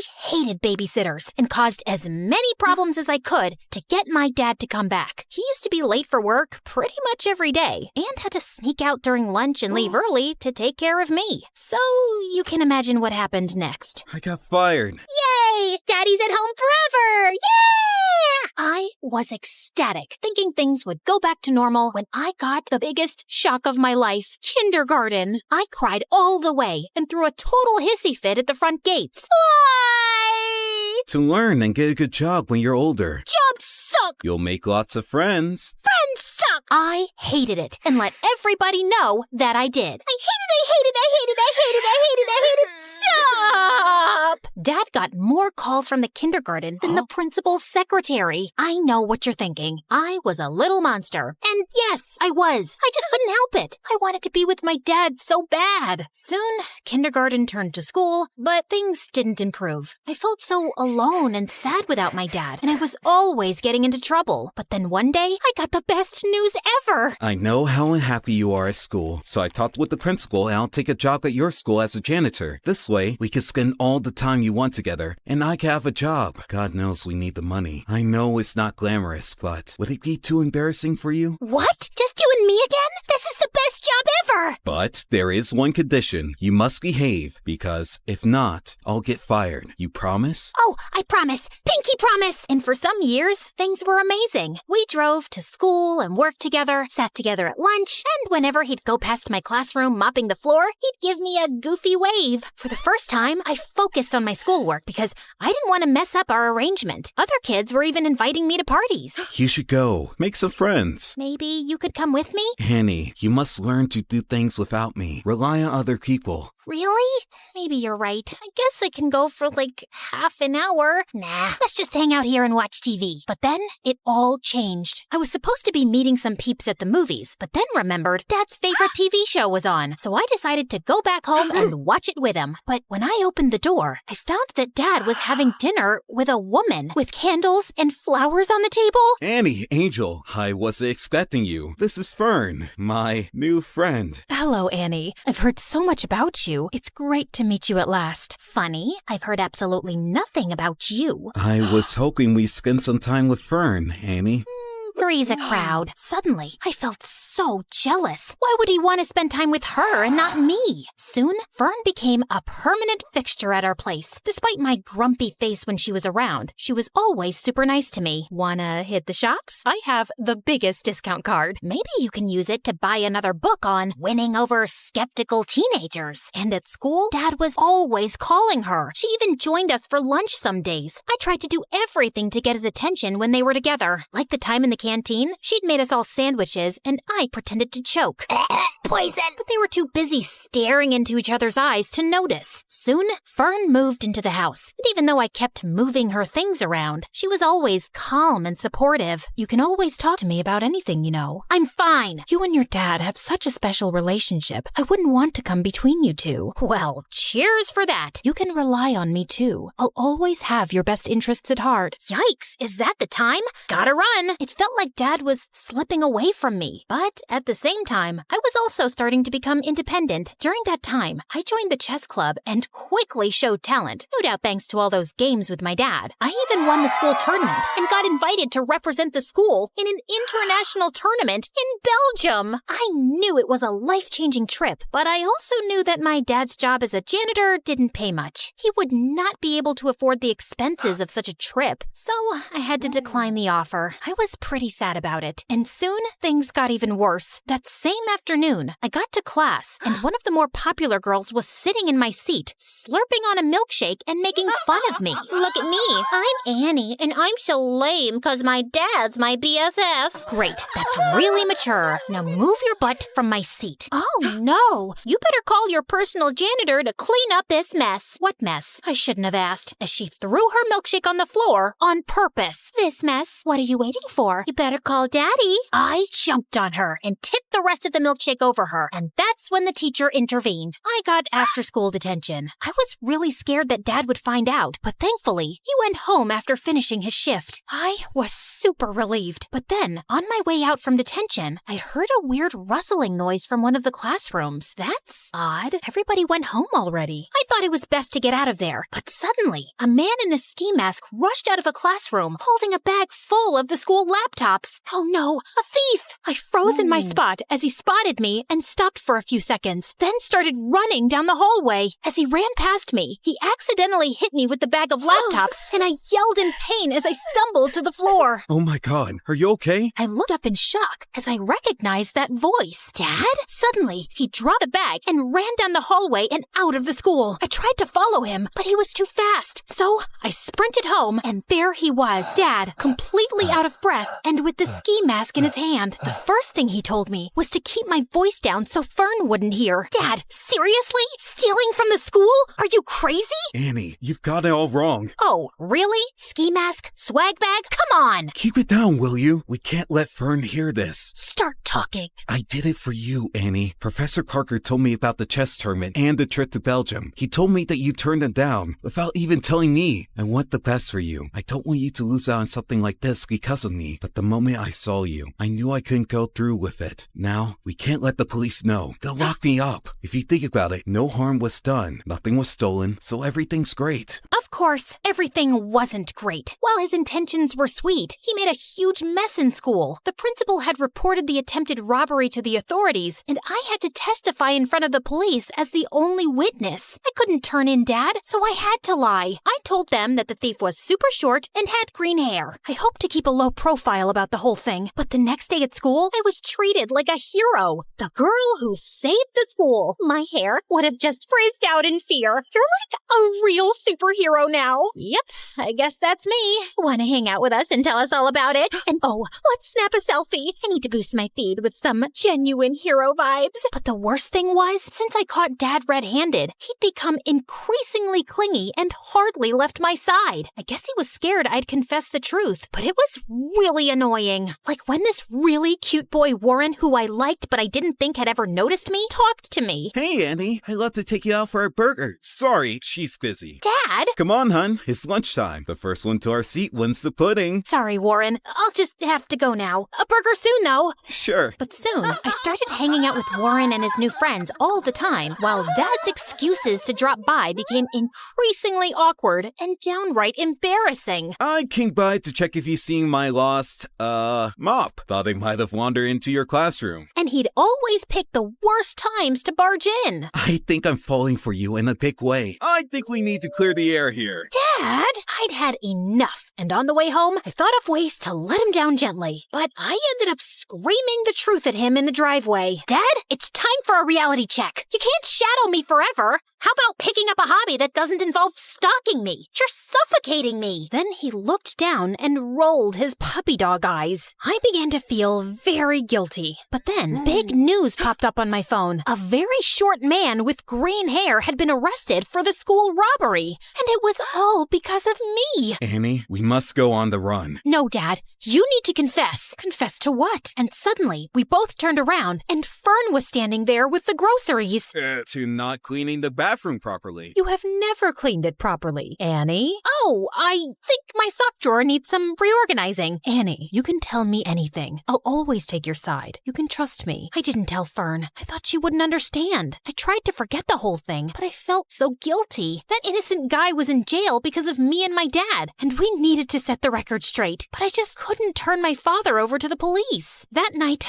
I didn't sleep at all. I was so angry at my dad that the next morning, I skipped breakfast and took the bus to school. But when I got there, I saw him getting into a cop car. Dad! Loads of people were standing around, watching watching and filming, and I was mortified. I tried to make my way through, but when I reached the police car, it drove away from the school. Then the principal came over and pointed at me. Warren and my friends were shocked. It seems Annie isn't a superhero after all. She was an accomplice to her dad. I've never felt such deep shame. If I had superpowers, I'd have vanished right there or zapped myself to the North Pole. I covered my face, crying, and was ready to run away from there, but a cop caught my arm. Time to face the music and confess. But when I finally told the truth, I felt like a weight had been lifted from my shoulders. They let me off with just a warning since I was a minor, and my dad took full responsibility. Fern came to pick me up, and I was enraged with her. I knew she couldn't be trusted. How could you betray us like that? I must confess that I heard you guys whispering around. I quickly understood what was happening,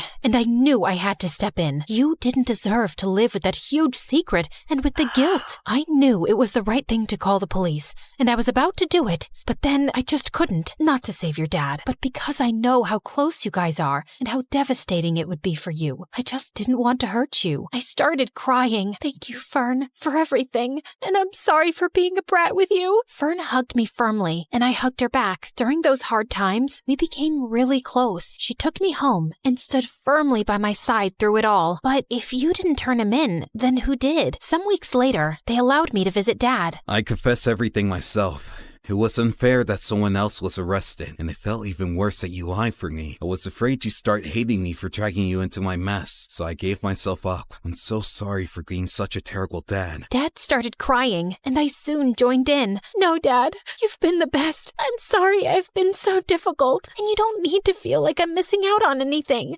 Promise, you won't ever do anything like this again. Pinky promise. And now, a few months later, Dad has been released, and we're moving with Fern to a new city for a fresh start, and I'm looking forward to making new friends.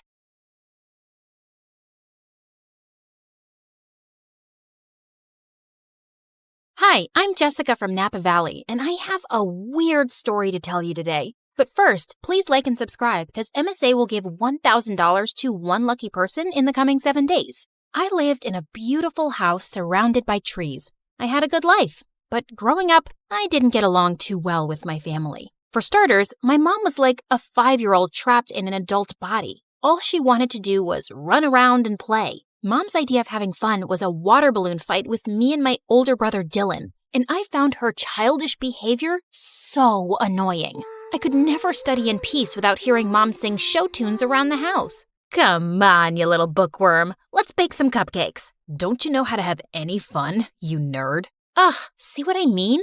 But the only person worse than Mom was Dad. He was barely home since he was a fancy businessman who traveled a lot. And when he was home, he treated us like servants. Bring Daddy some juice, will ya? My toes hurt and I can't move.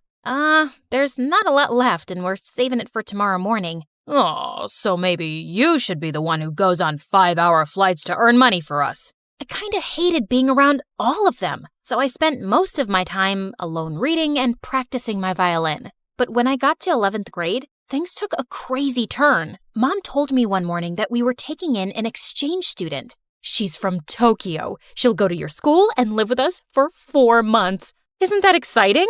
Sure, but we'll have to clean the kitchen first so she doesn't run crying. Be happy, Jessica. Now you'll have a live-in friend to bore to sleep while you play your violin. I sure hoped she wouldn't be a live-in headache like Dylan. That weekend, we all drove to the airport to pick up our Japanese guest. Her name was Queenie, and she looked like a goddess out of a wonderland. Even her fingers were beautiful. Thank you for having me. Truly, it means so much. It's our pleasure, sweetie. Look, I got you a stuffed welcome panda. Mom? Hi, I'm Jessica, and I'm the normal one in the family. Please, don't judge me based on them. Oh my goodness, this is so sweet. Can one of you help me with my bags? They're heavy because of all the books I brought. Wait, Queenie was into books? I loved this girl already. She and I were talking about our favorite authors on the way home, and after that, we really started to bond. It was nice finally having someone I had stuff in common with. Queenie was also super helpful around the house, so both of my parents adored her, especially Dad. Aren't you amazing? How about I buy a present to thank you for all your hard work? Maybe new shoes or gold earrings? I would have bought some for Jessica, but all she cares about is school and homework. That's very kind, but you guys have already done enough, really. Then one night, Queenie and I decided to go on a walk, and she grabbed a jacket from the coat closet. Oh, that's actually Dylan's. But it's so comfortable, and I don't have any warm jackets. Can't Dylan lend clothes to his guests? You can't just take someone's jacket without permission. Give it back. I don't want you wearing it. Fine, here you go. I'll just freeze to death then. Come on, Jessica. Dylan looked really mad, and suddenly he pulled me aside. What's her deal? After all we're doing for her, she gets this worked up over a jacket? I don't get why you can't just lend it to her for 10 minutes. Because there's something about that girl I just don't like. You mean 'cause she's actually sophisticated and has manners? Makes sense why you wouldn't like her. Dylan just looked angry and stormed off. Jeez, what a drama king. He probably was just jealous that Mom loved Queenie so much. He'd always been Mom's favorite. The next day at school, I was studying for exams in the library when Queenie came in and sat next to me. Hey, girl, listen, I just want to apologize about Dylan being so mean to you. He must have forgotten to take his meds. Don't worry about it. Actually, I was wondering if you could help me with my English assignment later. I'm still not fully comfortable with the language. Yeah, of course. Thank you so much, Jessica. I'm really grateful for you. Queenie hugged me super tight, and I realized I was her only real friend here. I could just feel how sad and lonely she was. I waited for Queenie at her house for several hours, but she didn't show up, even though I called and texted her 100 times. Then finally, Queenie arrived carrying a small box. Sorry I'm late. I was buying you a present. Here, open it. Aw, Queenie, you didn't have to get me. At that second, I saw a hissing rat and I started to scream. Jessica, calm down. This is a pet rat. I have one just like him at home. He's so sweet. Just hold him. Queenie let the rat crawl on my arm, but he bit me. Minutes later, I had to go to the emergency room, and Queenie burst into tears. I swear, I had no idea that rat bites were poisonous. I have the exact same one at home, and he's such good company. It's okay, Queenie. The doctor said I'll be fine. Just don't go around giving people pet rats in the future. Queenie just kept apologizing and hugging me. I felt bad for her, but man, it had been an exhausting day. And for some reason, things kinda went downhill after that. Queenie wanted to be around me 24/7 and do everything together. I was thinking I could come with you to your violin lesson today. I've always wanted to play an instrument. I have a recital tomorrow, Queenie, and don't take this the wrong way, but I need a little space. We already go to school together and live in the same house. Of course, I totally understand. Your mom wants me to make dinner anyway. I was relieved that Queenie wasn't upset, but when I knocked on my violin teacher's door, I saw he looked mad. What is it now, Jessica? Haven't you caused me enough stress today? Caused you stress? What are you talking about? Your mother called in to tell me you wanted to quit the violin for good. The recital is tomorrow night. I have 24 hours to find a replacement. My teacher slammed the door angrily, and I was so confused. Why would Mom tell him I was quitting the violin? I went home to confront her when I saw Queenie standing by the kitchen, smiling at me. How was your violin lesson? Was your teacher disappointed that you quit? How did you know about that? Wait, unless you were the one who said I quit? Yeah, I was a little hurt that you didn't let me observe your lesson. So I thought a good punishment would be taking the violin away from you for a while. I'm sorry, punishment? Queenie, you're not my mom. How could you do that? Playing the violin is one of the only things that gives me joy. Like you already don't have enough joy in your life? You don't appreciate anything your family does for you, especially your mom. You make it so obvious that you think she's dumb. You're just an ungrateful witch. That made me so mad that I slapped Queenie hard across the face, and then I stormed off to my room. I refused to speak to Queenie that whole morning and didn't even say thank you when she made me breakfast. I suppose all sisters fight once in a while. Honey, Queenie's going to come to school late today. We have to renew her passport. Good. Get it renewed ASAP so she can go back to Japan. And she's not my sister. Jessica, what's gotten into you? Queenie just smirked at me and I left. I tried to forget about her at school, but around lunchtime, I got a text from her. Jessica, where's your mom? I haven't seen her all morning. Is she okay? What was she talking about? Hadn't they gone to the passport office together? I called and texted Queenie to find out more, but she didn't answer. And when I called Mom, her phone went right to voicemail. I started panicking and went home as fast as I could to see what was going on. And I found Dylan on the porch looking super upset. I just got a text from Queenie asking where Mom is and if she's okay. What is she talking about? Neither her or Mom are answering their phones. Why would Queenie send a text like that? Something's going on. We have to call the police. Okay, but go tell Dad first. I found Dad in his office and told him everything, but he shrugged like it was nothing. What's the big deal? She'll turn up soon enough. So you're not worried at all if Mom's okay? You don't think those texts were weird or... Quit bothering me, Jessica. I could use a break from your mom. Get a little peace from her morning singing. What? What kind of monster was my dad, not caring if Mom was safe? I would have to take matters into my own hands. But just then, I heard yelling coming from Dylan's room, and I opened his door to find Queenie sitting on his bed, while Dylan looked furious. What is going on? Queenie, you've been home this whole time? Do you know how many times we tried calling you? What is going on with our mom? Sorry, that's not a question I can answer. Jessica, this girl's a creep, and I know she had something to do with Mom being missing. Look, Queenie, I know we had a fight yesterday, but we really need your help. Queenie didn't answer me. She just walked towards the door with her arms crossed. You two won't find your mom anytime soon. I'm making sure of it. You're making sure? Queenie, tell me right now where Mom is, or what? You'll go to the police? You'll accuse a poor, helpless exchange student of making your mom go missing with no proof? I don't see that working out, and I'm not done with you guys yet. In fact, I've just started. With that, Queenie pushed me off of her and walked out of the room. Dylan and I immediately went to the police station and reported everything. They sent out a search team to look for Mom and then did an investigation on Queenie. And to our shock, they discovered Queenie wasn't an exchange student at all.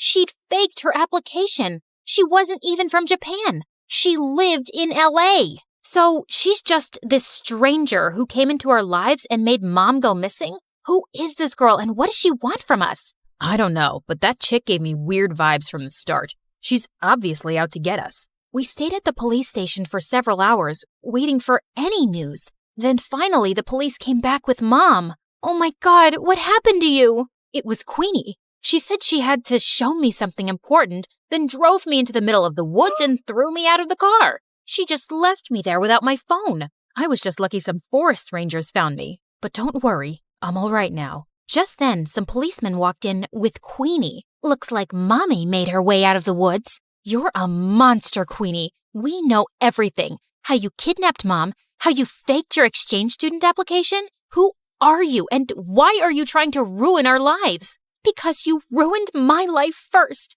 When I was 10 years old, your dad conned my parents out of all their money and disappeared, and we ended up having to live on the streets. My mom had a mental breakdown. Your dad is a criminal, and I finally tracked him down because I wanted him and his perfect family to suffer the way I did. I was speechless. I knew Dad had been a jerk, but he was a crook too? Queenie was admitted into juvie, but we insisted that the police look into her family's case. And 2 days later, the police came to us with some news. It turned out that Dad was part of a group of conmen that had been going around in disguise all over the country for years, scamming people. And as soon as Dad got home, they arrested him. He kicked and screamed and shouted at us to do something, but we didn't. A part of me almost felt relieved to see him go. I am so sorry, you guys. I never knew much about your father because he always told me to mind my business and kept everything a secret from me. And I stopped asking. That's why I was never happy in our marriage. He was the worst. He never cared much about you or us. You did everything for us, Mom, and I really appreciate you. I'm so sorry if I looked down on you for being messy or childish or whatever. Now come on, let's go talk to the police to get Queenie's family help for their situation. Be grateful for the life you were given. Every day is a gift.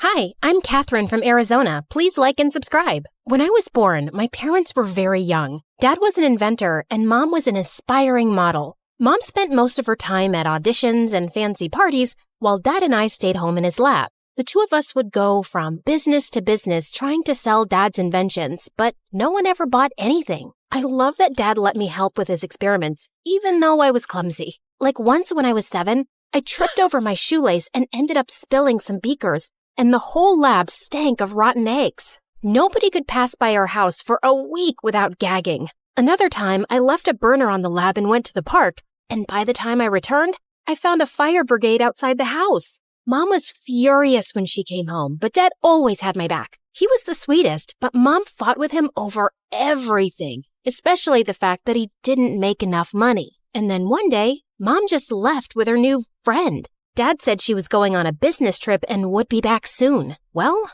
Mom never came back, and Dad did his best to keep me happy. Once when I was 9, we were at the supermarket and Dad picked up the last bag of marshmallows when suddenly a lady started yelling at him. Hey, I was about to take that. Give that to me. Ma'am, I picked them up first. So what? I saw them first. Don't you have any manners? It's ladies first. Dad gave the bag to her, but I was furious. He was just too nice, and I had to protect him. Plus, there were marshmallows on the line. I acted nice and offered the lady some gum. And seconds later, the witch started to scream. It was a spicy gum that made your mouth feel like it's on fire for 10 hours. One of my favorite inventions. Dad and I kept working together, and by the time I was 12, we had developed something spectacular. He sold our invention to a huge corporation, and overnight, we became millionaires. We moved into a huge house, and Dad started his own company. But I couldn't help noticing that sometimes he was really sad. What's wrong, Dad? Nothing, honey. I'm totally fine. Then one day, a magazine named him the city's most eligible bachelor, and suddenly, he was going on dates every weekend. I was jealous. For so long, it had been just the two of us. But Dad seemed happier. Dad had always homeschooled me, but now he was too busy. So I started school for the first time in 9th grade. We had a test in science class soon, and I turned in my exam in 5 minutes and got all the answers right. My teacher, Mr. Johnson, swore I cheated. I didn't cheat. I studied the chapter last night.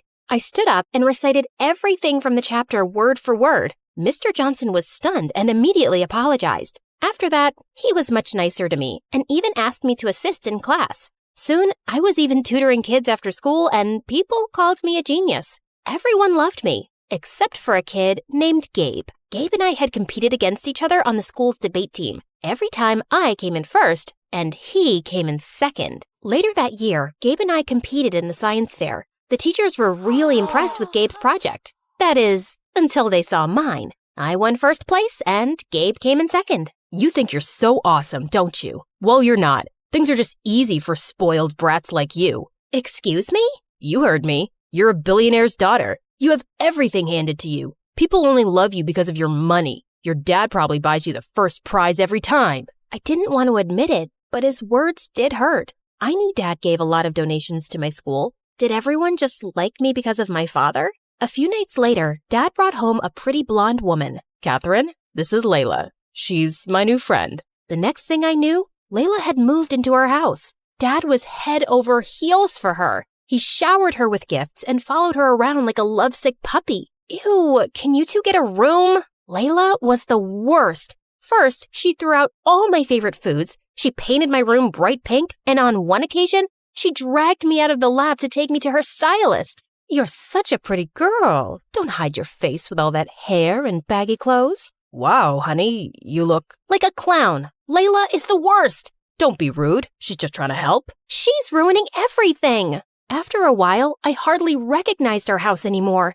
and Dad spent all his free time taking Layla shopping and on romantic getaways. I didn't trust her one bit. She was probably just after his money. But it didn't matter what I thought, because soon, Dad and Layla were married. A few months later, while Dad was away on a business trip, I woke up at night to get water when I found Layla talking outside with a man in a hoodie. The two argued for a while, then she hugged and kissed him. I saw her coming back in and ran upstairs. What? The next morning, Dad was back and I found him with Layla in the kitchen. Good morning. I made your favorite pancakes. What's the matter, honey? Is something wrong? Yes, it is. I saw Layla with a strange man last night. She kissed him. What? Kat, are you sure you're okay? I was out like a light last night. It was probably just a dream, silly. I felt like an idiot. Layla just lied to Dad's face, and he was too love-struck to believe me. A few weeks later, Dad went on another business trip, and at 2 a.m. in the morning, I heard a strange man whispering with Layla in her bedroom. I was pissed. I grabbed my cell phone. This time, I'd get evidence. I crept towards their room. The door was closed, but I could hear the man's voice through the walls. I pressed record and sent the audio to Dad. The next morning when Dad returned, he and Layla confronted me. Are you spying on Layla? Dad, she's cheating on you. I sent you the evidence. I left the television on, Kat. That's what you heard. I love your dad. I'd never cheat on him. That wasn't the television. It was another man. I swear. She's a liar. I am so disappointed in you, Catherine. She's done nothing but be nice to you, and you've treated her horribly. You need to accept that Layla and I are together, and your lies won't change that. Dad grounded me for a week. After that, I didn't say a word about Layla's late-night excursions. If Dad wanted to be with a cheater, so be it. I focused on school and preparing for the next big debate competition, but I noticed that Gabe wasn't there. He wasn't my favorite person, but I started to worry when a few weeks passed and none of the teachers or students knew why he was absent. Then I remembered that Gabe worked at a local deli after school. One afternoon, I decided to stop by the deli. I saw Gabe at the counter looking like he hadn't slept in days. Gabe, are you okay? What are you doing here? I was just worried about you. I brought you the homework you missed from class. Why are you being nice to me? No one's ever nice to me. You might be my nemesis, but I still care. Suddenly, Gabe burst into tears. He told me about how his mom was sick and he was working day and night to pay for a special surgery she needed. I'm scared I won't be able to raise enough money in time. I can give you the money. I don't want your charity. It's not charity. Consider it an investment. Competing with you keeps me on my toes. Gabe accepted the money, and a week later, he ran up to me and gave me the biggest hug. Whoa, I can hardly breathe, buddy. Mom's surgery was a success, and it's all thanks to you. Also, I'm sorry, Catherine. It's not true that you win everything because you're rich. You're just better than me, and I know that. Soon, Gabe and I started spending all our time together. We studied together every day, texted late into the night, and sent each other our favorite MSA videos. I was happy being at his place anyway because I wanted to avoid Dad and Layla as much as I could. One day as we were walking home, he was unusually quiet. What's wrong? You look like you swallowed a lemon. I don't know how to say this, but I was thinking, just contemplating if maybe you would consider or like to, Just spit it out, man. Do you want to go with me to the winter dance? Oh, I don't know. That might not be such a good idea. It's okay, I get it. You'd rather go with some rich, cool guy, not a poor nerd like me. No, I don't care how much money you have, and we're both nerds, duh. It's just that I'm a horrible dancer. I'd probably embarrass you. You'd never embarrass me, Catherine. You're perfect. Then Gabe kissed me, and it was so romantic. That weekend, Gabe came to pick me up in his mom's car for the dance. Gabe walked up to Dad to meet him, but Dad ignored him and pulled me to the side. Are you sure you want to go out with this boy? He drives that piece of junk, and it looks like he pulled out his suit from the trash. Dad, what is wrong with you? I like him. He's a sweet guy. And since when do you care about how much money someone has? You were never this way before. Not until you met Layla. Don't drag Layla into this. You're my daughter, and you deserve better than a poor loser. You're being impossible. Let's go, Gabe.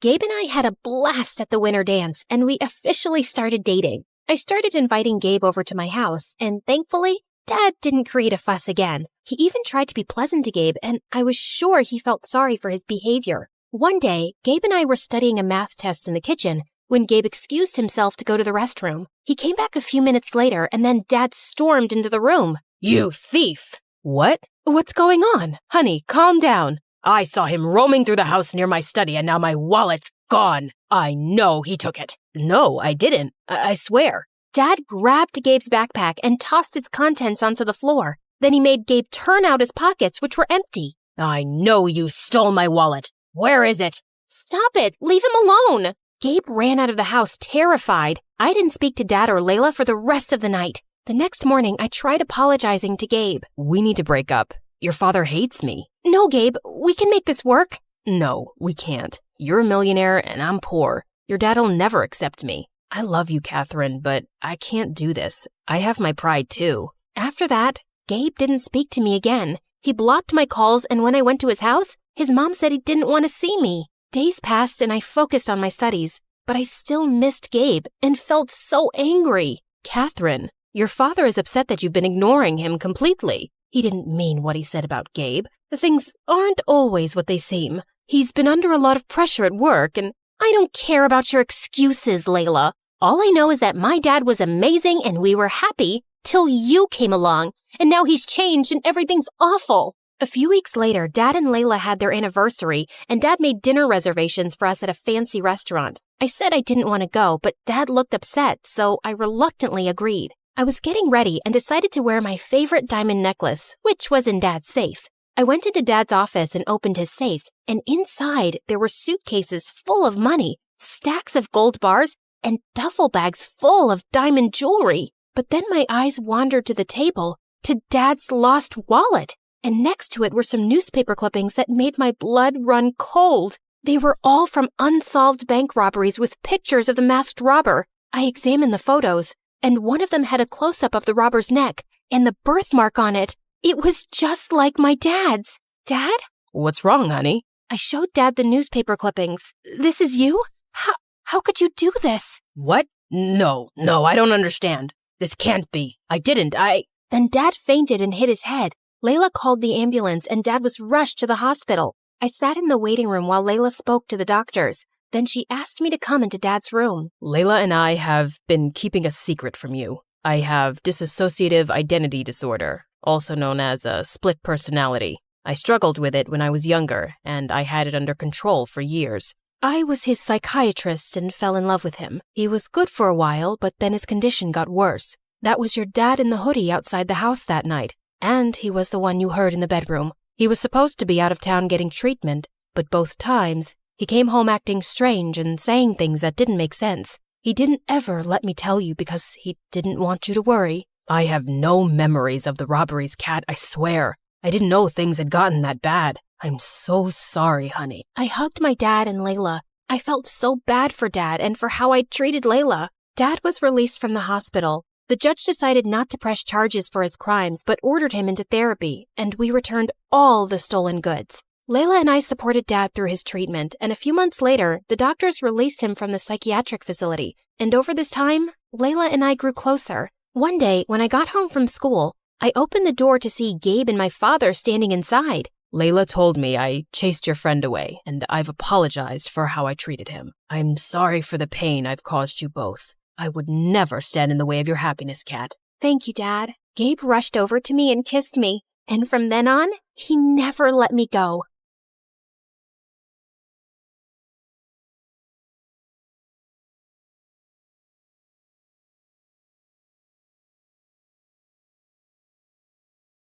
I used to think silence was peaceful. Then my mom fell into a coma, and silence became the loudest sound in the world. Everything just kept piling up. And worse, it was just the two of us. No rich dad, no secret inheritance, no billionaire auntie waiting to adopt me and fix my life.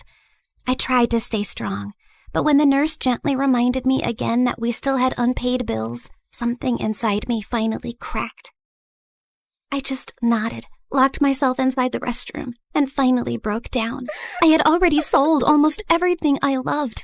My iPad, my sweatshirts, even the tiny cute things that used to make me happy. What else was I supposed to give? My hair? Both of my kidneys? I had almost lost hope. Please, I'll do anything. I'll study harder. I'll stop complaining about homework. Okay, maybe not completely, but I'll try. I won't even call the mean girls at school ugly goblins anymore. Just, please, I need a miracle. Just then, I heard a calm woman's voice speak. If you want a miracle, then look up. Wait, like treasure? You are reading it right. A special treasure awaits you. Is this a prank or something? Hello? I slowly turned around, expecting a hidden speaker or a hospital ghost with good acoustics, but there was nothing. I did not just hear a bathroom wall answer me. The wall did not answer you. I did. This is stress. People cry too hard and start hearing things, so this is totally normal, right? Just then, an arrow beneath the message suddenly started glowing. First I'm hearing things, and now I'm seeing things. What's happening? Believe your own eyes. Only that which you see is true. What is unseen is but an illusion. Okay. Let's say I believe you for 3 seconds. So, are we talking about gold? Money? Something that I could sell for millions? Because I don't need some riddles right now. I need some miracle, or at least some actual cash. Or some treasure valuable enough to change your fate. Whether it becomes salvation or disaster depends on who finds it first. And right now, you're already running out of time. Out of desperation to save my mom, I eventually gave in. I followed her out of the restroom, through the hallway, and toward the exit while she narrated every tiny step like a freaking GPS. Continue forward, and please do not look suspicious. Proceed to the exit. Step over the small crack. Avoid the wet spot. Lift your foot slightly higher. There is an unpleasant object 2 centimeters ahead.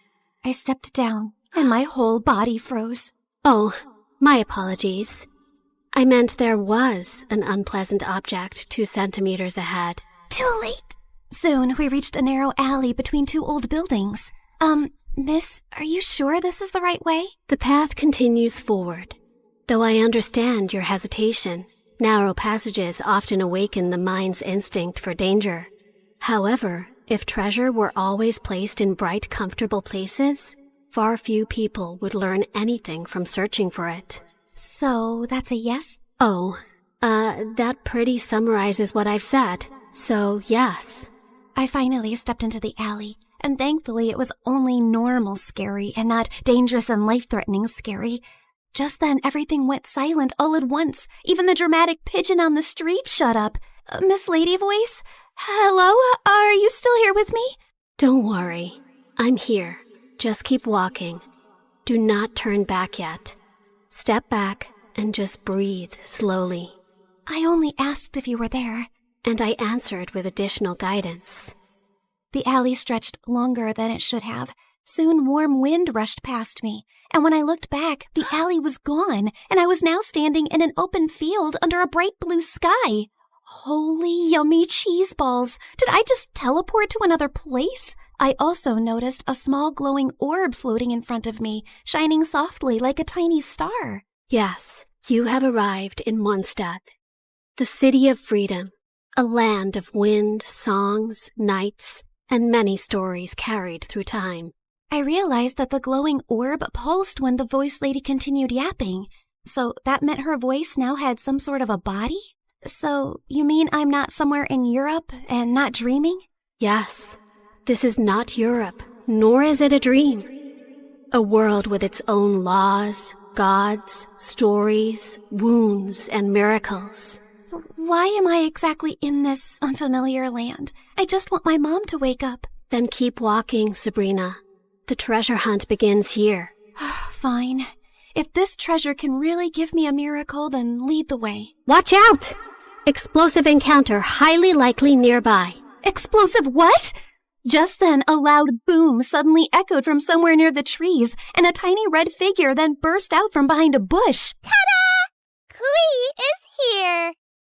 Spark Knight of the Knights of Favonius. She is known throughout for her enthusiasm, remarkable explosive talent, and a long history of incidents that are best described as energetic. Sorry about that. Clee was only doing a little fish blasting.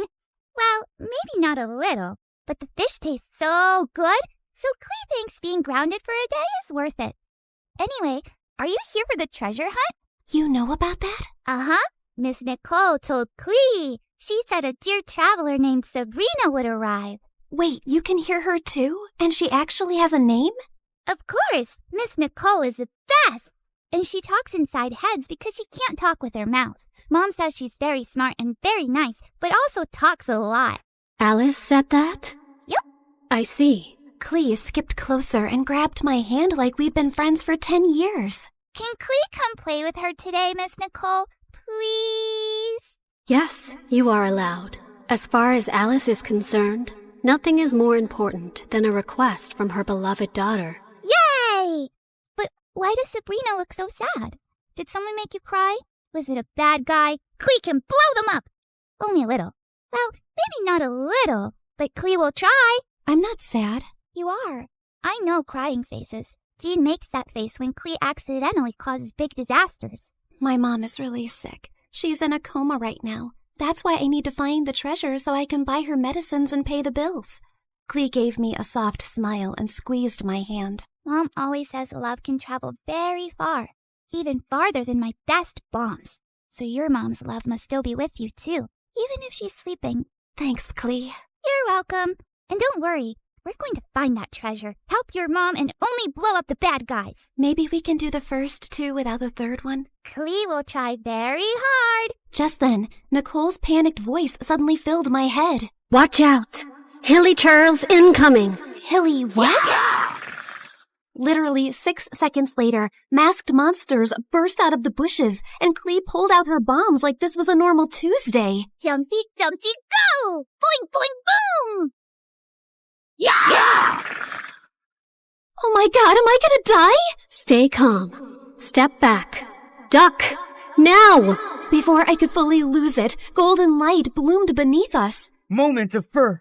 A glowing flower platform rose from the ground, blocking the monsters just in time. Then a calm boy appeared above us and landed lightly. Mr. Albedo, you came! Klee knew you would. I heard explosions nearby and thought it would be wise to investigate. Finding Klee here confirms my hypothesis. Sabrina, this is Mr. Albedo. He's like my big brother, and he's super smart. Nicole quickly explained that Albedo was the chief alchemist of the Knights of Favonius, and that his knowledge of ancient mechanisms would be very useful for our treasure hunt. Klee is my little spark knight. I need to keep her safe and sound. Besides, investigating the unknown is certainly my thing, so count me in. Well, I guess the more the merrier. After that, Nicole led us to Thousand Winds Temple, an ancient ruin full of broken pillars, weird symbols, traps, slimes, and things that clearly wanted me flattened. But somehow, because of Nicole's directions, Albedo's magic, and Klee's little bombs, we made it through. I thought you were just going to lead me to the treasure. You did not warn me about all this. Seriously, did I get transported into a video game world or what? A world is only called a game by those watching safely from the outside. To those inside it, every path, every danger, every choice is real. Wow, that was beautiful, but also very unhelpful. Then allow me to be more direct. Keep moving. Something larger is approaching. Larger? Just then the ground shook. From the dark corners of the ruin, 2 giant metal monsters slowly woke up. Please tell me those are statues. Please. Unfortunately, no. Those are ruin guards. Ancient machines built for battle. And judging by the glow in their eyes, they have already identified us as a threat. Before I could pee my pants, someone crashed down from a broken wall and stood between us and the machines like a walking shield. One swing sent a ruin guard flying back like a stupid little tin can. Whoa, this guy looked like he could punch a mountain and the mountain would apologize. Uncle Varka, you came! Klee knew you would. Now the big metal meanies are in trouble. Ah, the almighty Knight of Favonius to the rescue. How timely. Ha! Miss Nicole! Didn't expect to find you leading children into ancient ruins. And I didn't expect you to enter by jumping from a wall. Yet, here you are. Fair enough. When the coast was finally clear, Albedo calmly stepped toward the broken machines and found a small glowing fragment inside them. The moment he lifted it, the air around us shimmered. The first clue has awakened. First clue? Nicole's glowing orb rose into the air, stretched like a flower opening, and became a beautiful woman. Well, there you are. I was wondering how long you planned to stay as a floating light. Wait, you're Miss Voice Lady? You actually had a physical form this whole time? Nicole looked at me, and even though her lips did not move, her voice gently entered my head again. My apologies. Until the first clue awakened, I could only guide you through a small projection of my presence. Now that the path has opened, I can take this form before you. However, for certain reasons, I am unable to speak. This is the only way I can communicate with you. Now then, She continued yapping for 8 more minutes straight. And from what I understood, she was an angel called N from the Hexen Circle, a circle of powerful witches. She then explained that the glowing fragment was a piece of the treasure's scattered light and could lead us to the traces left across Tivat. The treasure you seek was broken long ago. Its light scattered across Tivat, leaving traces behind. This fragment will reach those traces. The brighter it shines, the closer we are to the treasure. Across Tivat? As in, this whole world of yours? Several regions, yes. That means a long trip, but don't worry. With Miss Nicole's incredible sense of direction, we'd never have to worry about getting lost. Yay! More big adventures! Wait, no, not yay. I need to go back. I have classes tomorrow and a sick mom in the hospital. Nobody told me this treasure hunt came with a lot of obstacles and a whole world tour. I understand. Your fear is not unreasonable, but the treasure you seek cannot be reached by standing still. Each clue will bring us closer, and each step will return you to the wish that brought you here. Fine. For Mom, I would continue this crazy mission. After that, everything turned into the fastest, weirdest world tour of my life. The mute angel continued her directions like an unmutable treasure hunt navigation guide, dragging us across a giant magical map, jumping from one region to another, while I tried my best to stay alive and understand what was actually happening. In Inazuma, the sea was angry, the sky was angrier, and my stomach was fighting for its life. Storms often remind mortals that control is an illusion, and yet... Miss Nicole, respectfully, I'm about to throw up into the ocean. I suggest you give the kid the short version, Miss Nicole. Very well. Storms pass. Thank you. That one helped. In Sumeru, we finally got one peaceful break near a waterfall. Albedo sketched the view. Klee showed me Dodoko, and when she said her mom gave it to her so she would never feel lonely, my chest hurt in the softest way. After our little break, Nicole led us to Natlan, where we were nearly roasted alive. Fiery creatures chased us through rocky paths while she calmly yelled directions. And at one point, Varka carried Klee and me like luggage. This is fun! Uncle Varka is the best! Hold on tighter! Every trace we followed made the fragment shine brighter. And by the time we reached Fontaine, it was full-on glowing, like it had finally remembered where the real treasure was hidden. Nicole led us beneath the water to hidden ruins, where the fragment pointed us toward the final trace, the one hiding the real treasure. Freaking finally! Soon, we found a mysterious sealed door, and Albedo figured it out like a puzzle in minutes, using one of Fontaine's underwater mechanisms like it was nothing. The sealed door opened, and I thought we had finally reached the treasure. Behind it were more passages, hidden compartments, and even more puzzles. I swear to God, is the treasure shy or what? Ancient civilizations valued protection. Finally, we reached a chamber where a small chest waited on a pedestal. I opened it with shaking hands, but there was no gold, no money, no jewels, nothing I could sell. Inside was just a small, broken, flower-shaped relic. No, we traveled across Tivat for this? For a broken thing? It is indeed damaged. We can fix this, right? Yes, but not with gold, not with force, not even with knowledge alone. Then how? This relic is a vessel of hope. It reflects the heart's deepest wish. It was never meant to make someone rich.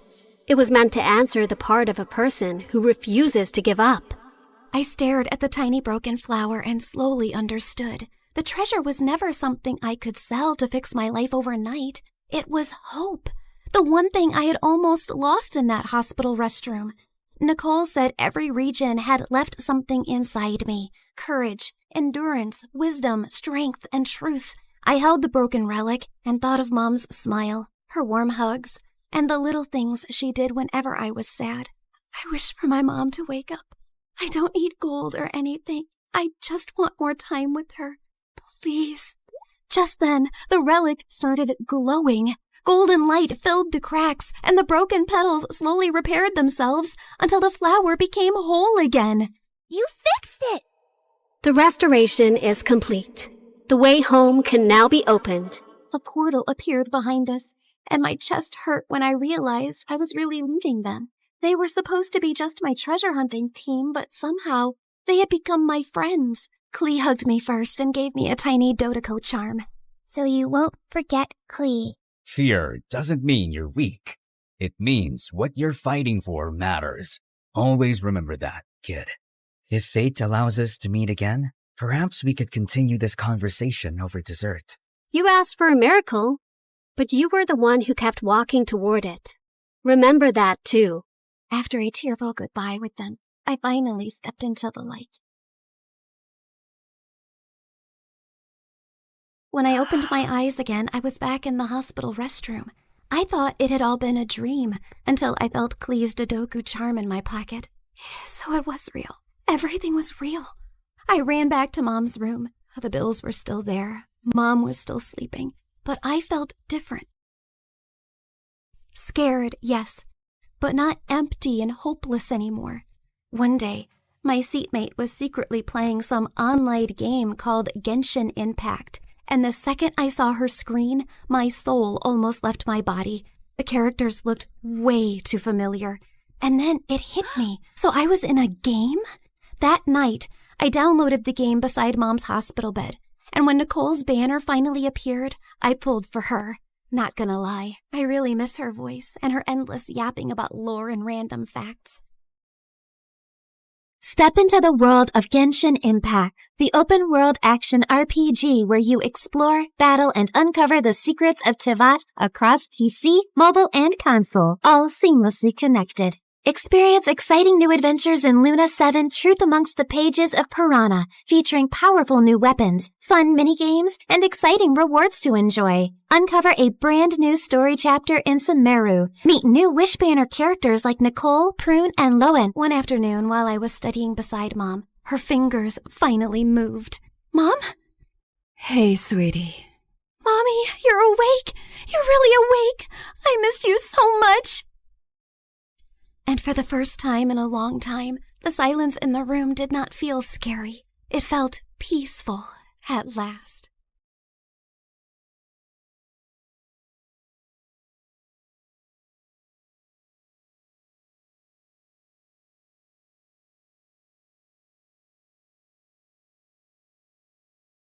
As Hermes, messenger of the gods, I've borne witness to countless tales spun across the tapestry of Olympus. With my winged sandals, I have traveled across the realms of the universe, carrying tidings that have altered fates.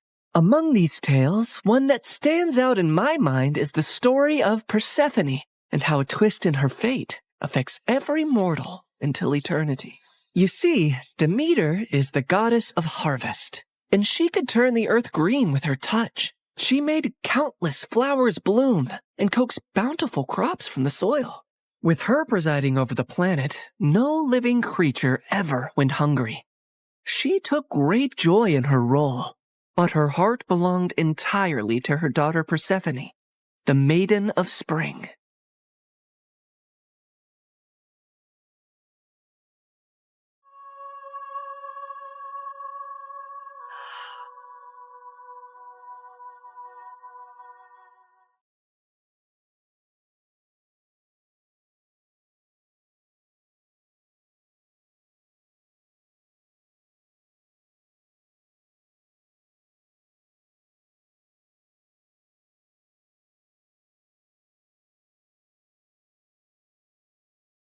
I've never seen anything like you. Are there more of you nearby? Little princess, I know of a field where the flowers bloom as far as the eye can see. I can take you there if you want. Oh, really? Oh, that would be a sight to behold. Then come with me, sweet child.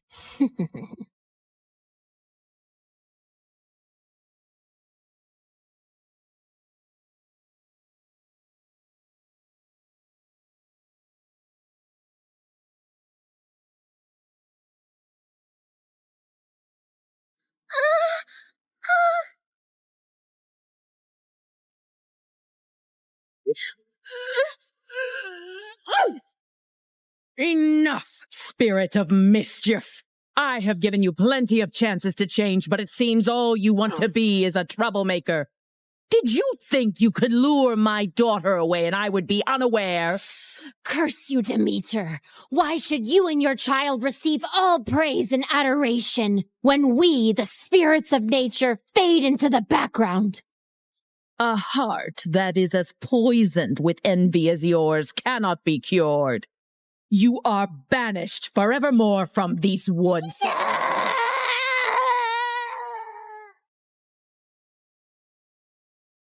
Did you forget that you are not allowed to venture into the forest alone? I'm so sorry, Mother.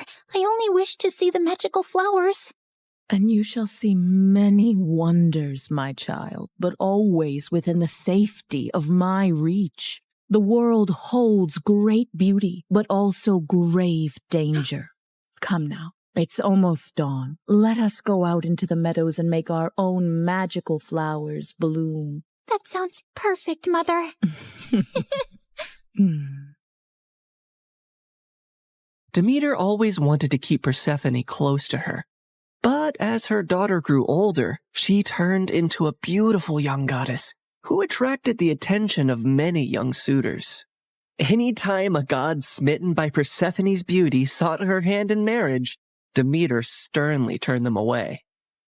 I cannot marry her off, Hecate. She is too delicate for the harsh world outside. Huh? These gods who come after her, they only see her beauty, not her gentle soul. They cannot care for her as I do. Demeter, you must be mindful of what Persephone wants too, or she might grow to resent her cage. A cage? Is that what you would call it? She has everything here that she could possibly desire. She's a powerful goddess, and under my guidance she can wield life from barren soil. Any god she marries will only dim her light. No, she will be here with me forever. Innocent and loved. I do not desire to leave your side, Mother.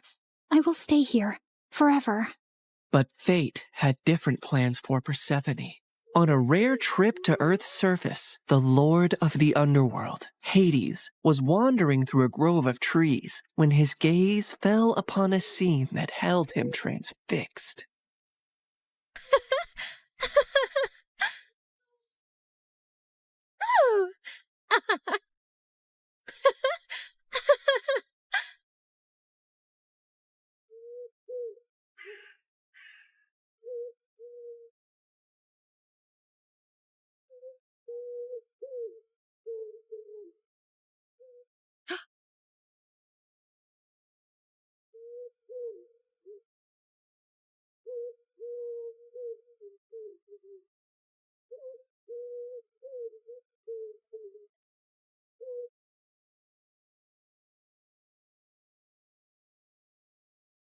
Hades, my lord, you seem to be troubled. What weighs on your soul? As you well know, when my brothers and I overthrew our father, the kingdom was divided among us. Zeus received the sky, Poseidon the sea, and I the underworld. I've never complained about my lonely lot, and do my duties justice. I don't frolic or play like the other gods, and work hard in my solitude. But mortals and gods alike see me as the embodiment of darkness, and their tales paint me as a monster to be shunned. My realm is necessary, but it is hated by all, as am I. But do they not see that I also have a heart, that I am made of the same cosmos as they, even yearn for the light sometimes? What has brought this on, my lord? Persephone. She is the light where there is none. She is life where all is death. Ever since I laid eyes on her, I can think of nothing else. But would she ever see past the darkness that cloaks me? Could she ever gaze upon me and see not a lord of despair, but a soul longing for companionship and warmth? Persephone, Demeter's daughter. Indeed, her radiance rivals the dawn, but she is of the upper world. I must have her as my queen, as my wife. Her presence would bring joy and life to a realm that only echoes with loneliness and sorrow. And I must believe that even in the underworld, love can find a place to blossom. My lord, her mother would never allow it. Perhaps there is a rightful path to this union.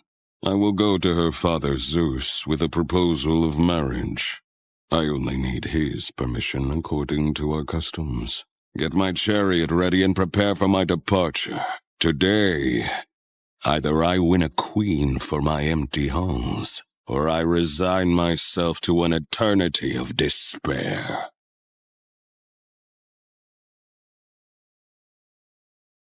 The next day, when Persephone had wandered far from her companions in a field and was kneeling down to admire Narcissus, suddenly the earth beneath her shook.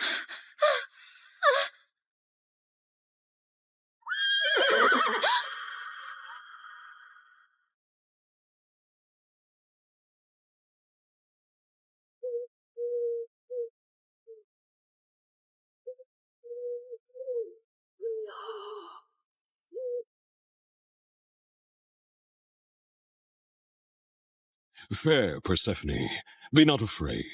I am Hades, lord of the underworld. My kingdom is vast and rich, but it lacks the radiance of your presence. Unhand me! Come with me and rule by my side in the shadows where eternity lies. Let me go. My mother will tear the world apart to find me, and there will be no place dark enough to hide.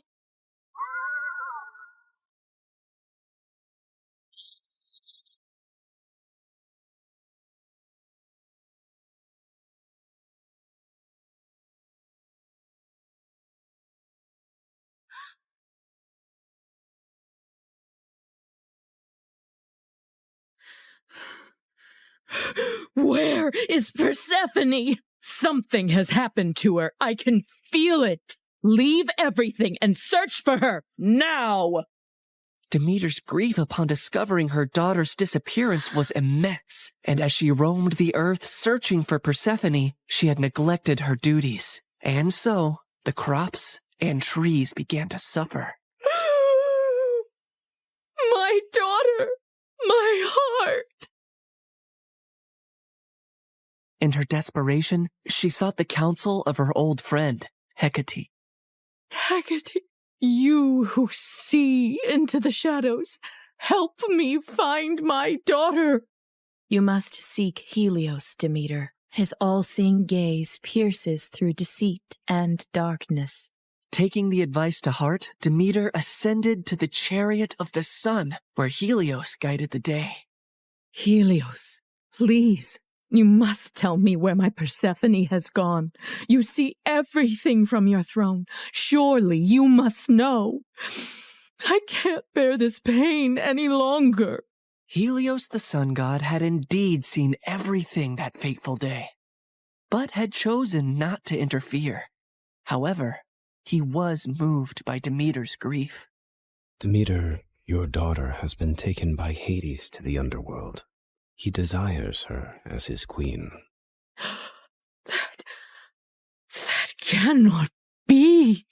My daughter, queen of that cold, dead realm? I won't allow it. Perhaps it is not as dire as you fear. Persephone's grace could bring life even to the underworld.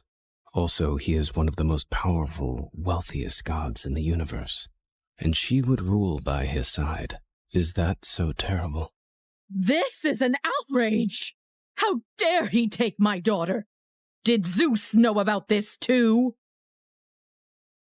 Zeus allowed it. In her fury, Demeter descended back to earth. Return my daughter to me, or I will let the earth perish in my sorrow.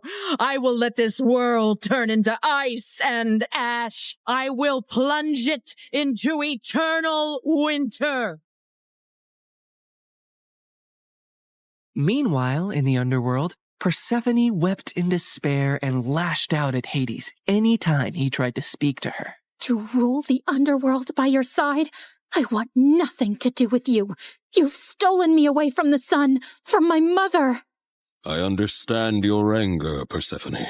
I only hope, with time, you will see me and my world differently. Until then, I will respect your wishes.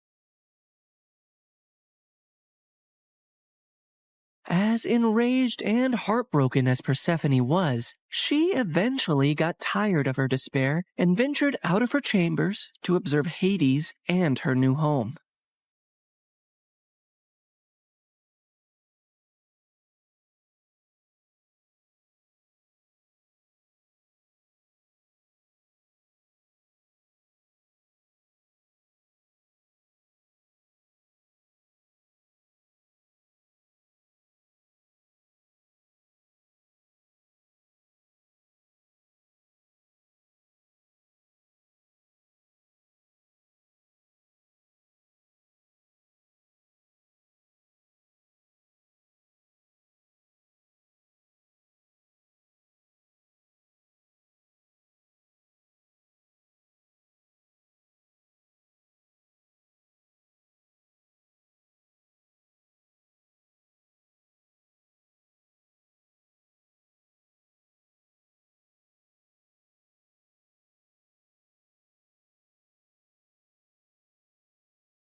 I built this for you, to remind you of the surface and to give you a place of peace. I've never seen something like this. It's so beautiful. As are you, my queen.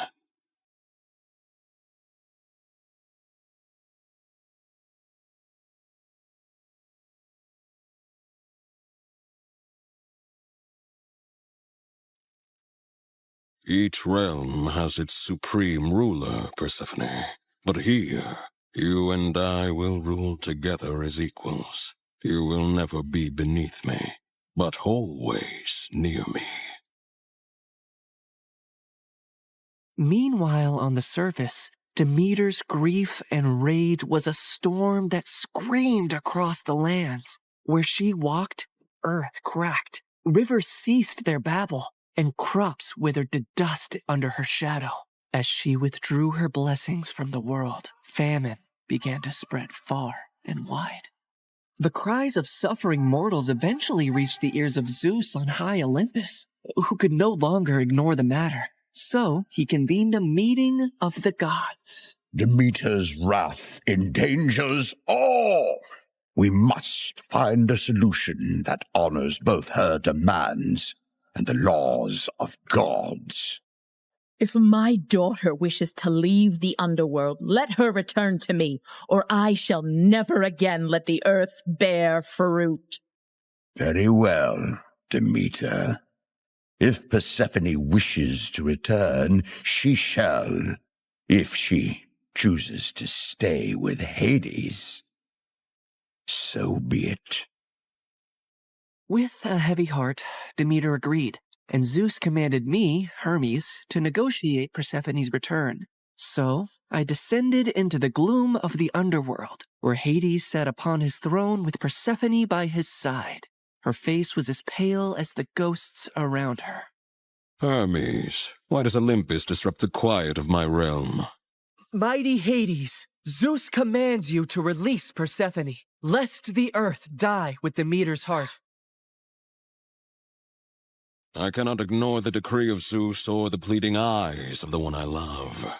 But know this, the ties that bind us are not easily broken. What do you mean, Hades? Just then, Persephone looked down at something she was clutching in her hand, and I saw it was a pomegranate. Suddenly, the realization of what had happened dawned on me. Fair Persephone, did you eat from that fruit? I couldn't help it. 6 seeds, to be exact. Each of them has sealed her fate and has bound her to the underworld. I knew I had to think quickly and come up with a deal that Hades would accept. Otherwise, Demeter would let the earth starve forever. She only ate a small portion of the fruit, so she should only stay with you for part of the year. She will spend 2/3 of the year with her mother on Earth, and 1/3 with you in the underworld.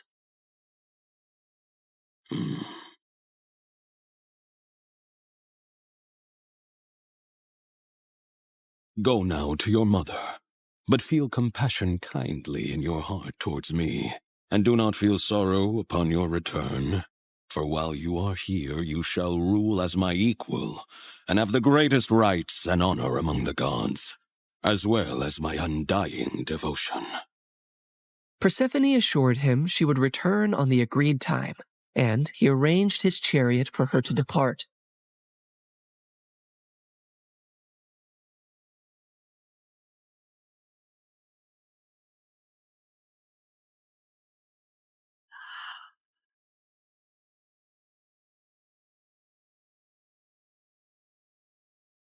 Demeter's joy knew no bounds when she was reunited with her daughter, but she was furious at the deal that had been struck.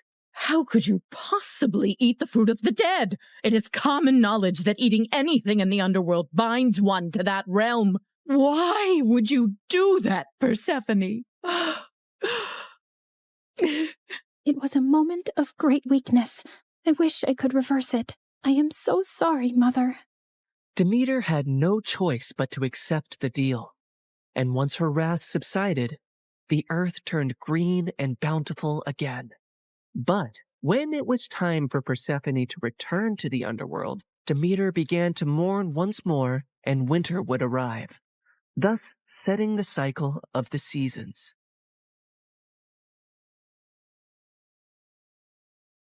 My daughter, my soul, your return brings life to this world. Mother, in the darkness, I've learned the secrets of the deep earth, and in your light, I bring forth life. Together, we bind the world in a cycle of death and rebirth.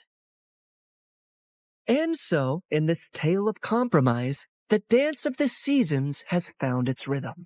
An enduring love story was also set into motion, for even eons later, Hades and Persephone are often mentioned as Greek mythology's most happily married couple.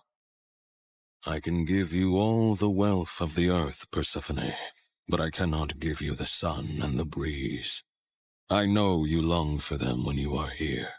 You have given me more than I ever expected to experience in my life, Hades. You have given me respect, power, and a love that is genuine and rare. With you, I feel the most like myself. With you, I feel free. So you do not regret your decision to eat the pomegranate seeds? Never, my love.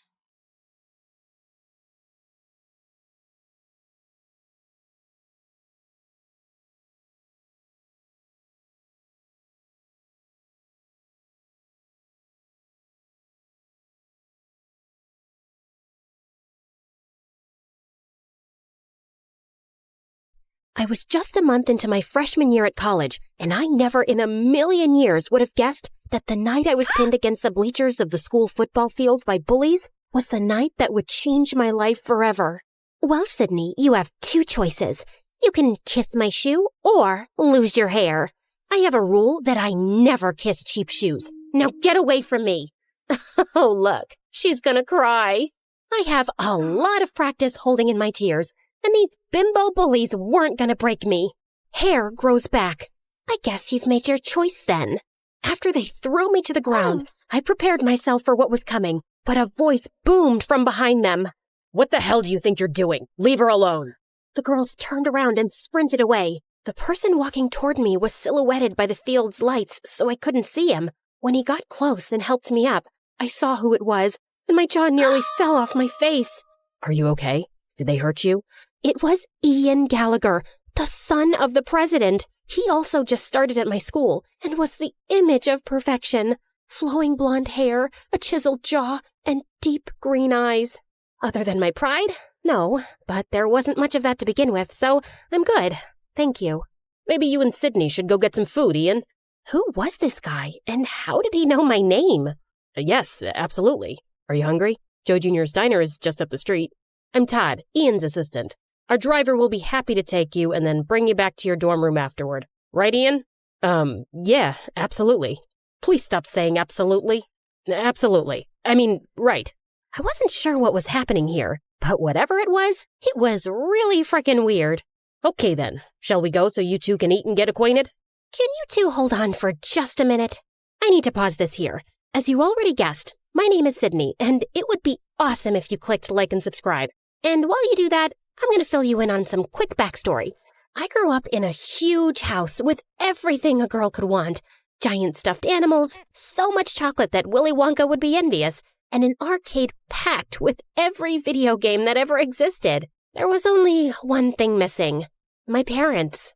Sure, I had an amazing nanny who hated children and would lock me in my room when she wanted to be left alone. But all I wanted was to spend time with my mom and dad. They ran an international hotel business and traveled the world visiting their properties. Even when they were home, all they would do was criticize me and compare me to others, like my spoiled brat of a cousin who screamed whenever she didn't get what she wanted, or their friend's daughter who was forced to perform at the most ridiculous beauty pageants, or even the little girl on the cereal commercial who ate the cereal, acting like it was the best thing ever. That little girl appreciates her life. I've never seen you enjoy your cereal that much, Sydney. I felt so bad about myself that I developed this nervous facial tic where I would squeeze my eyes shut and then open them really wide. Yeah, weird facial tics are like catnip for bullies at school, and when you're the smartest kid in class, it just adds to their joy when they stuff you in the garbage can. So I kept to myself and didn't care about my appearance because there was no point. No makeup, big glasses, and my hair in a bun. I looked like a mini version of the school librarian. Okay, I did have one friend, Monty. We were friends since kindergarten because he was as awkward as me. He was also really smart and had asthma, so he was always walking around sucking on his inhaler. Also catnip for bullies. Okay, that's enough backstory. I think you get it. I thought college would be better, but clearly I was mistaken. Once an outcast, always an outcast, it seems. Now, back to the night I met Ian, because it just gets weirder from here. He took me to the diner, but our table was guarded by his two big, serious-looking Secret Service agents. His tiny assistant, Todd, sat in the booth across from us, just staring.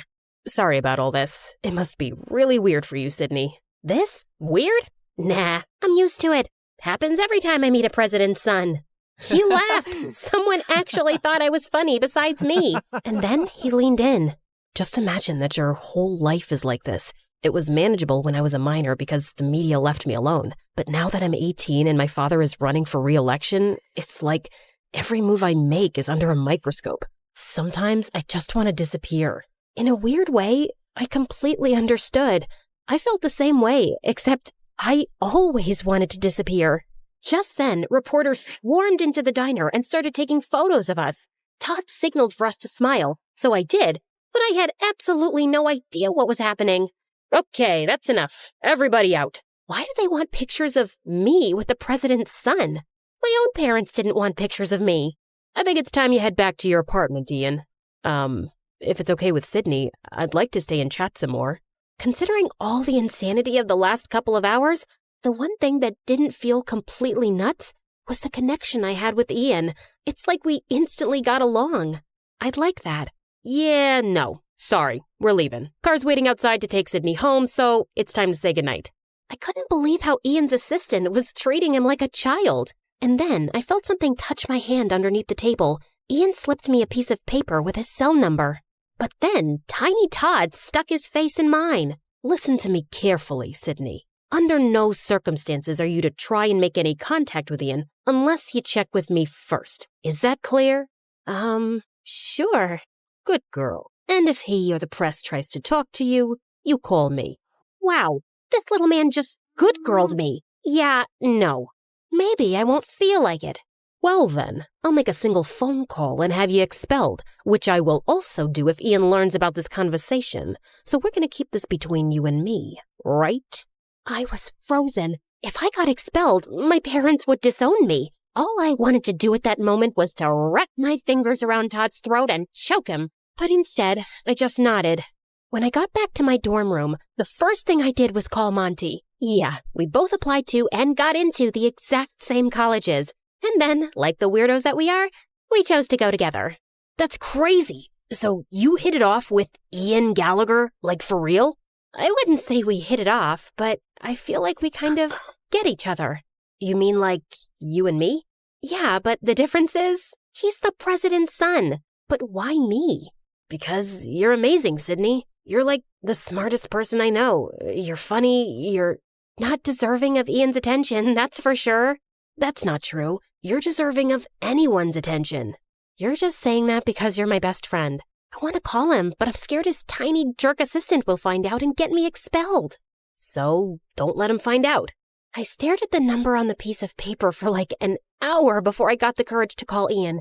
And then, late that night, he snuck out of his apartment and picked me up. I'm so glad you called. Now hold on to me. They let you have a motorcycle? Nope. They have no idea. And then we sped down the road, and it was thrilling. I actually had to pinch myself to believe that I wasn't dreaming. We raced up to a narrow, twisting road to a spot that looked out over the city below. Wow, this view! I found this spot when I first got to school. I needed a secret place to get away from everything. My dad, his re-election campaign, Todd. He was so sincere. When he looked into my eyes, I thought I would melt into a big puddle. He's such a jerk. He really is. Why do you let him treat you like that? Why don't you just fire him? I wish I could. My dad hired him to manage me, and now you're in it too. I'm so sorry. What do you mean I'm in it too? He then handed me a copy of the morning newspaper. On the front page was a photo of Ian and me at the diner with the headline, Ian Gallagher's new college girlfriend? I couldn't believe what I was seeing. If you never want to see me again, I totally understand. This is my life, but it doesn't have to be yours. I had spent my whole life avoiding attention, and here I was, about to be on the front page. My instinct was to run away as fast as I could, but Ian needed someone, and for some reason, that someone was me. We just sat on a rock and talked and laughed for hours, but as the sun came up, Ian looked at his watch and panicked. Oh no, they're going to be looking for me. We have to go, now. We sped down the road, but suddenly there were flashing lights behind us. It was the police. At that moment, I knew I was going to get expelled. My life was officially over. But instead of being pulled over, Ian floored it. We raced down the road away from the police car. Forget about being expelled. I was going to jail. Ian pulled behind a tree and shut off the motorcycle lights. We watched as the police car sped by. My heart was racing, but Ian looked at me, and we both just burst out laughing. The next day, when the papers came out, I walked through campus, and everyone at school was just staring, including the 3 bullies. All I could do was smile. For the first time ever, I cared about how I looked. Monty went with me to get a prescription for contact lenses, then to the salon to get my hair done, and finally to Sephora to get a makeover. Listen, Sid, something feels off about this whole thing with Ian. Wow, is somebody getting jealous because someone else is taking up my attention for once? No, that's not it at all. You said it yourself. Why did Todd know your name? But I wasn't listening. All I could think about was seeing Ian again, and then the cosmetologist turned my chair around. So, how do I look? That bad, huh? You're beautiful. I hugged him as hard as I could. I don't know what I would have done without him all these years. For the next few months, Ian and I snuck out nearly every night and went on crazy adventures. We went to a closed amusement park and turned on one of the rides, did a Ouija board in an abandoned house, and went for a midnight swim in the park fountain. During the day, I struggled to stay awake in class, and my grades went down, but I didn't care. I was falling in love. I was so caught up in Ian that I barely ever saw Monty anymore. I didn't even care that Todd kept posing us for the press. Until one day, when things took a dark turn, Todd had Ian and I meet. Well, look at you two lovebirds. It just warms my heart. I didn't know you had one of those, Todd. Every day there's a new surprise. Ian tried to contain his laughter, but Todd was not amused. When the press gets here, Ian, I want you to kiss Sydney. Ian and I hadn't kissed yet, which I thought was strange, but I felt like he was just taking it slow. Then, out of the corner of my eye, I saw Monty sitting alone on a bench eating his lunch. Is that necessary, Todd? Of course it's necessary, Ian. And I want you to kiss her like you mean it. Understand? What the heck was that supposed to mean? Why wouldn't he mean it? And like clockwork, Ian's bodyguards ushered a dozen reporters over to us. But Ian looked so uncomfortable. He gave me the most awkward, quick kiss. Now, I'm no kissing expert, but I would have to say it was pretty terrible. I looked over and Monty was gone. Ian and I got to the back seat of his limo. Todd got into the front and just exploded. What the hell was that? I'm sorry, Todd. I'll do better. For your father's sake, you better. For your father's sake? What does that mean, Ian? What does it matter to you, Sydney? You're not bullied anymore. People admire you, which I'm guessing is a first. So be a good girl and keep your mouth shut. Hey, don't talk to her like that. Or what, Ian? You gonna fire me? I was waiting for Ian to defend me, but he just went quiet. When I opened the door to my dorm room, Monty was waiting. I had given him his own key at the start of the year. I was so happy to see him. Monty! But that happiness didn't last long. You're being played, Sid. Played? Oh, stop it, Monty. You and Ian? It's a setup because his father is running for re-election, and Todd was hired to craft his image for the public. You're just jealous because I fell in love and I'm spending my time with someone else. And then Monty held up a printed photo of Ian embracing another boy. I did some digging, and this was Ian's high school boyfriend. Boyfriend? You're saying that Ian is... Yes. I'm so sorry, Sid. And they're using you to give off the image that he's straight, so it doesn't affect his father's re-election campaign. Wow, Monty. You are pathetic. I was a loser until I met Ian, and you're just upset that you're still one. I can't believe I was ever friends with you. Now get out. Monty looked like I just slapped him as I slammed the door in his face. That night, when Ian picked me up, I told him I wanted to go to our spot on the cliff overlooking the city. I'm so sorry about today, Sydney. The pressure to perform in front of the camera just... Before he could finish, I held up the photo. Have you been lying to me, Ian? Where did you get that? Who cares where I got it? This is the reason why you've never kissed me, isn't it? Todd says if the world finds out about this, my father will lose. I was furious at myself. Monty tried to warn me, but I didn't listen. And now I've probably lost him forever. But it all suddenly made sense. Right. Choose a girl with low self-esteem who wouldn't question what was happening, who would be so thrilled with the attention that she would just go with it. And these adventures at night, were they part of it? Not at first, but the police officer that first night ID'd me, and Todd thought it was a great idea to keep them going. He threatened to tell my dad if I told you. I'm so sorry, Sydney. I never wanted to hurt you. Your dad doesn't know about you? No, that was the only photo ever taken of my boyfriend and me in high school, and Todd found it too. Goodbye, Ian. Sydney, you need to see this through until the election. My dad is coming to campus tomorrow, and if you're not there, Todd will have you expelled. Doesn't matter. I'm dropping out anyway. I'm done. Ian dropped me off in front of my dorm, and I turned to him one last time.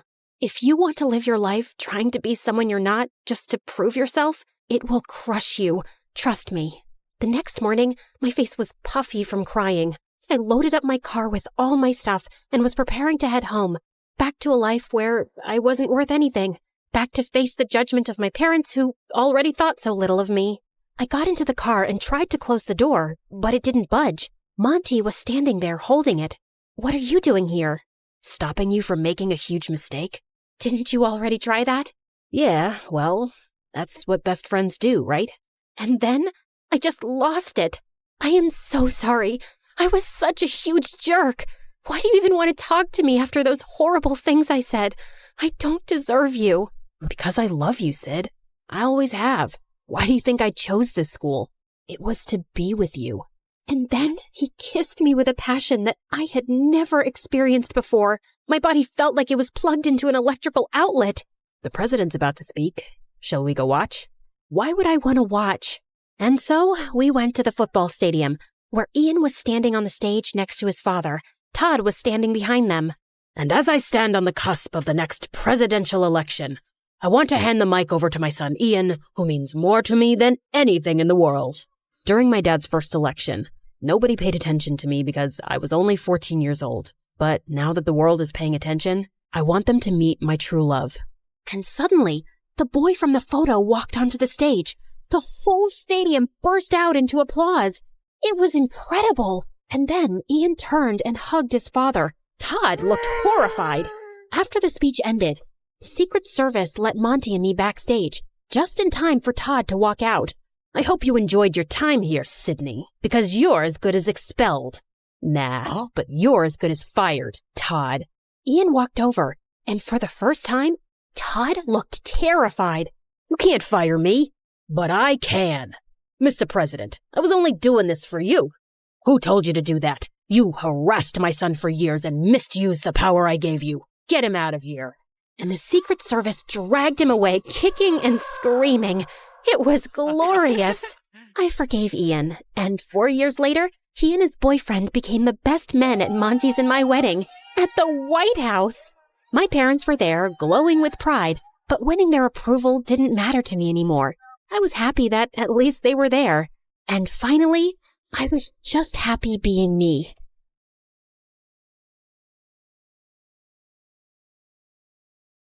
Lots of little kids say they want to be an astronaut when they grow up, but I was one of the only ones who actually did it. Hi everyone, I'm Marisol from Dallas. Please like and subscribe. Okay, so I wasn't technically an astronaut yet, but I was getting close. I've gone to space camp every summer since I was little. While the other kids were doing basic algebra, I was solving complex calculus equations just like the engineers at NASA.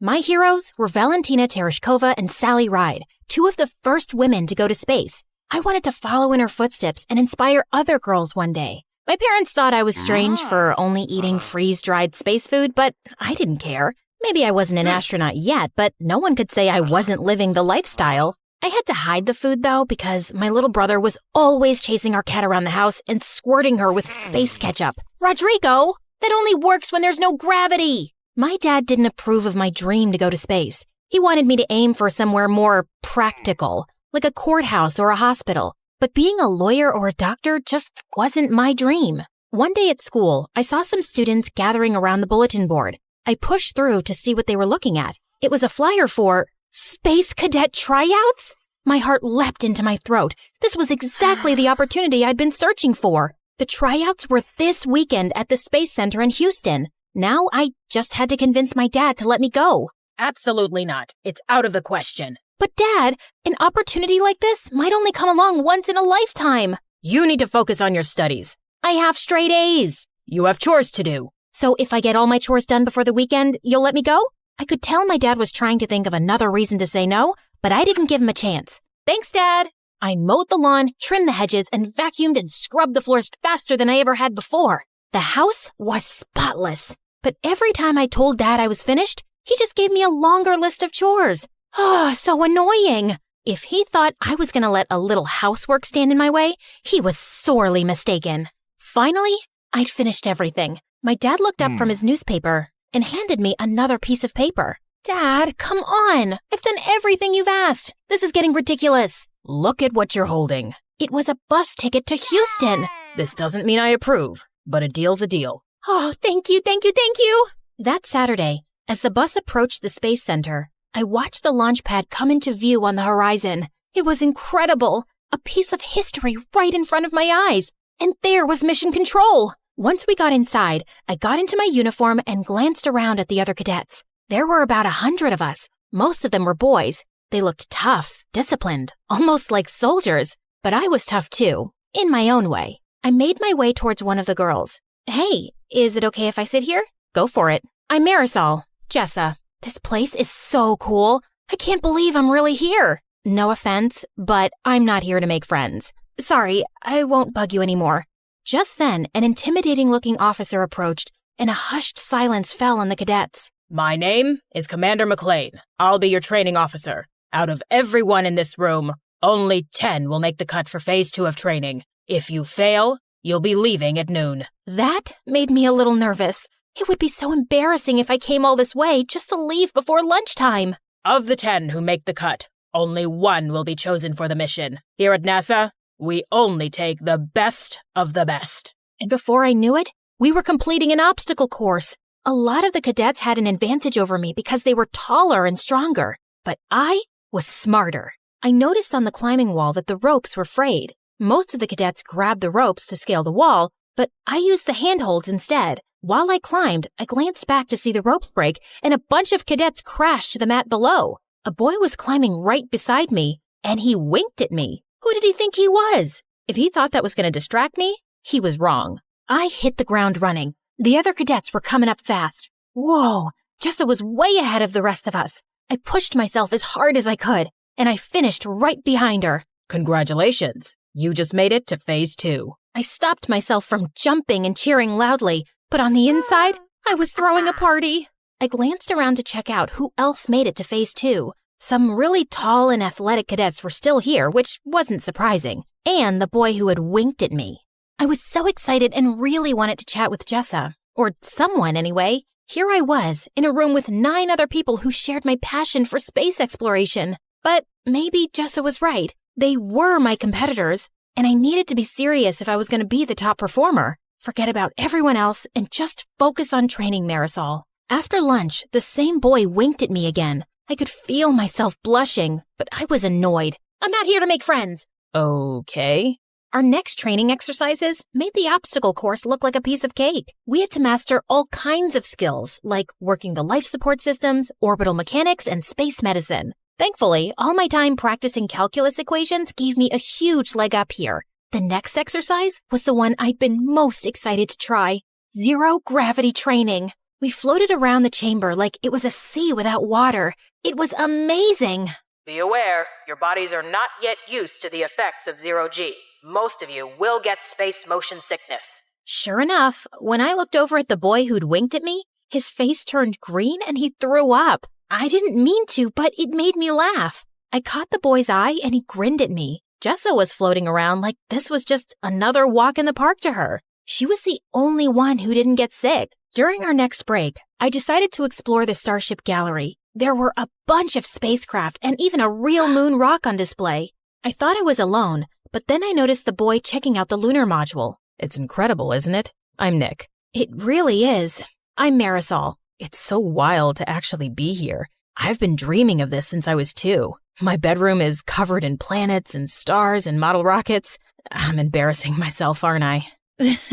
Your room sounds a lot like mine. I've been obsessed with space ever since my dad bought me my first telescope when I was little. I think he regrets it because all he talks about now is me becoming a lawyer or a doctor. He probably worries about you. This is a dangerous job. It's not that. He doesn't believe it's a realistic dream. Not for most people, maybe, but he didn't see how impressive you were in training earlier. It's nice to talk to someone who cares about space like I do. I felt Nick's fingertips touch mine. It gave me butterflies. Surrounded by all the spacecraft, in the dark with the little starlights on the wall, it was almost like we were really in space. Nick leaned in to kiss me, but at the last second I turned my head. I'm sorry. I really do want to, but I can't. This is my dream. I can't afford to get distracted. No, I totally get it. I was glad he took it so well. He really did seem like a great guy. Under different circumstances, I would have kissed him in a heartbeat. But this wasn't the time or place. You know this means I'm going to do my best to beat you, right? I'd expect nothing less. Our break was over. Now it was time for something super cool. The space flight simulator. It was awesome at first. It was so realistic that it was easy to forget we were on the ground. But then an emergency alarm started to beep. Mission Control, we have a problem. There was an explosion in the service module. It ruptured oxygen tank number 2. I redirected power to our primary oxygen tank, but then a second alarm started beeping. Red lights were flashing everywhere. There's a line ruptured in your primary oxygen tank. You're losing oxygen fast. I did my best not to panic. My hands were shaking. Wow, this was intense. All the cadets were scrambling to figure out how to solve the problem. Remember, only one of you will be chosen for the mission, but this is a group exercise. If you can't work together as a team, you won't survive. Jessa and I locked eyes. Marisol, Can you calculate how much oxygen we have left? On it. Nick, I need you to shut down all non-critical systems to conserve energy. Copy that. At our current rate, we'll run out of oxygen in 10 hours. That's not enough time to complete our mission. I'm going to try and bring us in for an emergency landing.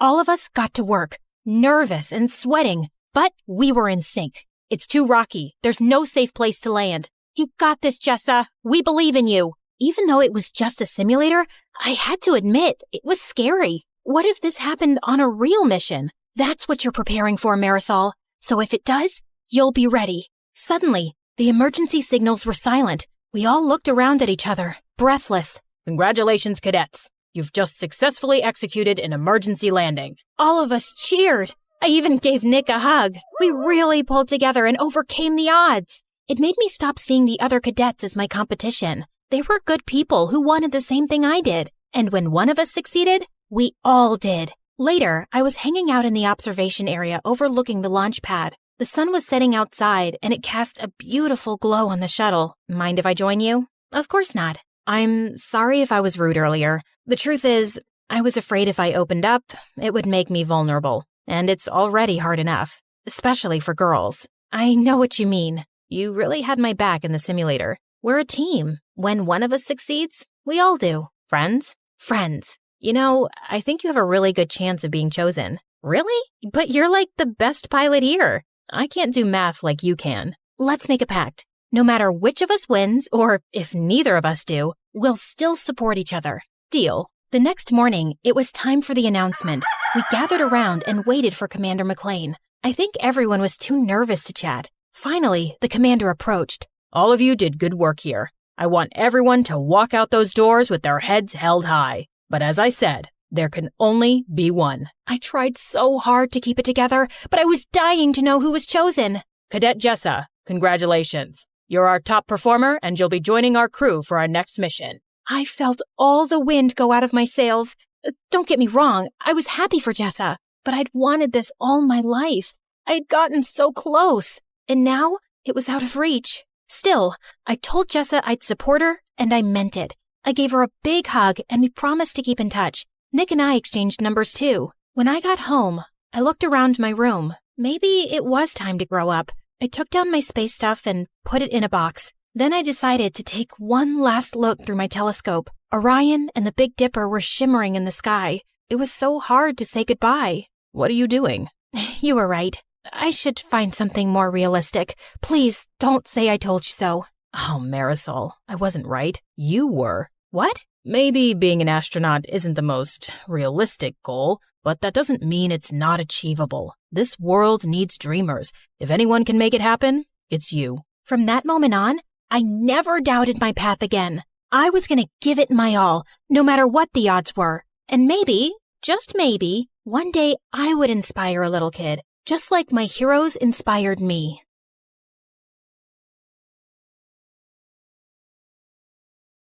And I opened the door to find the most gorgeous boy ever standing outside. Hello, I'm Eric. You got some of your mail? I came to return it. I just stared at him, dumbstruck, feeling acutely aware of how terrible I looked. Just then, Meredith pushed me out of the way.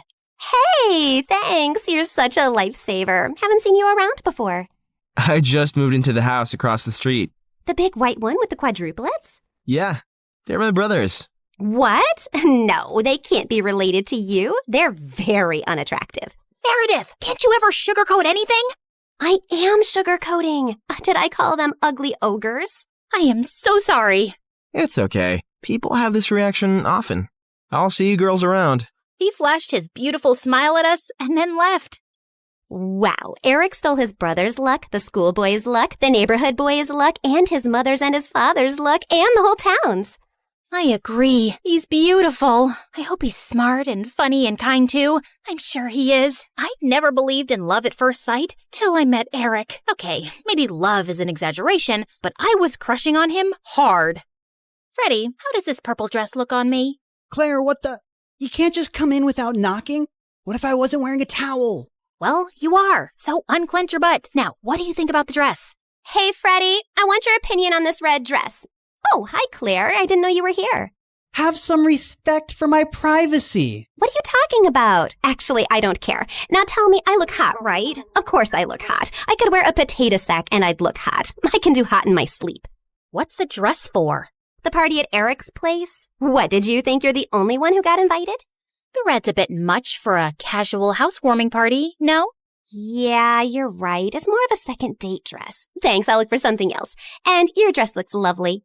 I am not your sister, and you can't treat me like this. I am a man. Okay, thanks for the newsflash. Come on, Claire, let's go before Freddie has a heart attack. The party was coming up soon, but I knew there would be many guests, and I wouldn't really get a chance to talk to Eric then. So I decided to drop by to borrow some sugar one evening. But my heart sank when I spotted Meredith and Eric in the kitchen, and they were kissing. I couldn't believe that witch. It was so obvious I was crushing on Eric, wasn't it? Can you give me some mashed potatoes, Claire? I lifted a spoonful and threw it straight at her face. Claire! What the heck? Oh, I'm sorry. You didn't want them on your face? You should have been clearer then. You got a problem with me? What a genius. Since you're so smart, I'm sure you already knew I liked Eric, but you went after him anyway. Yeah, I saw you two kissing. Oh my God, what? You like Eric? I had no idea. You should have been clearer too. Cut it out, okay? You knew. Did not. Okay, so now that you know, will you stop seeing him? No, duh. Are you really into him? Not really. I barely know him, but he's cute and rich and he likes me. You did see that he was kissing me back, right? I flung another dollop of mashed potato straight in her eye and stormed off. Fine, that jerk could have Eric. I wasn't even going to go to the party now. But on the night of the party, when I heard music floating from across the street, I couldn't help myself. Eric had just known Meredith for 2 days. This battle wasn't over yet. I knew I looked smoking hot as I marched up to Eric and Meredith in her stupid red dress. She looked furious to see me before she turned sickly sweet. Oh, hi. I thought you were unwell and not coming, honey. How are you doing now, honey? I'm good, honey. How are you, honey? I'm great, honey. Do you like my honey, honey? What honey? Honey? The honey, honey. I see no honey. Honey? What's happening here? Don't worry about it. Let's go get some honey, honey. We don't have any honey, Meredith. Honey! You ruined it. You should have ended the sentence with honey. Don't mind her, Eric. You already know she's rude. And she has a vile temper. She once tried stealing money from an old lady and kicked her hard when she resisted. Oh, so that's how it's gonna be, huh? Eric, did you know that Claire is so dumb? I told her when we were kids that if she ate bluebells, her eyes would turn blue like mine. She ate a bunch and then pooped her pants in school. Didn't Meredith tell you she used to fart in the neighbor's jacuzzi just because they said they liked me more than her? It went on for a month. Oh, how about the time you dropped Mom's toothbrush in the toilet and just put it right back? Imagine someone being so awful to their own mother. Meredith has a boyfriend who works in a mental institution, and he steals the patient's clothes from there for her. Imagine doing that to sick people. Claire keeps acting like she doesn't know her best friend is in love with her, and she keeps using him for his money. What? Are you talking about Fred? I've never used him, and he's not in love with me. Oh, please. A blind person can see Freddie's been in love with you since day one. Shut up. You shut up. How about you shut the heck up? Not till you shut up first. I pushed Meredith out of my way, but I ended up pushing a little too hard, and she crashed straight into the punch bowl. She got up and charged me, and we landed straight on the food table. As Eric was trying to pull us apart, Freddie suddenly ran in. Claire, Meredith, stop! Your mom, she isn't okay. You gotta come now. We ran outside to see Mom unconscious and being wheeled into an ambulance. Since Freddie's dad was a neurosurgeon, he took Mom's case and ran tests for weeks to discover that she had some inflammation in her brain for unknown reasons, which had sent her into a coma. Freddie's dad decided to enter her name in a clinical trial for rare brain diseases, since she met all the criteria. But what's it going to cost us? We take one pro bono case for the trial, but there will still be other hospital expenses. And you girls will have to figure out something soon. Do you have any relatives?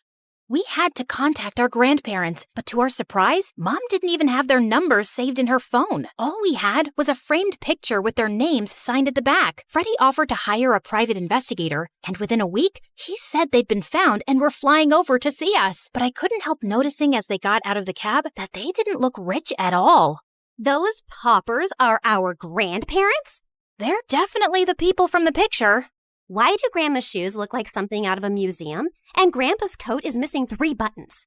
The old lady hobbled towards us and hugged us tight. Oh, girls, it's so good to see you. We had no idea we had granddaughters till yesterday.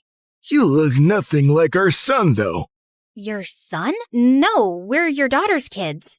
Oh, honey, we don't have a daughter. The private investigator who tracked us down did say our daughter was looking for us, but we just assumed that was our son who ran away from home 18 years ago. He was always saying he'd change into a woman one day. What? Our mom used to be a man? No, this is crazy. Look at this picture. Does this woman look anything like your son? Our son is ugly, and I remember this woman. Alfred, you remember this beautiful lady came to stay at our motel many years ago? She disappeared suddenly one night, and the next day some mafia men turned up looking for her. Ah, yes. Those men kept turning up for weeks. They seemed like bad news. I'm happy to hear the lady is okay. So, you're not her parents? Then why does she have this picture of you guys? She took it from the motel. I don't know why. I'm so tired, dear. Can I rest for a little while? No, if you're not our rich grandparents, you gotta go. Taxi! Meredith sent them packing immediately, and we just stood staring at each other. When was Mom in a motel? And why were there bad men after her? She told us all our lives these random people are our grandparents. What else has she been lying about? Apparently, a lot of things. When we checked out if she had any health insurance, she couldn't be found in the system. I went to the diner where she'd been working for years to see if the manager could help, only to find out that no one there had ever seen her. We had no clue where she'd been going all this time while she was pretending to work, or where she got her salary from. Meredith and I tore up Mom's room looking for more clues. We didn't find anything in the closets or under the bed, but I pulled the rug away and came across a loose floorboard. We pried it open to find a laptop and so many fake IDs and passports, all belonging to Mom. Oh my God. Mom? As a French redhead? Her hair is black here, and she's Swedish. We opened the laptop, but we couldn't get past the security code. We asked Freddie to come over and told him everything. And when he went over the laptop, he let out a low whistle. Whoa, this is heavy encryption and insane firewalls. Is your mom from the CIA or something? Have you ever seen her using this laptop? Yeah, I have once, but she told me she borrowed it from a friend to watch Keeping Up with the Kardashians. Who is this woman? We really had no idea, except that her hair dye started fading soon, and we discovered she was a natural blonde. We still desperately needed the money and contemplated selling the house, but we couldn't even find any documents for it. For the first time in my life, I felt overwhelmed and completely out of ideas. Then one night, as Meredith and I were sitting on the porch, Freddie joined us, looking grim. I need to tell you guys something about the clinical trial. There's only a 50% chance that your mom will get the drug that could make her well. What do you mean? Doesn't everyone get the drug? No, half the patients get a placebo drug. Oh God, I did something really wrong. I checked the files of everyone on the clinical trial, and your mom has been assigned the placebo drug. She's not going to get the treatment. So that's it? We're just going to sit back and watch, knowing there's no chance of her getting better? Make your dad give her the drug! I can't. Dad would lose his medical license if anyone thought he interfered with the trial. Then why did you even tell us, Freddie? Freddie looked at me silently. He told us because he and his dad can't do anything, but we can. Whatever you plan, I can't be part of it, but you have to do it soon. The trial starts next week. Thank you, Freddie. You don't know what this means to us. Of course. I'd do anything for you, Claire. For the first time, I saw what had maybe been so obvious all along. Freddie was in love with me, and I was about to use it to my advantage.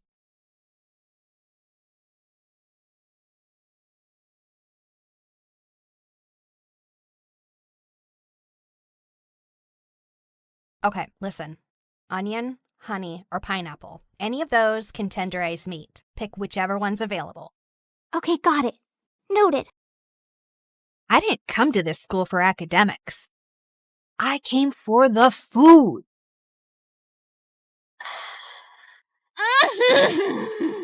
The texture. Oh, the crunch. The glaze. The magic. Ah! There she freaking goes again. Her freaking scream makes me want to freaking lose my freaking appetite. Freaking... And that's exactly why you don't have friends. You treat food like it's your boyfriend. So what? I've got you. They're reopening the Culinary Society for freshmen, and they're choosing 10 new members. The announcement's tomorrow at the auditorium. I'm joining that club. You in a cooking club? Babe, you're way too lazy for that. But I have a golden tongue. What was he doing here? Don't tell me. He also cooks? Broody boy has kitchen skills? The world doesn't revolve around you and your stupid food cravings, you annoying brat. We only passed because of you. We almost failed because of me. You wasted all of this? For what? For your stupid little practice? Goodbye, Wi-Fi. Goodbye, sanity. Welcome to the life it endless you, where the story's changing and the lead is you. So carve your name in the wind, let the legacy breathe. There's a world in the pages that we're starting to weave. Not just a school, but the soul of the story, turning our scars into stars and our grit into glow. Salty. Sweet. Cheesy. Ooh, spicy. You're clearly riding a flavor high. Did you fall in love?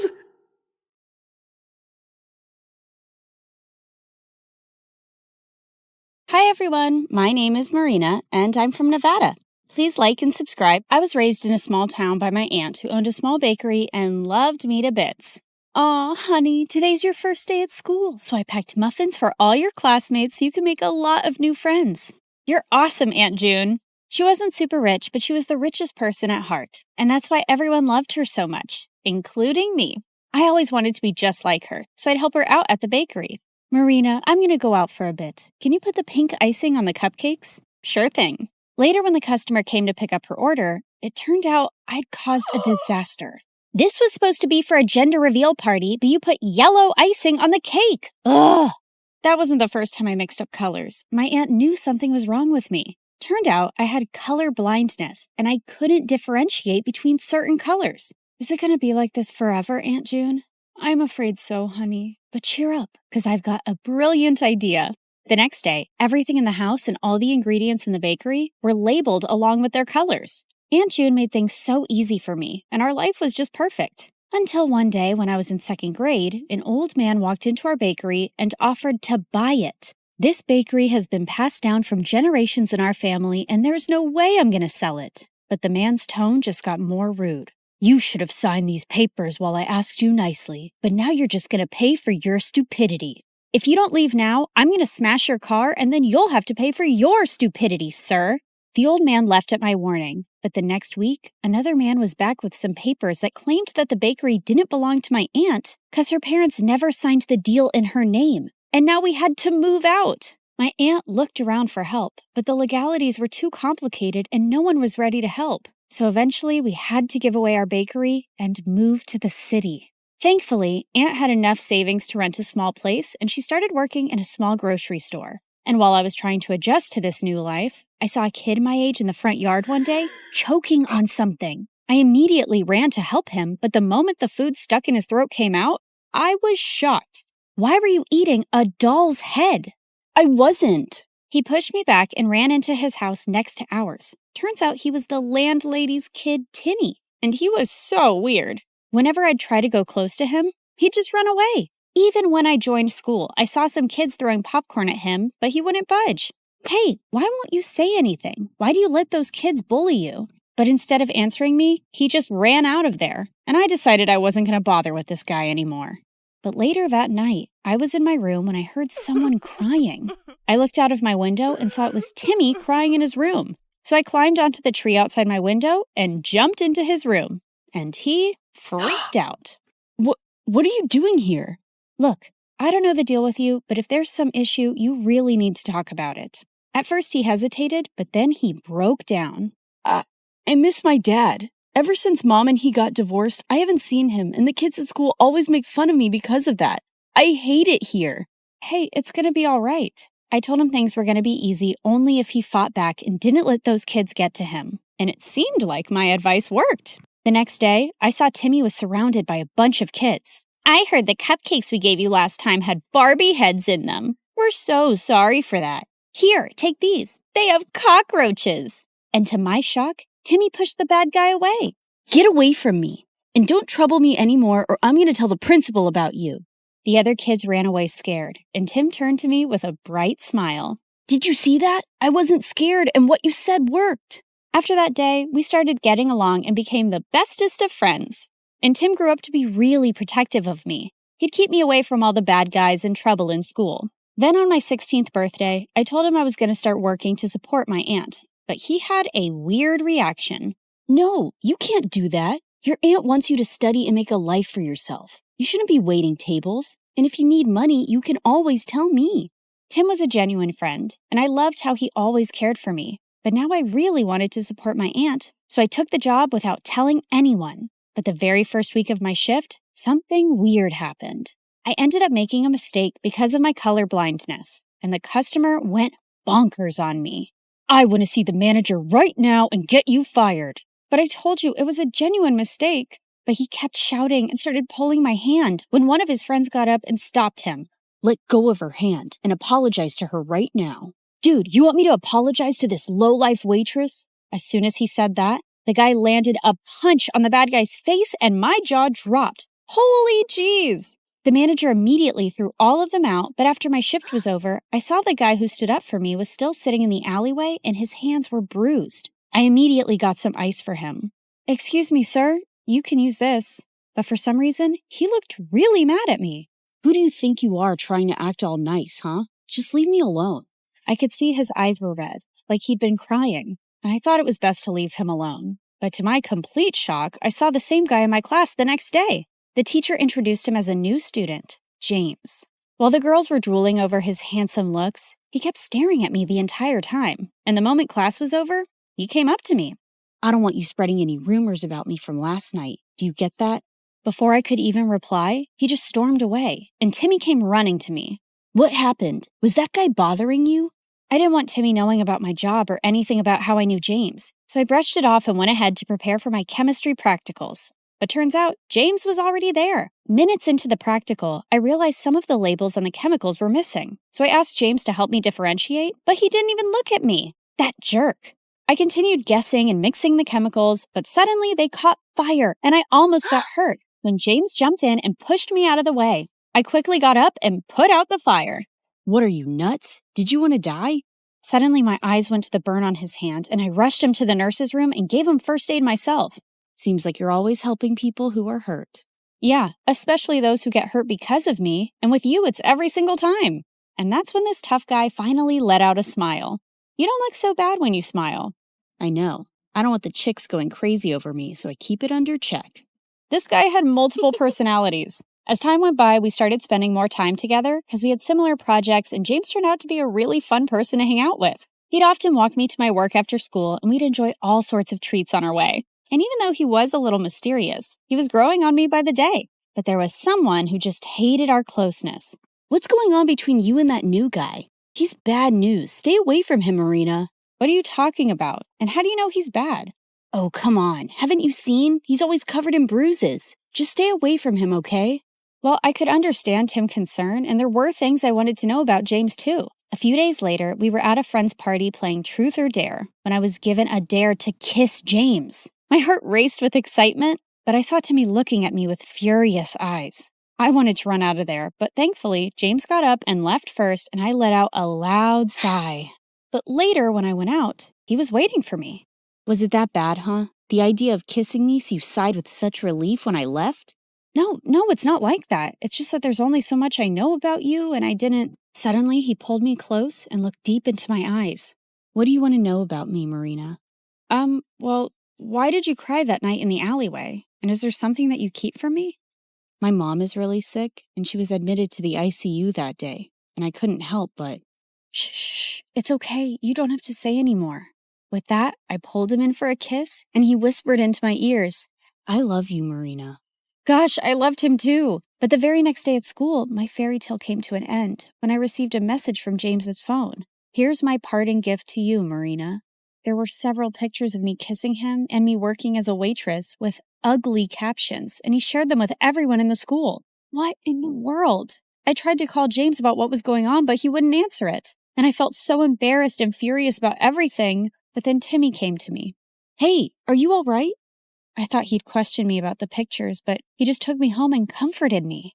I don't believe what's going on, and I can't even reach James. He left, Marina, and he's never coming back. He then showed me the newspaper articles of how James was the grandson of the same businessman who took away my aunt's bakery. I heard his grandfather sent him here as a punishment because he used to be a jerk at his old school, but looks like he's still going around messing with people's feelings. Gosh, there was no way I was going to forgive a jerk like him, but I wasn't going to cry over him either. I blocked him everywhere and decided to shift to another city for my college, along with my aunt. And after graduation, I joined a top law firm and helped my aunt open a nice bakery in the city itself. For the opening day, we sent out invites to everyone across the city, and it all went so well. After we were done with the day, we were about to close up when Timmy took me to the roof and proposed to me. I love you, Marina. I have always loved you and... Oh, Timmy, please stop. I liked him too, but he was my friend and I could never see him any other way. What is it now? Don't tell me you still love that moron. Timmy, what are you saying? You know I hate him. Then why won't you say yes to me? I tried to explain to him, but he wouldn't listen. And suddenly he pulled me in and tried to kiss me. God, Timmy, just stop. Just then, I saw a man pull him away and punch him hard. James, what in the world are you doing here? How dare you touch her, you filthy. I pulled him away before he could hurt Timmy anymore and slapped him hard in the face. Who do you think you are walking into my life again? Didn't you already mess around enough last time? Marina, what are you saying? I never messed around with you. Oh, really? Then why did you leave? And what about those texts and pictures? What? I have no idea what you're saying. I know it was my fault to leave you like that, but I told Timmy everything. What? What do you mean? That night after you left the party, I received a call that my mom had passed away. My grandfather wanted me to return home. Timmy was right there, and I asked him to inform you. What? I even tried to contact you, but you had me blocked everywhere. And when I called Timmy, he said you hated me and you were with him now. Timmy, what is he saying? Did you hide this from me and lie to him? Yeah, I hid the truth. I didn't want you to be with a jerk like him when I've loved you all my life. So I lied. For you. But those messages from your phone and those posts. I have no idea, Marina. I lost my phone the same night. You didn't lose it, moron. I stole it and sent those messages and those pictures. Timmy, I can't believe you. You son of a witch. No, James, just let him go. He's a jerk and doesn't even deserve that. Oh, Marina, please don't cry. I'm here. I'm here for you now.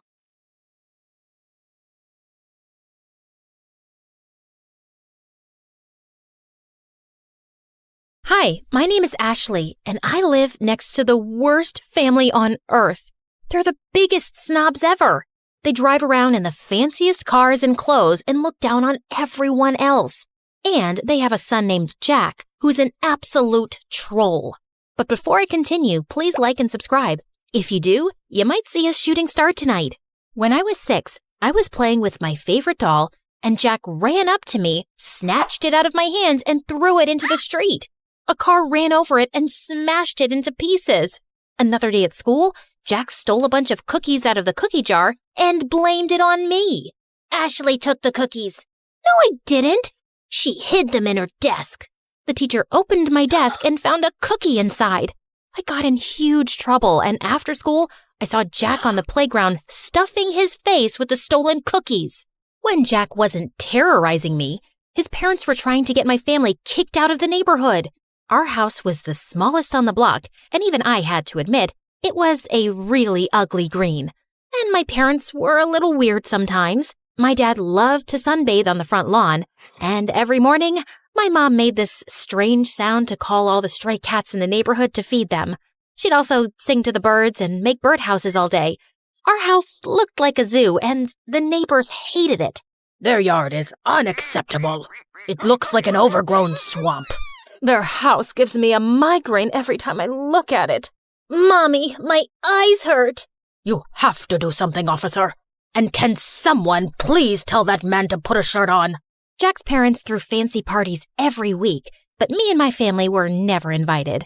We only lived in the neighborhood because we inherited the house from my grandfather, who used to be a famous investigative reporter. I wanted to grow up and be just like my grandfather.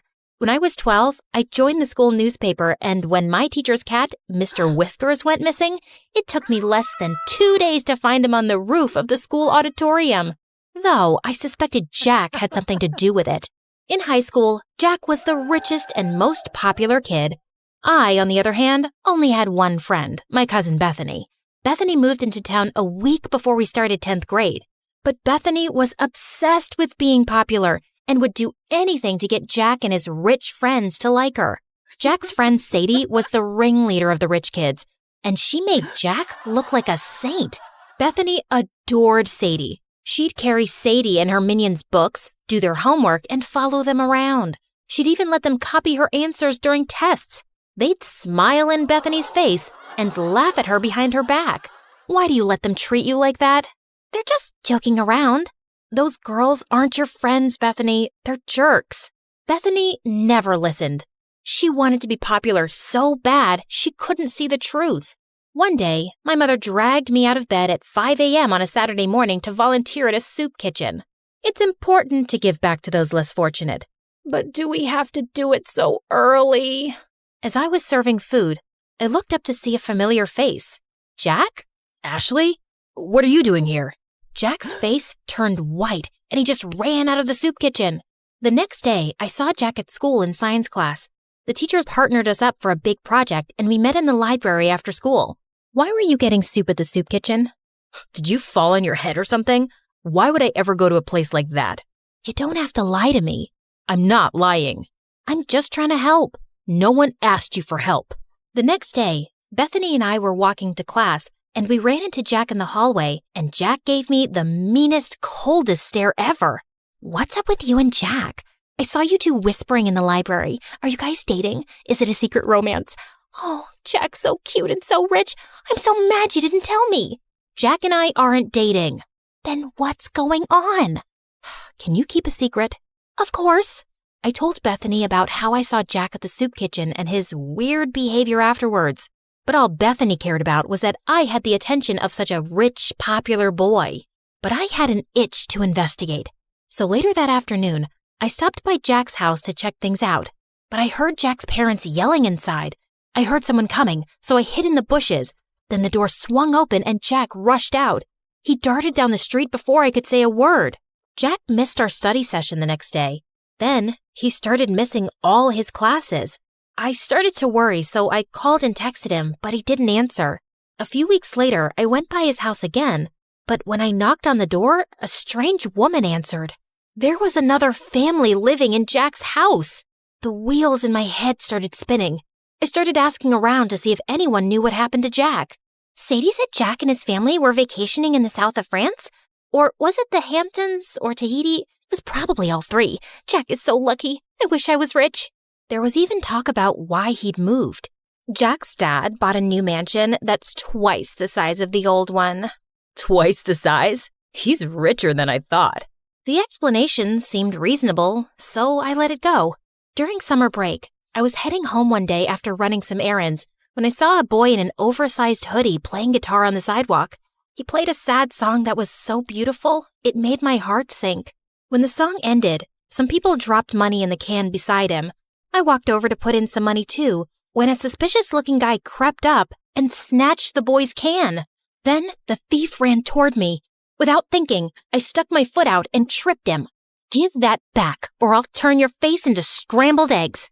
I took a martial arts stance that I saw in a movie once. It worked, because the thief dropped the money and ran. I picked it up and turned to the boy whose hood had come off. It was Jack. Jack? Are you okay?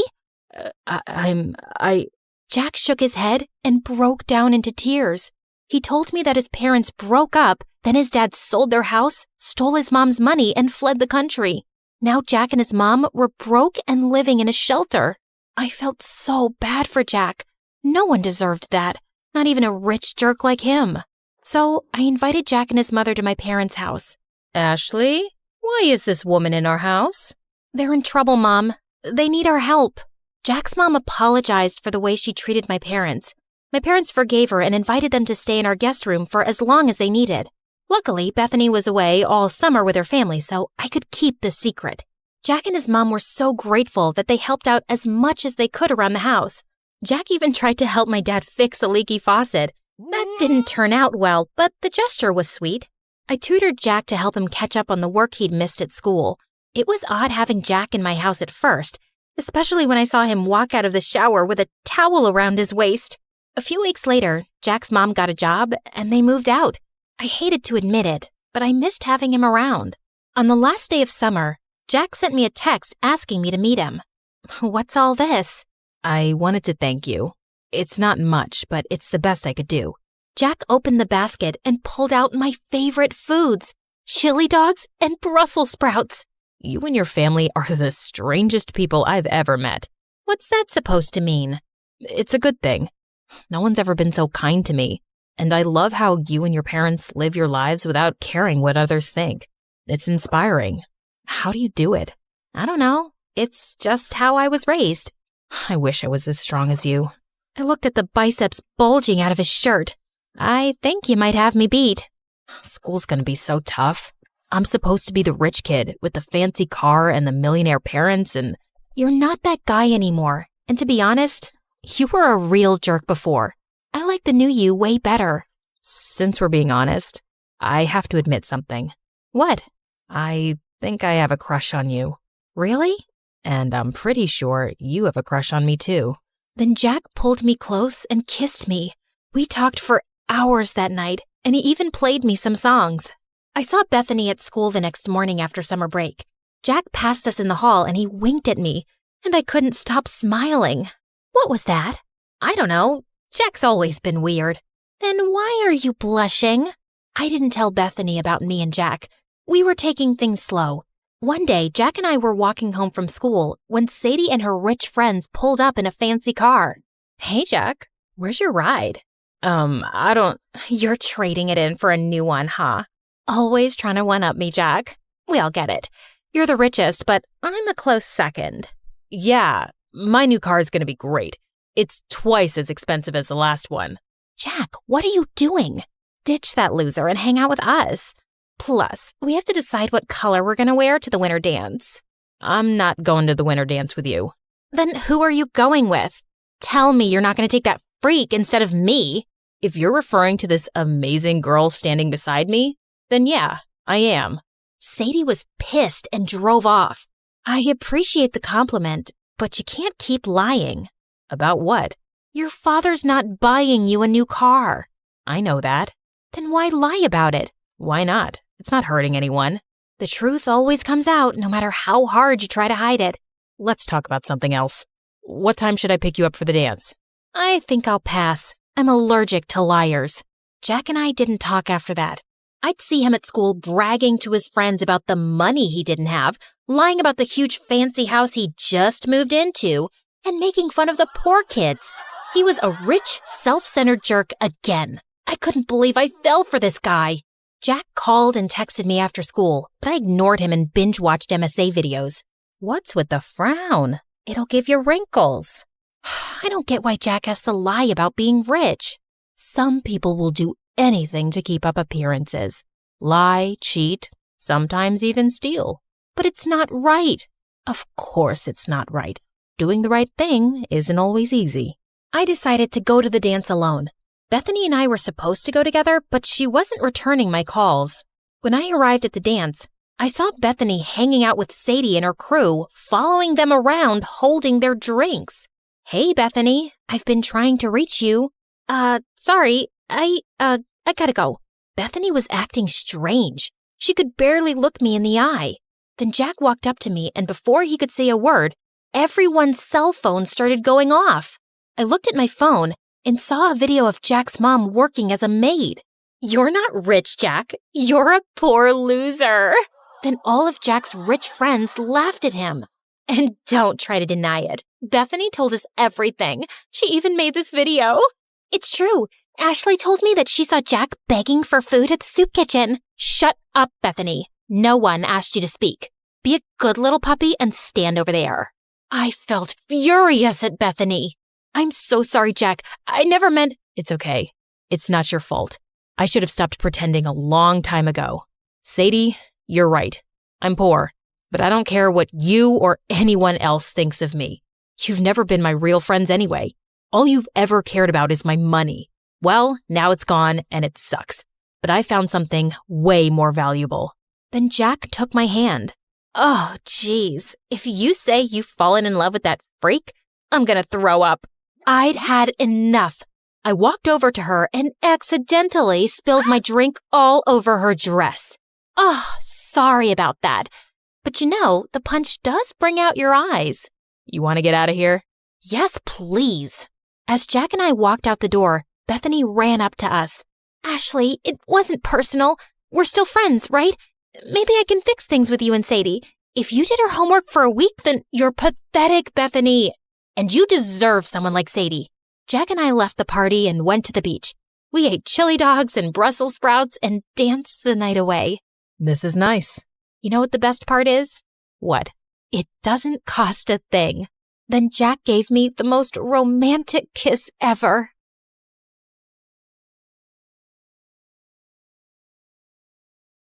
Hi, I'm Lucy.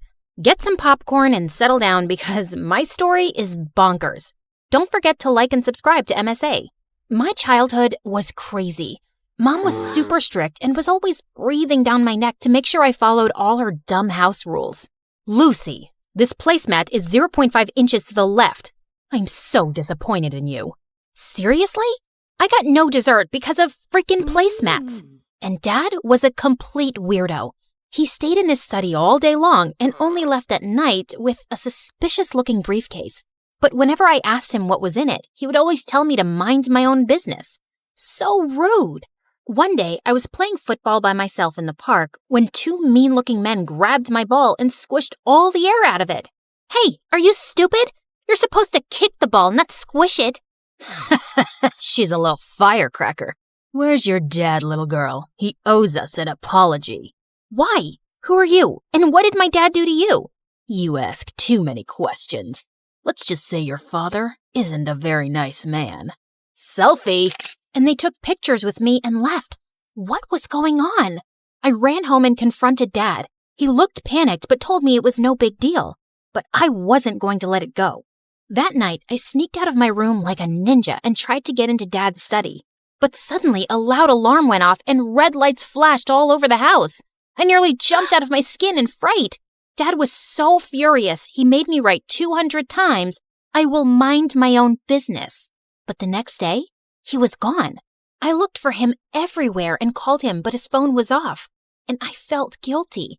Had he left because of me? But Mom refused to talk about him. Aren't you even a little bit worried about Dad? He's missing. He's a grown man. I'm sure he can take care of himself. People said he's a bad man. What did he do? What have I told you about listening to idle gossip? And straighten your back.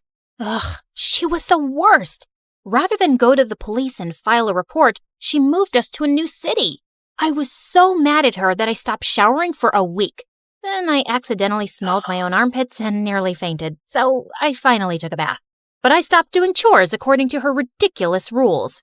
Lucy, I told you to dry the laundry, not dye it. Oops. But I was only getting started. I always put the forks and knives in different drawers around the house after washing them and screwed up the TV remote so it wouldn't work properly. I dyed my hair orange and got fake piercings and tattoos, but told her they were real. She was so upset, she got me enrolled in an insanely strict school. They have uniforms and rules. I'm sure they'll knock some sense into you. Not if I knock them over first. St. Mary's was a mansion with super rich kids. The lawns were perfectly kept, and the halls were so clean they shone like diamonds. But I got in trouble on the very first day. I was putting my books in my locker when suddenly someone threw a hoodie in my face. "Wear this. Your ugly face is gonna make me vomit." "Then look somewhere else, creep. This is a respectable school. We don't want people like you, so you better clean up." She knocked the milkshake out of my hand and pushed me down in the mess. I saw red. I was about to get up and slap this crazy witch when suddenly a boy came running down the hall and stood between us. Picking on the new kid on the first day? You're really desperate for attention, aren't you, Crystal? Mind your own business, Anthony. This is my school, not your dad's office. What I say goes. Maybe I should give him a call and we'll see who really runs this school. Crystal looked furious. She flipped her hair and left with her minions, and Anthony helped me up. Hey, I'm sorry about Crystal. Just because she's the principal's daughter, she thinks she can boss everyone around. Thanks for coming in like a knight in shining armor. I always wanted to save a damsel in distress. Oh, you didn't save me. You saved her from me. But the teachers at the school were like Mom Pro Max. They gave detention for everything. Need to sharpen your pencil twice a day? Detention. Spend more than 5 minutes in the bathroom? Detention. The last straw for me was when one of the teachers took away my bag of candies and threw them in the trash. Just keep your candy at home. Mom is a bigger candy police than the teachers. One time I had more than one M&M and she took me to the dentist for a cleaning. That's intense. Come over to my place and we can play video games and eat all the candy you want. Anthony's house was bigger than the White House. There were guards all over the place and a whole room dedicated to gaming consoles, snacks, and a freaking cotton candy machine. Fart in my face to wake me up because I must be dreaming. You are so weird. We played till our eyes hurt, and it was the best time I'd ever had in my life. Over a dinner of greasy burgers, I told him all about my parents, how we'd moved so suddenly, and how I'd never had a normal childhood, and how Dad left. I think Dad was a criminal or something. That's the only logical explanation. Is that why he disappeared? Maybe. This is the best burger I've ever had. Mom would freak out if she saw me eating this. That just shows your mom really cares about you. My dad builds bridges and has a whole list of rules that he needs to follow strictly or people's lives could be in danger. Your mom is just trying to build a strong bridge. I'd never really thought about it like that. Maybe Mom wasn't so bad. But Anthony was so wrong, because when I got home, Mom was waiting for me in the living room, boiling with anger. How dare you go to a friend's house without permission? Do I even know these people? You'd know about my friends if you cared about anything other than your stupid rules. You're grounded. I hated my life at home, and Crystal was making me miserable at school. She was the student body president and was always after me for breaking some rule, which she made up herself. Ugh, I know you can't fix your ugly face, but at least have the decency not to smile. Your crooked teeth really make everyone cringe. Detention. For smiling? That isn't against the rules. No, but it should be for you. Well, if I'm gonna do the time, I might as well do the crime. I was getting detention so often that kids in school had started calling it getting a Lucy. It was ridiculous. So I decided to get even in the most Lucy way possible. I came in super early one day, did a little dance for the security camera, and drew poop emojis all over Crystal's locker. But why stop there? The whole school was a blank canvas. So I drew the little brown swirls on every whiteboard and bathroom stall. The school went nuts. One of the teachers fainted. The principal called me into her office, and soon after, Mom showed up with Dad's briefcase. She told me angrily to go outside for a few minutes. You're definitely going to get expelled, Lucy. That's what happens when you don't follow the rules. But just then, the principal came out looking pale and sweaty. Well, Lucy, I've decided not to expel you. I can see you don't do well with rules, so maybe we can relax a few and make learning easy for you. What? I was shocked, but Crystal had a full-blown meltdown. This loser drew poop all over my locker. She can't get away with this. I want her out, Mommy. Kick her out. The principal had to drag Crystal into her office because she was kicking and screaming like a 5-year-old. And Mom grabbed my hand and took me home for the day. What just happened? What did you say to the principal? Did you threaten her? What's in that briefcase? That's none of your business. Just keep your head down at school. I saved your butt this time, but it won't always work. No, maybe you're a criminal just like Dad. I don't trust you at all. I won't do anything you ask until I know the truth. I ran out the door and went to stay with Anthony. It was the only place I felt safe. Mom kept calling, but I ignored her calls. The next day, people in school were looking at me like I was some kind of hero. One of Crystal's minions actually dusted my locker and opened it for me, while another girl brought me coffee and offered to carry my books. What's going on here? Why are you guys doing this? Because someone finally put Crystal in her place. She's no longer the student body president thanks to you. We were all so tired of her being mean to us. Aw, shucks. But I didn't really do anything. Thanks for the coffee, but you don't have to do this anymore, okay? Life was pretty sweet after that. The teachers left me alone, and Crystal's day of ruling the school halls was over. She was always glaring at me like she was planning something evil in that petty brain of hers. And a few weeks later, I found out what. Someone had spray-painted poop emojis on every teacher's car and left a giant cat turd on the principal's windshield. Don't look at me. I didn't do it. Then who did? You're such a witch, Lucy. Everyone tried their best to make you straighten your ways, but you're a lost cause. Once a criminal, always a criminal. You take that back. You're a criminal. I slapped Crystal so hard that her contacts fell out. I was expelled on the spot, and the teachers reported me to the police for destroying their cars. My case was being investigated, and I was probably going to end up in juvie. But I wasn't a criminal like Dad, and I had to prove my innocence. So that night, I sneaked into the school's security room and got all the camera footage on a USB, and then ran to Anthony's place. Lucy, what happened? Why did you do that to all the teachers' cars? I didn't. Someone's framing me, and I'm going to find out who. We used his laptop to look through the videos, but there were hours and hours of it, and I was getting sleepy. I went to the bathroom to change into my pajamas when I saw something that made the hair on the back of my head stand up. Hey, Lucy, I think I found the footage, but it's no good.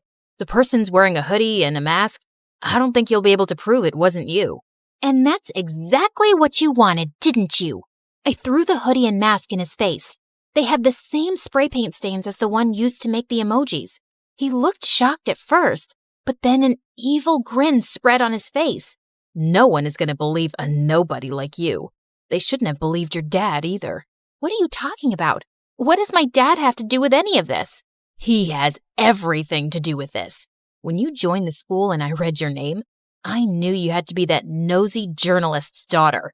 Journalist?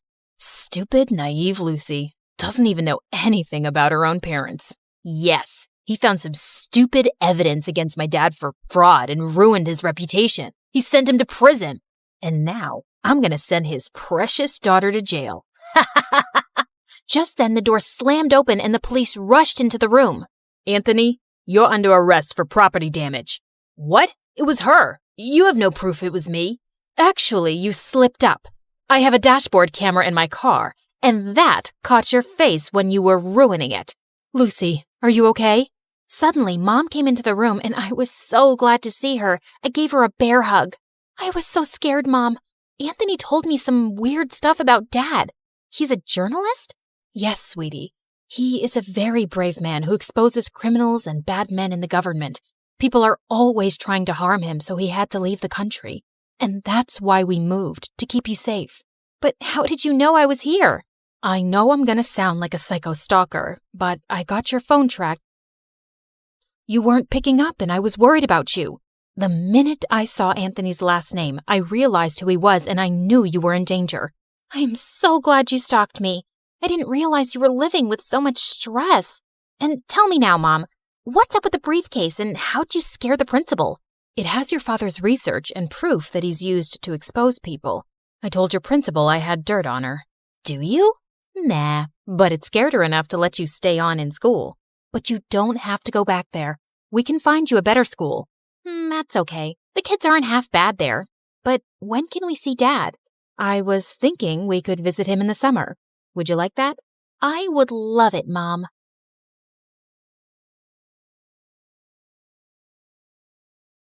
Hi, I'm Alicia, and I'm about to tell you how I met the love of my life. But before we get into that, please like and subscribe to MSA. If there's one thing you have to know about me, it's that I wasn't an ordinary little girl. Being raised by a single father who was an ex-army officer does that to you. I had rules, discipline, and responsibility drilled into me since I was very young. And growing up, I found other kids my age really immature. I don't know why he'd break up with me. I wore the clothes he liked, woke up at 5 every morning to do my hair because he liked them curly, and pretended to love watching wrestling. Excuse me, but I need to get that muffin. Can't you see that I'm crying? My boyfriend just broke up with me. Aw, I'm so sorry. You know, it reminds me of the time my dad took me for this obstacle course and I twisted my ankle so badly, the doctors told me I'd never be able to walk again. But I didn't lose hope, and here I am. How is that the same thing? It's not, because that was an actual problem. But yours is just a bunch of high school nonsense. Now move your butt, please. Needless to say, I didn't have a lot of friends, and I didn't care either. My life was all sorted out. Graduate school, get into a good college, work, and retire. But then I turned 18 and met Arthur. He was a transfer student from Greece, and boy, was he dreamy. The first time I met him was in gym class. We were playing catch, and I was so lost in looking at him. I totally missed the ball, and it hit me right in the face. I fell on my butt, and Arthur came running. Are you okay? You're bleeding. It's nothing. I'm used to much worse. On second thoughts, I might need a doctor. Arthur smiled and carried me to the nurse's office. The entire time I was there, he sat next to me, and later he dropped me home. We became friends after that, and slowly I fell for him. He was smart, mature, and sweet. If there was one guy I wanted to date, it was him. So I decided to ask him out, except I didn't know how. So I turned to MSA for help, and it did not disappoint. Rule number 1, never let your crush know you're interested in him. Avoid eye contact and do not speak at all. The next day, when Arthur waved at me in the hallway, I wrinkled my nose and turned away. He sat next to me in class, but I didn't pay any attention. But then in the cafeteria, he caught up with me. Are you avoiding me? Me? Avoiding you? Oh, don't be silly. I was just really busy thinking about global warming and how it's impacting the fish population. Oh, that reminds me. I have to water my fish. My plants. I'll see you around. And I just ran before I embarrassed myself further. After that epic failure, I turned to step number 2. Dress up nice and behave like a total diva. I went shopping, picked up a bunch of dresses, and the next morning, it took me 2 hours to get ready. I thought I looked great, except the moment I entered, everyone started pointing at me and laughing. Oh my God, why is she dressed like a peacock? What is that on her face? Did someone finally punch her for being a know-it-all? I was so embarrassed. I immediately turned around and ran for the bleachers. I was still sulking when Arthur walked up to me. If you rub your lips anymore, they're gonna fall off. This lipstick won't come off. Ugh, it's so annoying. Let me help you. Also, I'm not saying you don't look good with makeup, but you actually look way prettier without it. Really? Does that mean you'll go out with me? Are you serious? I wanted to ask you out for the longest time, but everyone in school told me you're a cold-hearted cold-hearted girl who hates people. That's not true. I hate dumb people. There's a difference. So, you and I, dinner tomorrow? I'd love to. My first date with Arthur was perfect, and he told me that his parents were divorced like mine, and he lived with his mom and 9-year-old brother Charlie. We started dating soon after, and spent all our time together. People in school were also nicer to me since I was Arthur's girlfriend, and even Dad liked him a lot. Life was just better with him in it, until things started getting weird. Some days he would come to school looking like a half-dead zombie, and other days he would skip school altogether. His grades were slipping, we were barely seeing each other, and I knew something was wrong. So one day when he canceled our date, I went to his place with his favorite ice cream. But when I knocked on the door, some kid opened up. Hi, you must be Charlie. Is your brother around? Is that ice cream? Give me it. Hey, that's not very nice. Say, ma'am, could I please have that tub of ice cream? Repeat after me. Sure. Ma'am, give me the ice cream or I'll kick you. And Charlie kicked me on my shin, snatched the tub, and ran away. As I yelled out in pain, Arthur came running downstairs. Alicia, why didn't you tell me you were coming? When would I tell you? You hardly talk to me these days. I know. I'm sorry. It's just that Mom's getting married again. The guy doesn't want Charlie in his life, and Mom loves her stupid boyfriend so much that she decided to move out, leaving me in charge. Why wouldn't you tell me that before? Because it's embarrassing, and I didn't want to drag you in my mess. I'm already a part of your mess, and we'll get through it together. Okay, I know that was a bit cheesy, but Arthur looked like he was gonna break in a million pieces, and I really wanted to help him. Besides, how bad could a 9-year-old be? Turns out a lot, because Charlie was a total devil. He would cry over the smallest things, throw tantrums if he didn't get his way, and would constantly butt into my dates with Arthur. We hardly spent any time alone. I was pretty sure he just hated me. Like one time, I was waiting for Arthur in his living room, and Charlie kept giving me death stares. Something on my face? I was just trying to figure out how someone can look like a horse and a camel at the same time. That's kind of mean, Charlie. And you're kind of ugly. Anyway, have fun on the date. It won't last long. And 10 minutes into the date, Arthur got a call from the babysitter that Charlie had locked himself in the washroom and we had to run back. Then another time, it was Dad's birthday and I had planned a really cool surprise for him. I'd invited all his old friends from the army. Arthur helped me deck up the place and I was arranging the cake when Charlie walked up to me. Oh, wow. This cake looks yummy. Give me a piece. Only after my dad cuts it. But I'm hungry now. Then eat something else. There's a whole pizza on the counter. Are you stupid? I said I want the cake. Charlie tried to get the cake, but I got in his way. He shoved me away, and I accidentally knocked into the cake, which crashed to the floor. Whoopsie. Guess no one gets to eat it. What happened? I heard some noise. Your brother ruined my surprise. I just asked her to give me some cake. And I asked you to wait. Relax, Alicia. We'll get a new cake. I'm sure your dad won't know. That's not the point, Arthur. Your brother is a spoiled brat. He needs some discipline. You put that kid on a leash, or I swear I will. He's my brother, not some dog I can put a leash on. I know he made a mistake, but he's just a kid. You know what? We'll just leave. We wouldn't want to ruin your evening any more than we have. Perfect. Arthur took Charlie's hand and they left. I wanted to stop them, but I was too mad. Later that night, when I calmed down, I realized I might have been too rude and called Arthur up, but he didn't answer. He didn't even show up to school the next day, and neither did Charlie. So I went to his place to talk to him and saw Charlie crying on the porch. What's wrong? Arthur wasn't here when I woke up this morning, and I don't know where he went. Did you call him? He left his phone behind. Then why didn't you answer when I called? Anyway, don't worry. We'll find him. But till then, you're coming home with me. No, I don't like you. You don't have to like me, but I'm not leaving you alone till Arthur gets back.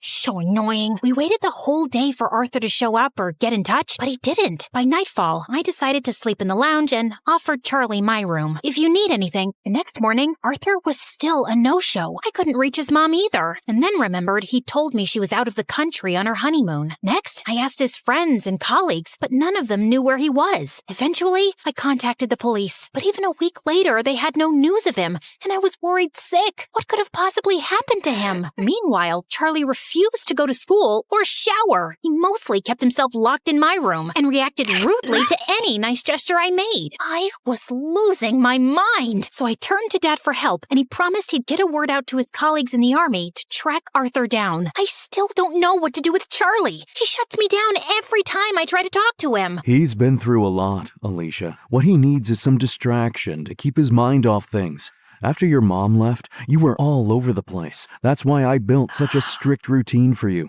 so you wouldn't have time to think about her. Maybe you should do something similar. I decided to give Dad's advice a shot, and the next morning, I walked to Charlie's room and woke him up. Get up. We're going out. Is Arthur back? No. Then let me sleep and go away. Nope. You're getting up right now. Charlie resisted, but I dragged him out of bed, and somehow we made it to the bus stop. He kept cursing me the whole way, but I didn't care. And minutes later, we were at our destination, the paintball arena. I'm not going in there. Why? Too chicken to lose? As if you're on. Charlie and I had a great time at the paintball game, and it was the first time I actually heard him laugh. Afterwards, we went to a trampoline park and jumped our hearts out. By the end, he was so tired he could barely walk, so I called a cab and took him to my favorite burger joint, but he just stood at the entrance and stared. What, you don't like burgers? No, it's just that this was my favorite place to come with my mom. Every weekend, we'd come here and play our favorite songs on the jukebox machine. And now, she doesn't even call me, and Arthur's left me too. Arthur will be back in no time, I promise you. He loves you a lot, Charlie, and no matter what, we'll always be here for you. You too? Yes, me too. too. Charlie cried and hugged me tight. For the first time, I saw him as a heartbroken kid who just wanted his family back. Since then, Charlie warmed up to me. We'd have breakfast together,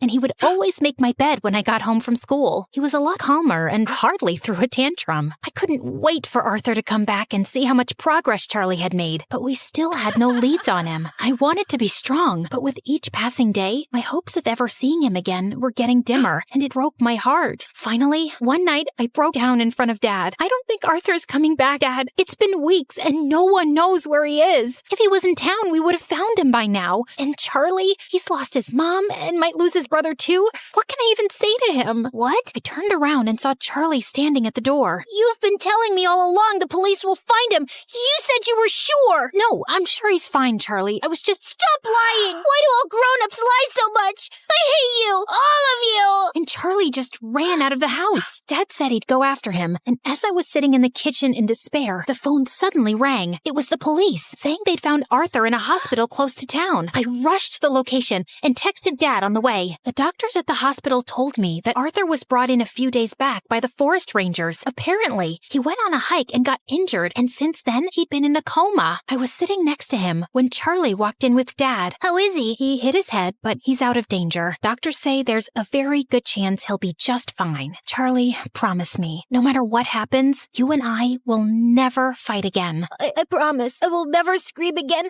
and I will always be a good brother. He will wake up, right? What do you think?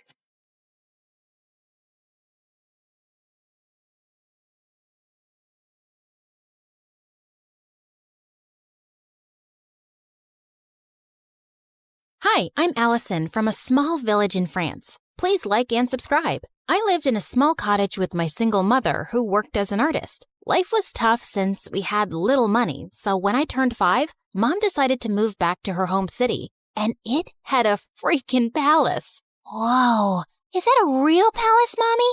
I want to see what it looks like from the inside. I want to meet the king. The king doesn't live there, Allie. Only his sister, the Duchess, does. And only those who work in the palace can go there. Soon after, Mom got a job as a royal portrait artist, and I would beg her to take me along someday. But she always said I was too clumsy, and the palace was full of delicate things. I'll be careful, I promise. Oh, I forgot to tell you. There's also a ghost who has lived in this palace for decades. Was the ghost there when you were a kid? Yep. Then it must be old by now. I can easily outrun it. Of course, I didn't believe her. If anything, it made me more curious about the palace. When I was 9, Mom was called by the Duchess to make her portrait, and this time, I followed her. Somehow, I managed to sneak inside without getting noticed. And boy, was it pretty! As I wandered around, I slipped into a nearby room full of toys and blingy things. I'd never seen anything like that before, and it was so fascinating that I grabbed a few of them. But when I reached home, I felt guilty and scared. If anyone at the palace found out, Mom could lose her job, and this was stealing. I'll bring you guys back someday when I work at the palace. Till then, you can hide here. My passion for working in the palace grew stronger as time passed. I begged Mom to teach me how to paint so I could become a royal painter just like her. And by the time I was 17, I was better than her. One day while I was painting, Mom came home with some big news. The king is coming to town after 17 years, and they want paintings for the whole palace. We started working day and night, finishing all 20 paintings in under a week. But a day before the delivery, Mom slipped and sprained her ankle. I'll ask someone from the palace to pick them up.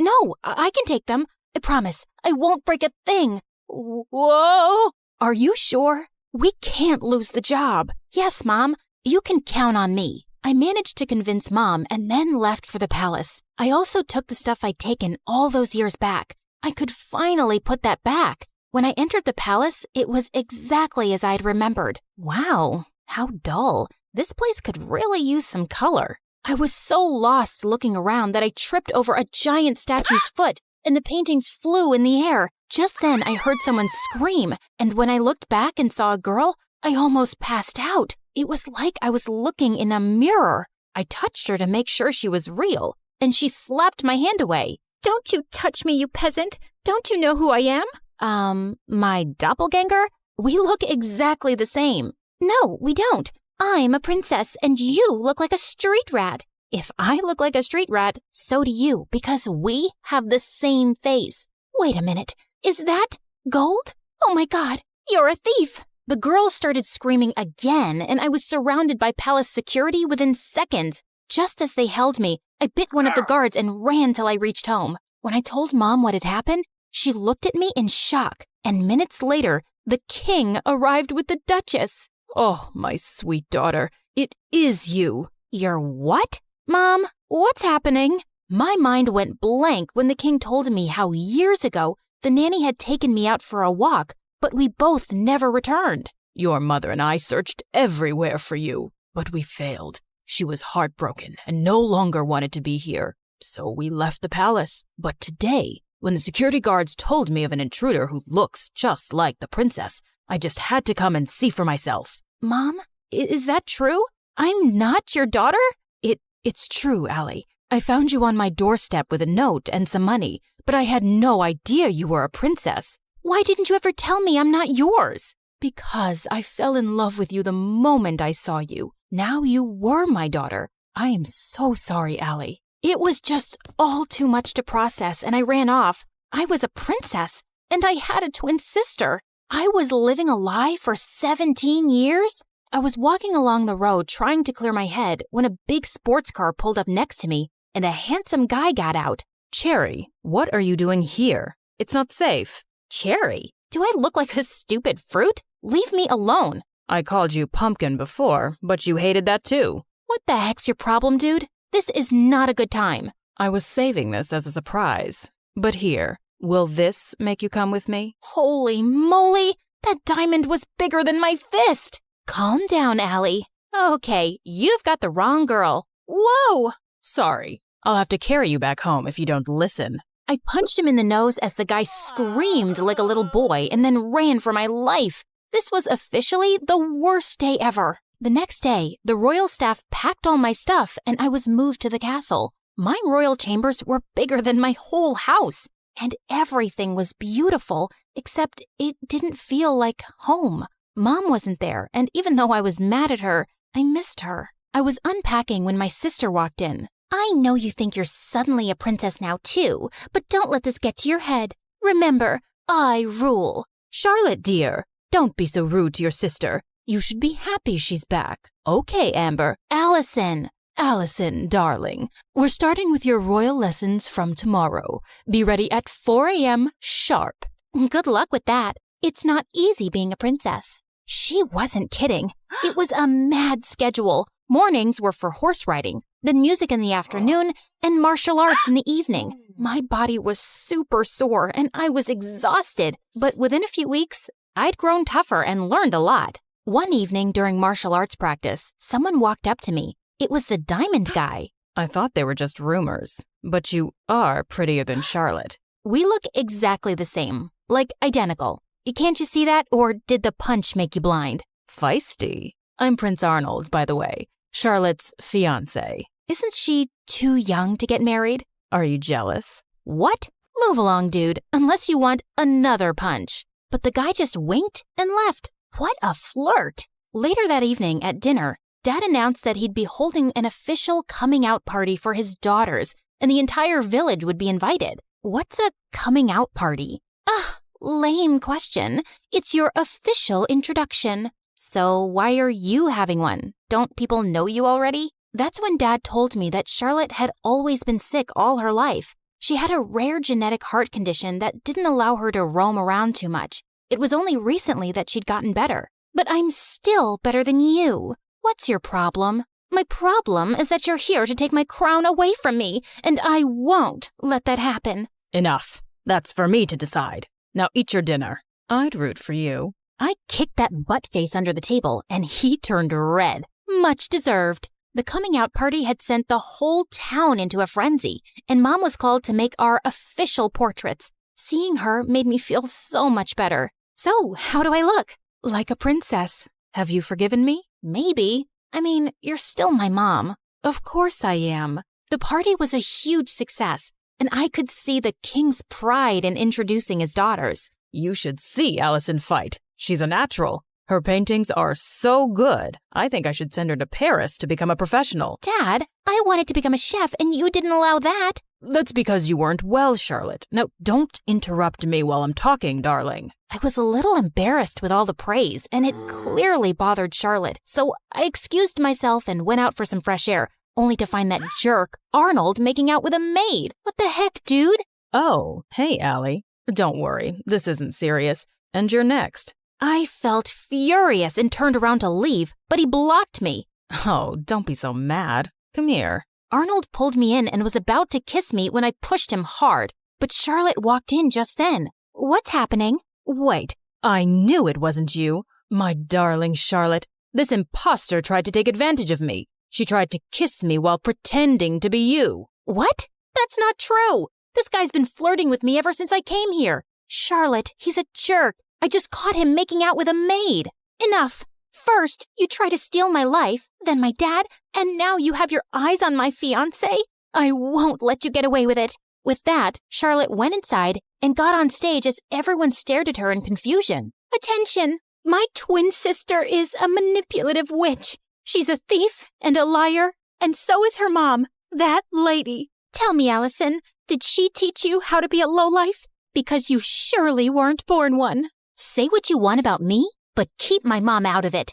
I feel sorry for you, Charlotte. How could you be so bitter? It's so... Before I could finish, Charlotte jumped on me and we got into a crazy fight.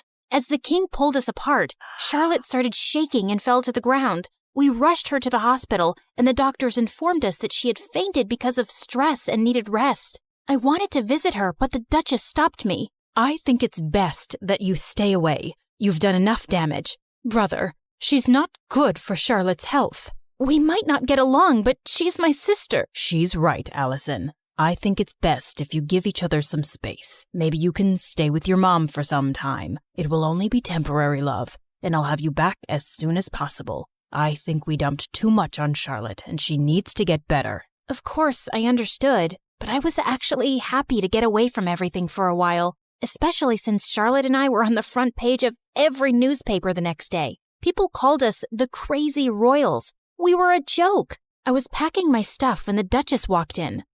You're finally going back to where you belong. I knew you'd never fit in here, and it was a mistake to bring filth into the palace. I know I didn't grow up here, but I'm still a princess by birth. So please, mind your manners and never talk to me this way again. Don't forget your place. That's exactly what I'm doing. I pushed her aside and left for my old home. Mom was ecstatic to see me, and to be honest, I felt happier than I'd been in weeks. A few days later, once Charlotte was better, the king announced her engagement to Arnold to give people something else to talk about. Dad invited me, but I decided not to go to the ceremony. I just wanted to stay away and avoid any more drama. On the engagement day, Mom had gone out for something when Charlotte came over. What are you doing here? Don't you have an engagement to get to? I can't marry him, Allison. He's a snake. I should have trusted you. Good time to say I told you so. But what do you want from me? After our fight, we can't have another media blowout. Dad will never allow me to call off the engagement at the last minute. Please, come with me. Maybe we could convince him together. Please help me. Charlotte was crying like a baby now, and I didn't want her to have another fainting episode, so I agreed. But just as we entered the palace, Charlotte stopped. I need to fix my makeup. The entire town is in there. Wow, priorities. Thanks for doing this. I'll be right back. I started to walk around when I spotted Charlotte. She's here. I've done everything you asked me to do, including the fake fainting. Now do your part and make her leave forever before Dad decides to bring her back here again. Leave it to me now, princess. I have the perfect plan to make sure you get the crown. Oh my God, these people were crazy. I had no idea what her plan was, but it sounded dangerous. So I ran straight to Dad, and seconds later Charlotte followed. Allison, I thought you weren't coming, but I'm so glad you did. Of course she had to come. She had to ruin my engagement. She just can't see me happy. Oh my God, Arnold, hold me, please. Oh, shut up already. Don't you guys get tired of manipulating? King, Dad, whatever, you should see this. I played the video for the entire hall to see, and Charlotte turned pale. Charlotte? Dad, I'm sorry, but you seem to like her more because she's tougher than me. And when Auntie told me that she was after Arnold and my crown, I couldn't take it anymore, but this was all Aunt's idea. Sister, what were you planning to do and why? Suddenly, the Duchess turned into a mad person and started screaming. I'm tired of being your servant. I'm the older sister and the crown was mine, but these girls took that away from me, and I would have gotten away with everything if this one hadn't shown up. What do you mean? You knew she was alive? Whoopsie, you did a boo-boo. The Duchess confessed how she'd paid the nanny to take me away and drop me in the jungle, but the nanny had dropped me at Mom's doorstep instead. Charlotte was so sick as a kid, I didn't think she'd survive for so long. With both of you gone, I'd be a queen, but Karma's a witch. The king gave orders to take the Duchess away to the dungeons for treason, and Charlotte turned to me. I was horrible to you, and I probably don't deserve your forgiveness. But could you try? It might take some time, but I'll get there. What about me? You can chew your shoes and get lost. Yeah, I always knew you were a jerk. I was called back to the palace, and I took Mom along this time. Charlotte and I changed history by taking over the crown together. We were both queens in our own way. And I learned that those who love you will always stick by your side.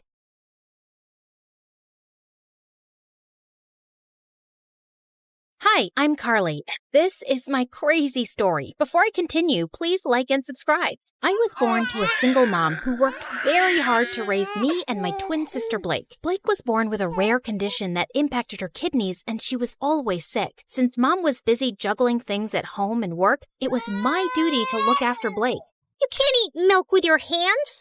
Drink it. Blake, don't chew on your gross shoes. Even Mom was extra paranoid about Blake, and she hardly paid attention to me. Like this one time when I was 6, Mom had to leave for some urgent overnight office trip, and she dropped us off at the neighbor's place. These are Blake's medicines. You know she drinks chocolate milk before sleeping, and I've also packed her favorite pink night clothes. Wait, where's my stuff? The bag's too small to carry both your things, but hey, I packed your toothbrush. You'll be okay, right?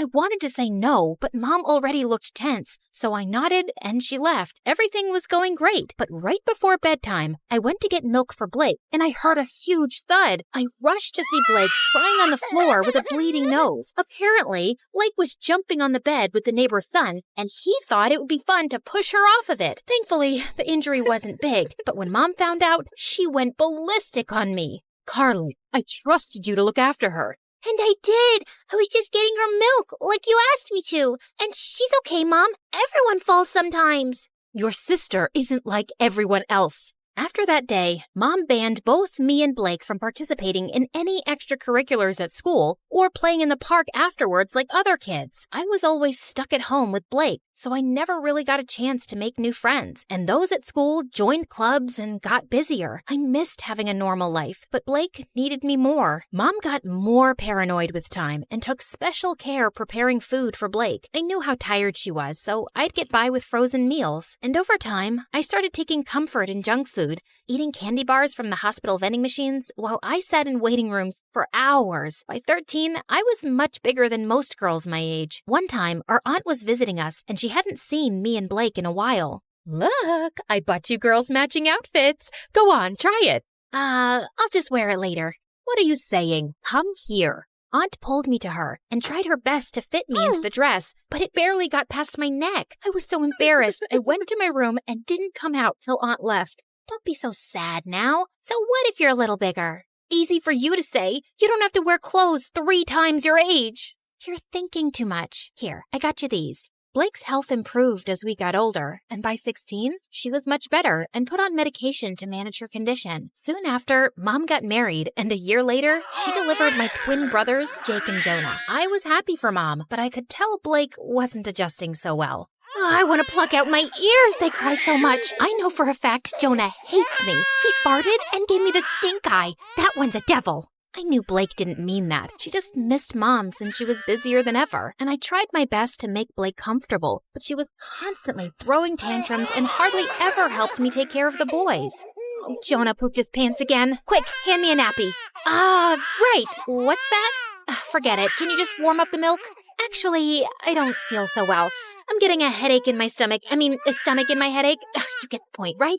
And when I asked Mom to hire a babysitter, she just gave me a lecture on money and expenses. My grades were getting affected too, and I was an overall mess. I knew it had something to do with my eating habits, so I started taking care of my health. I went for runs, ate better, and over time, I could see the results. One day I was jogging when I saw someone taking my picture, hiding in a bush. I caught him by the collar and dragged him out. What do you think you're doing? I just thought you were pretty. I'm good at taking pictures. Here, have a look. Wow, that's me? Yeah, whatever. But you should be asking me first rather than acting like a creep. I get it. I'm sorry. Can I make it up to you with some coffee? Fine, but I want a copy. Deal. Eli and I went to a coffee place close by and hit it off instantly, and soon we became good friends. He was into filmmaking and would always have his camera around his neck. Watching him, I got interested and tried my hand at handling a camera too, and it was love at first sight. Okay, so that's how you focus. Now look at that sunset. Beautiful, isn't it? Yeah, you know so much about the camera. It's really fascinating. I've always wanted to make movies, and I love the ocean too. I'll tell you a secret. I'm part mermaid. Oh yeah? Prove it. Eli got up from the rock he was sitting on and started doing an awkward dance, flapping his arms like fins. Okay, I believe you. Well, good, because I was afraid I'd have to splash you with my tail. Really? That was on your mind? Well, that and something else. With that, Eli jumped down and pulled me in for the most magical kiss. Eli and I started dating soon after, and I decided to make him finally meet Blake. So the next time he invited me out, Blake tagged along. But the moment she saw him, she burst out laughing. Oh my God! Where did you get that shirt from? Your grandpa's closet? Actually, yeah, he has a really good shirt collection. Do you like it? I can get you one. Ew, no thank you. I'd rather wear a tent than slip into something so cringe. Come on, Blake, that's not very nice. What? I'm kidding. I'm sure Ebola can handle a few harmless jokes. Eli. Blake made it painfully obvious that she didn't want Eli around, and even though Eli kept his cool, I knew she made him uncomfortable. Then one time, Eli invited me and Blake to the launch of his dad's new restaurant. I appreciated the effort he was making with her, and I hoped she would too. But I was so wrong, because minutes into the event, Blake threw a massive tantrum over pickles. What do you mean you're out of pickles? Pluck them from a tree or something. Could you please keep it down, Blake? Everyone is staring. So, you care about all these fancy people, but not your sister? No one understands me. I just had a very big lobster, and I feel like throwing up. You know pickles calm me down. This is such bad customer service. Hey, you have pickles, and you, and you. And then she started taking pickles off of everyone's plate till Eli intervened and dragged us outside. What's the matter with you, Blake? What? It's not my fault your party sucks. At least I brought some entertainment to it. Blake, let me handle this. Eli, I'm really sorry for the mess, but what? Your sister's not normal. And you are? You're so boring, if someone stole your identity, they'd give it up because it sucks. You really need to watch your tongue. And you need to watch your hands around my sister. Guys, please. Before I could say another word, Blake started hyperventilating and fainted. We immediately took her to the hospital, where the doctors told me that she passed out from anxiety and high blood pressure. Thankfully, she was out of danger. I'm really sorry about Blake, but that girl's out of control. You've got to draw a line somewhere. You saw what happened, Eli. You can't just scream at her like that. She's my sister. I can't be around her, Carly. This is going to be a problem. I wanted to stop Eli, but there was nothing more I could say. Blake was my sister, and she came first. I didn't meet Eli for a few days, and a week later, he told me that one of his movies that I'd helped him with had gotten selected for a local film festival. He wanted me to come, but Blake was still recovering, and I couldn't leave her alone. But when he came back, he told me something shocking. Everyone loved the movie, Carly. One of the biggest film schools in New York wants to take us both in on full scholarship. How amazing is that? I don't know what to say, but I don't think Mom would let me go to New York, Eli. You're a great filmmaker, Carly, and you should give it a fair shot. And think about it. You could finally live your life on your terms. God knows you need it. I was numb for a second, and then I felt like someone gave me new wings. It did sound like an amazing opportunity. All I had to do was convince Mom, but when I told her, she looked at me like I'd asked her for her kidneys. Have you gone crazy? You can't move to New York. Your life is here with me and Blake. I applied to this marine biology course on behalf of both of you, and you guys got in on scholarship. This was always the plan, and it's the right one. But that's not what I want to do. I want to make movies. I'm really good at this.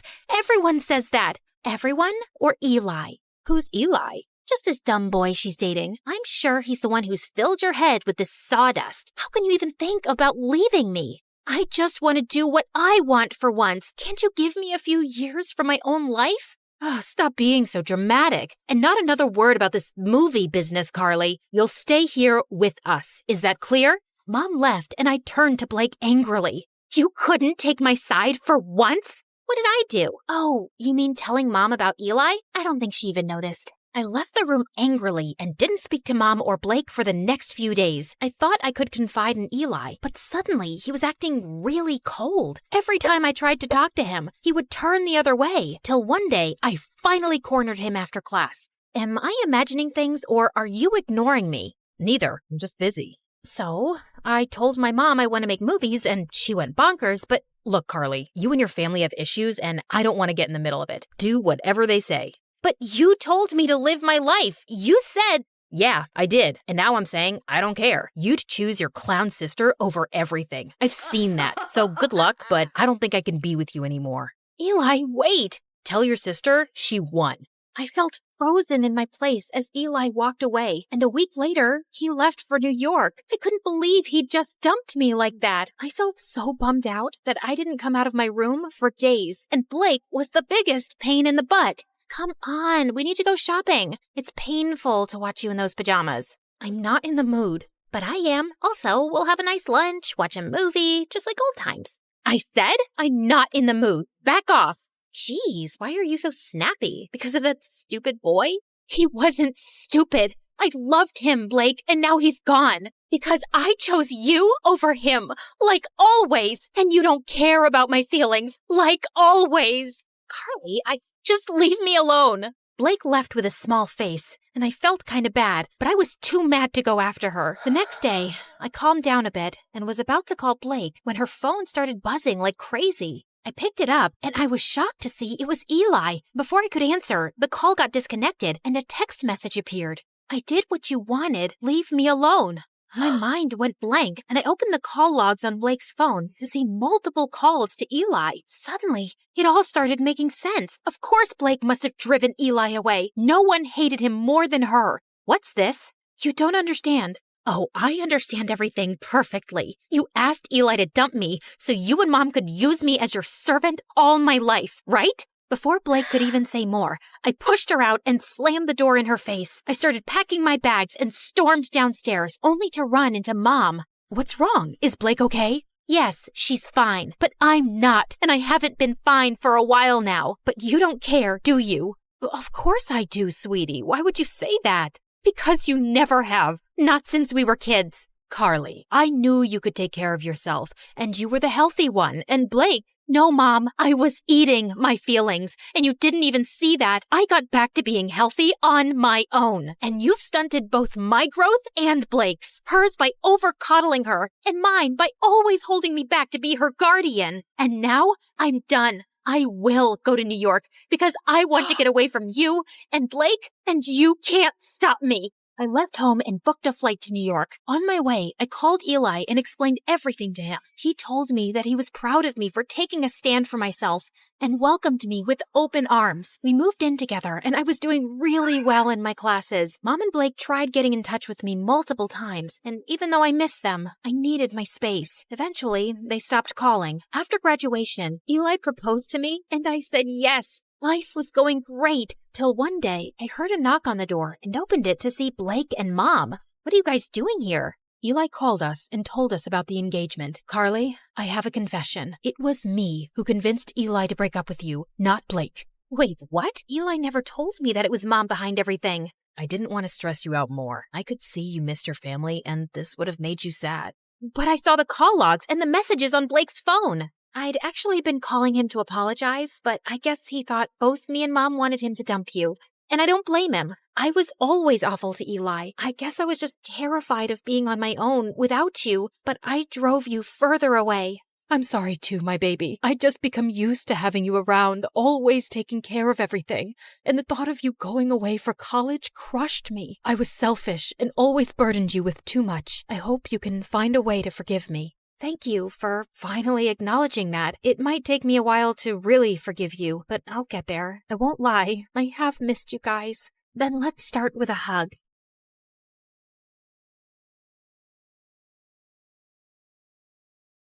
And then finally, a letter arrived one morning.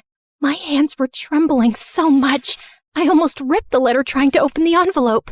Dear Drizella, my delegation has been extended and my duties have grown. I'm far too busy now to keep up with our correspondence.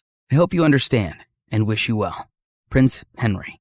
I read it 3 times, as if expecting other words to magically appear the more I stared at the paper.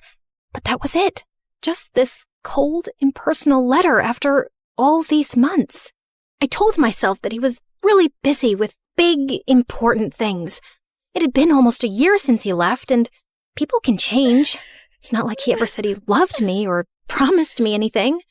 And of course, there was nothing left to do now but move on with dignity and grace. I found great comfort in pastries and gained a lot of weight. I considered becoming a nun, but decided against it since nuns aren't allowed to curse. I went to the village witch and said a friend was asking about ways to hex a prince. I started writing a vicious breakup letter to Henry, then realized you can't break up with someone you were never technically with, so I ate more pastries. Then I started running at dawn, lost all the weight, and used Cinderella's stupidly good skin and hair stuff so he'd choke on his regret the next time he laid eyes on me. But no matter what I did, it didn't dull the ache of missing someone who didn't miss me back anymore. It had been months since that last letter, and I had picked myself up and moved on. So I wasn't expecting my stomach to lurch when an official invitation arrived from the palace, announcing a grand ball in honor of the prince's return. Great. Other people could honor him. I wasn't going. Besides, Anastasia was terrified of dancing, and Mother wouldn't be up for it either. Over the past few months, she'd grown very weak and was always tired. I'd asked a couple of doctors to examine her, but they had no answers. Cinderella had been on top of her care, of course, always fluffing her pillows, rubbing her feet, making her special herbal teas. And the thought had crossed my mind more than once. What exactly was she putting in those concoctions? I didn't think she was beyond slowly poisoning a woman for her inheritance. I'd thrown the invitation in the trash. But sometime later, Cinderella came into the living room, clutching it to her chest. You're invited to a royal ball. Can you believe it? Oh, I've never been to a proper ball or worn a ball gown, and I've never seen the palace. I know I'm not invited, but maybe I could go, if you could take me with you. Yeah, no. We're not going. Royal balls are dull. Take our invitation and go, love. I'll arrange a carriage for you. You deserve to have some fun. Yeah, there was no cute fairy swishing a wand and going bibbidi-bobbidi-boo. Just my own mother handing Cinderella one of her finest gowns, a string of expensive pearls, and some money to buy shoes. Because naturally, Cinderella's feet were impossibly tiny and delicate, and she couldn't borrow shoes from us ogres. And off went Cinderella, looking like a vision. Since she was finally out of the house for a few hours, there was no way I wasn't going to snoop through her room, which was, as I suspected, disgustingly perfect. Not a speck of dust, and everything was arranged with military precision. Psychopath. I rifled through her drawers, opened her wardrobe, peered under the bed. I didn't find some secret stash of poisons or a diary confessing to slow murder. I wasn't even sure what I was looking for, and I was beginning to feel stupid. I turned to leave when suddenly, my elbow bumped into a picture frame on her vanity, knocking it to the floor.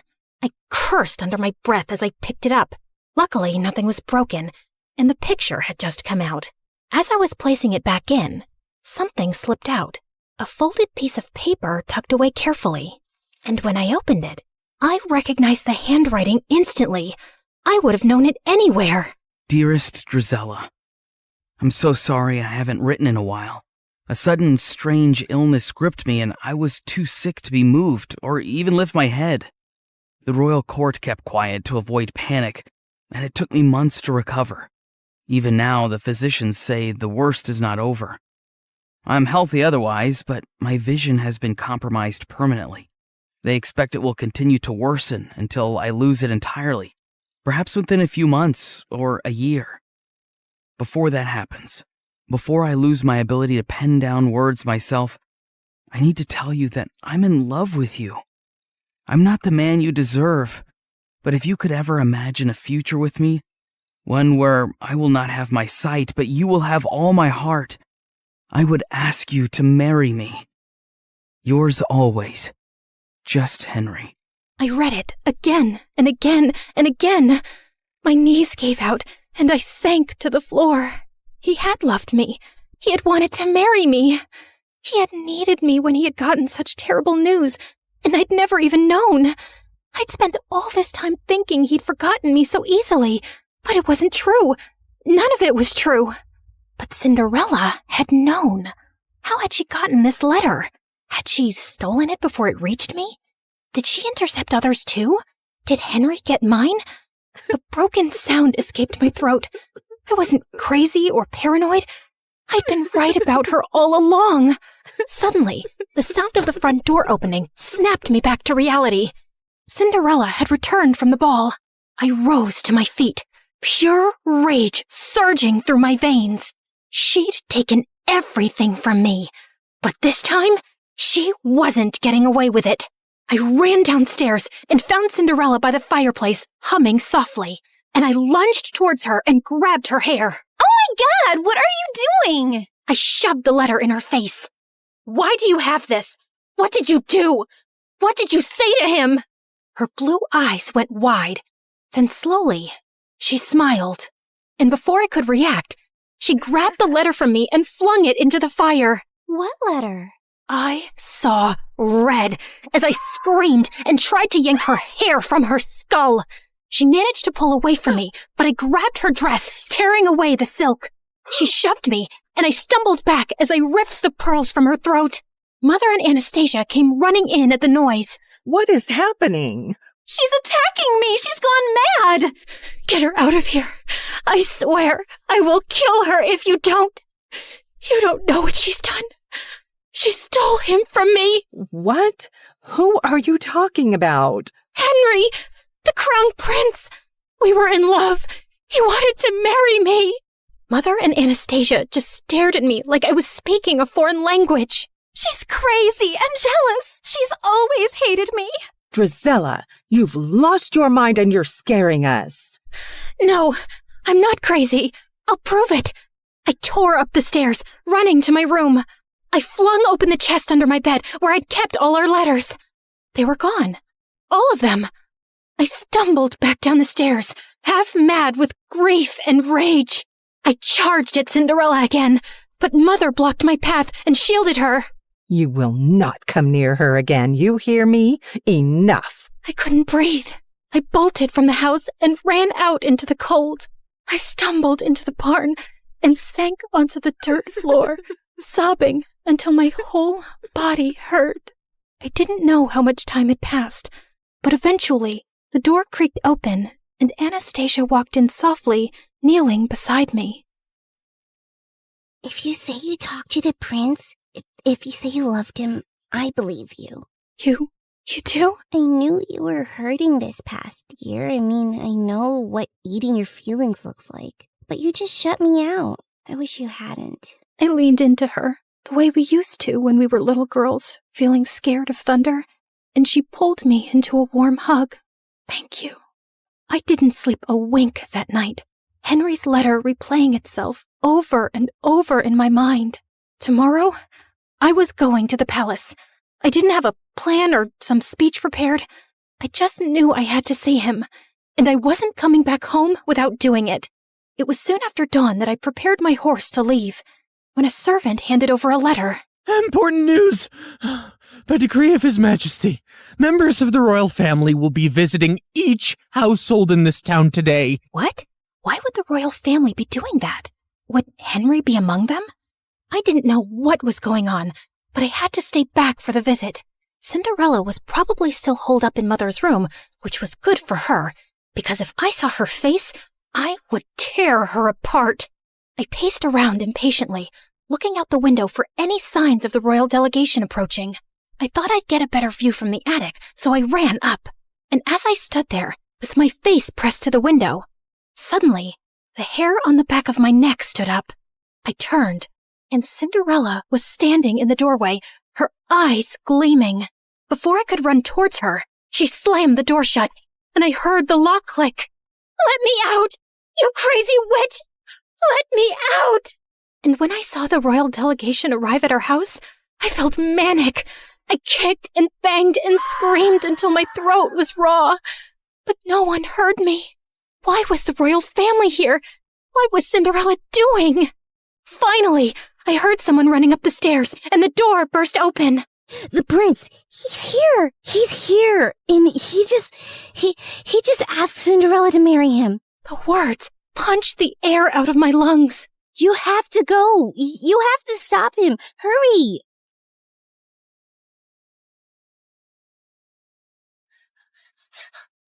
Just as the royal delegation was preparing to leave.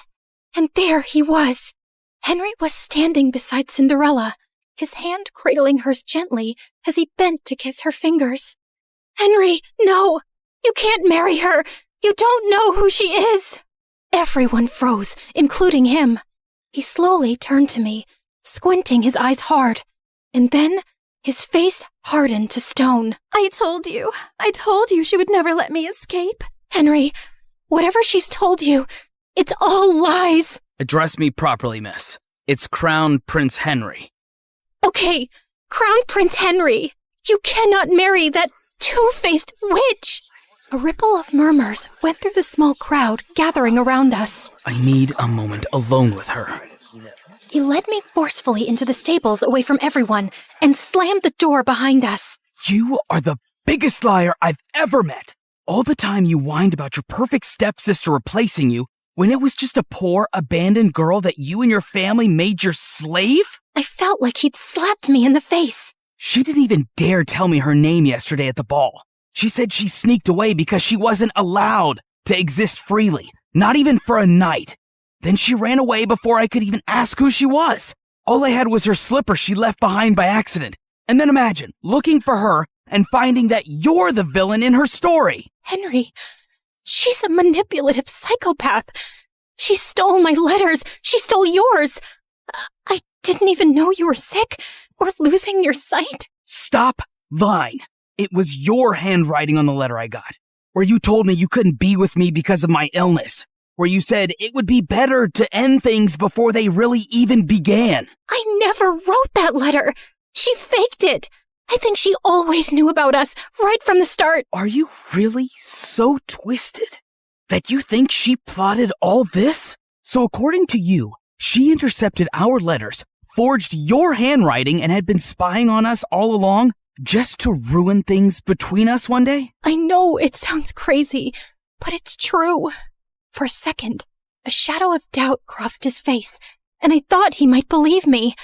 But then his jaw tightened. No, you didn't want me. And now you just don't want her to have me either. My heart felt like it would explode. You met her last night. How can you marry someone you don't even know? As if time is a guarantee of anything. I knew you for much longer, but it turns out I didn't know you at all. She knows about my ailment, and she accepted me as I am. And even though I've lost most of my sight now, when I look at her, she glows like an angel. She's kind and beautiful and good. I know she will save me, and I will save her from you. As he started walking away, I felt something break inside me, like a monster being unleashed. Maybe it's a blessing you're going blind, Henry. I hope it happens faster for your sake. It's better if you're spared from seeing the snake you're marrying or the fool you've become. And I wouldn't have married you anyway. A blind fool is no prince, only a burden. Mind your tongue when speaking to your prince. And if you ever cross my path again, I will have you exiled. I walked out after him and watched from a distance as he took Cinderella's hand, lifted her into the royal carriage, and rode away, taking every dream I'd ever dared to have with him. What was it that Henry had called me? Ah, yes, the villain in Cinderella's story, in that she would save him and he would save her from me. Yes, her beauty was so bright, it even enchanted an almost blind man. It made everyone else look ugly. I calmly stepped over to the oil lamp and knocked it over. Then I stood back and watched as the flames ran up the curtains, licked up the walls, ate up her belongings, gobbled up all her lies. The whole room blazed, and it felt good. The fire spread faster than I'd expected. The house was old, and the walls were bone dry. By the time the servants managed to put it out, half the estate was gone. Mother, heartbroken and sickly, packed up what little we had left and moved in with some distant relatives.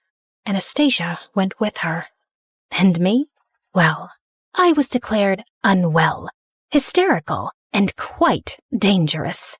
I was locked up in a sanatorium, just a fancy word for a prison with prettier walls. Anastasia tried to visit me regularly the first few years, bringing me sweet treats and books, but over time, the visits got fewer, and eventually they stopped altogether. And so, here I stayed, my name forgotten, just one half of the ugly stepsisters duo.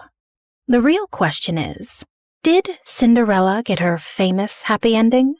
Honestly, I don't know.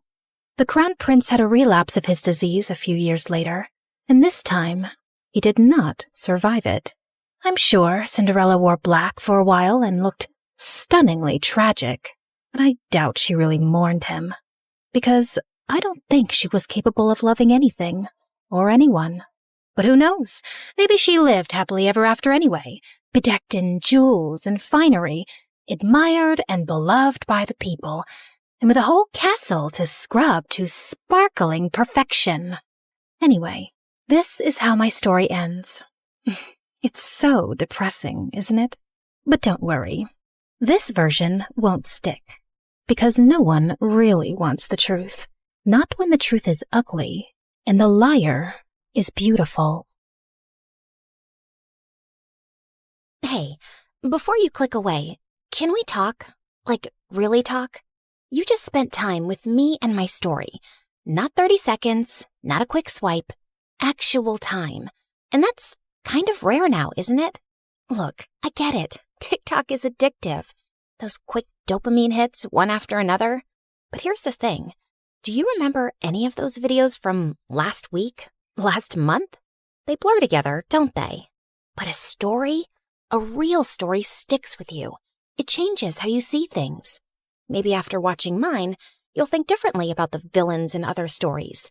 Maybe you'll question who's really telling the truth. That's what stories do. They don't just pass time, they change us.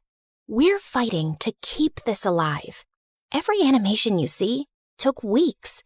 Every character, every expression, every scene, crafted by humans who believe stories matter. We could pump out 3-minute clips with AI voices reading Reddit posts. We could chase trends. We'd probably get more views. But we don't, because you deserve better. Here's the truth. Platforms push short-form content because it keeps you scrolling longer. But we're not trying to steal your time. We're trying to earn it, to give you something worth those minutes. So if this story made you feel something, anything, then please share it. Not for the algorithm, not for us, but for everyone who's hungry for real stories and doesn't even know it yet. Send it to that friend who says, I wish movies were like they used to be. Drop it in the group chat where people actually discuss things.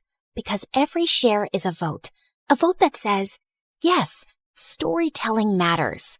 Yes, We still want narratives that challenge us, surprise us, make us think. The art of storytelling survived thousands of years. From cave paintings to campfires to Shakespeare to cinema. Don't let it die on our watch. Not for a 5-second dance trend. Help us prove that in a world of infinite scroll, some things are still worth stopping for.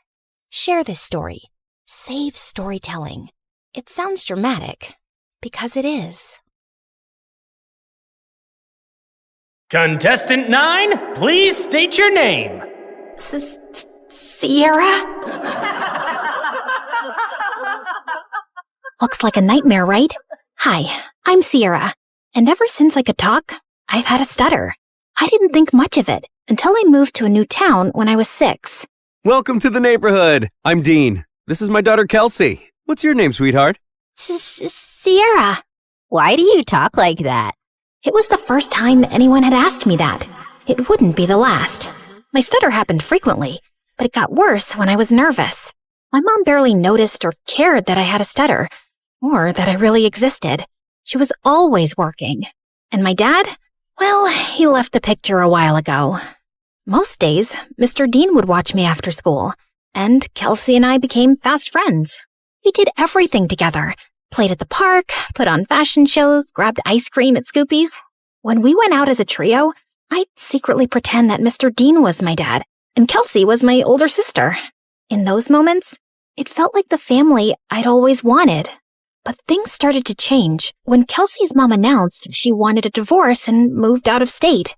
After that, Kelsey started to change. She wasn't just upset.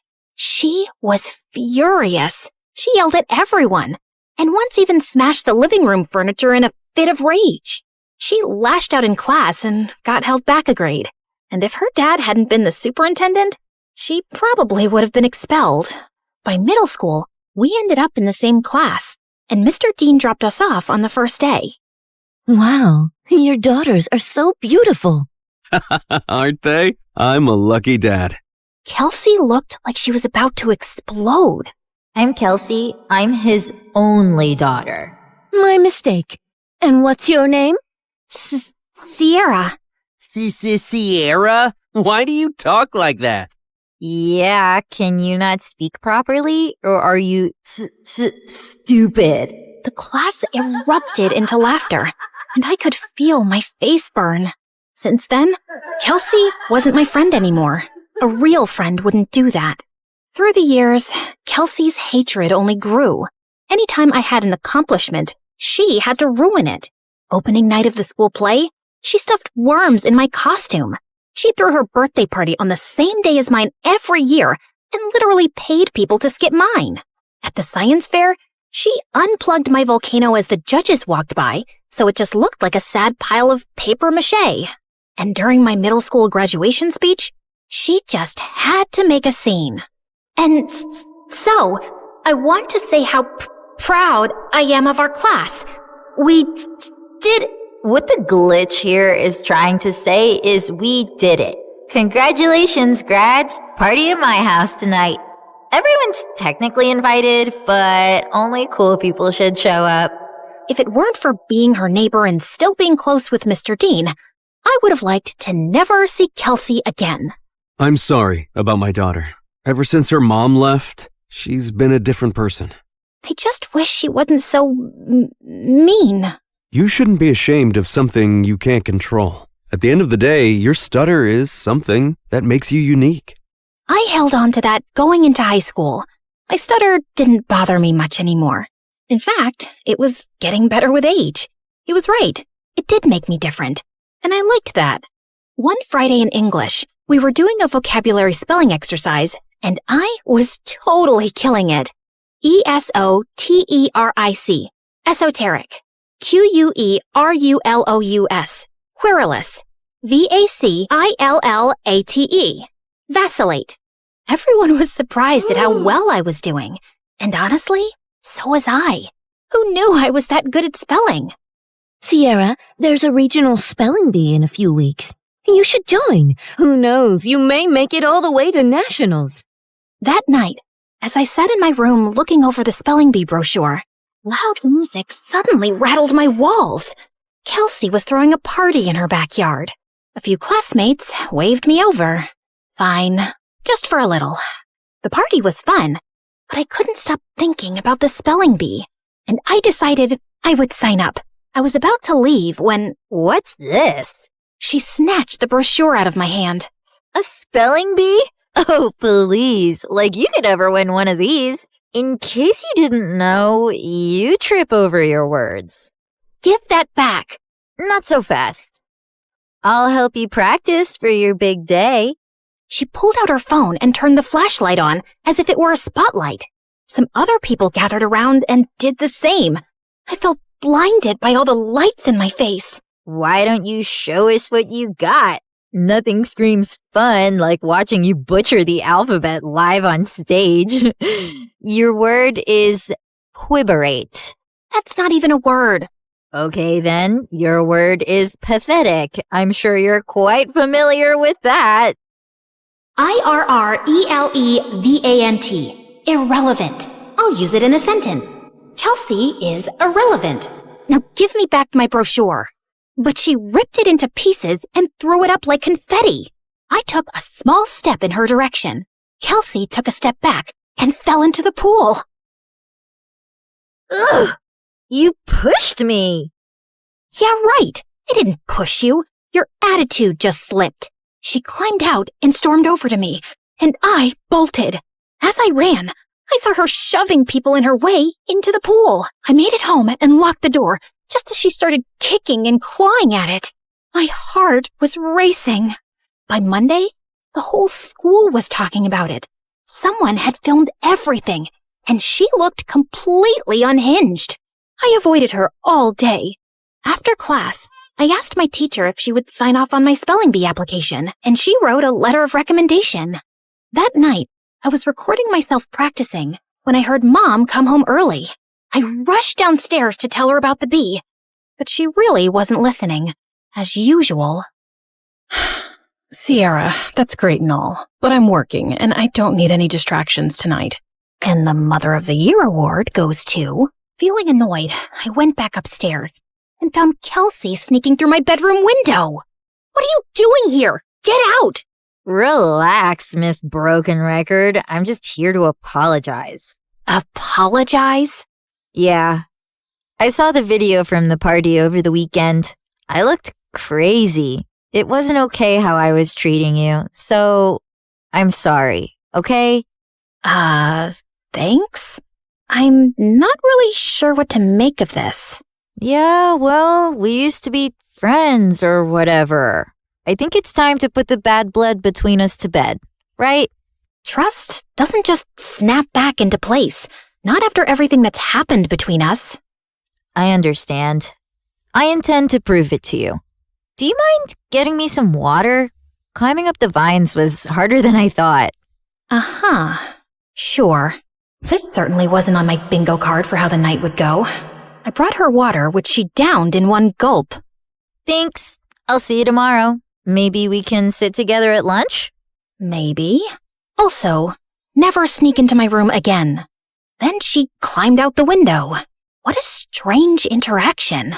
But maybe we really were turning over a new leaf. The next day, I walked into class feeling good about the new era I was in, where I tried new things and made up with old friends. But that confidence vanished when I found my teacher waiting for me, looking pissed. Sierra, you will not be attending class today.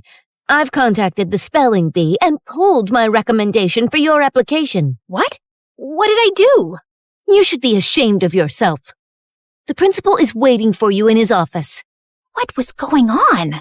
It has come to our attention that the English exam answers were sent to your entire English class yesterday. I'm sorry. I have no idea what you're talking about. That's strange. Given the exam answers were sent from your email address, you'll be suspended for 3 days. Your mom is on her way here to come get you. What? This wasn't possible. I didn't do it. When Mom showed up, the veins in her forehead were practically bursting. I begged her to believe me the whole way home, but she didn't say a thing. When we pulled up to the front of the house, She told me to get out of the car. I can't believe I missed an hour of work for this. You're grounded. Then she just drove off, and I burst into tears. I was wrongly accused, suspended, banned from the spelling bee, and all my mom cared about was missing work.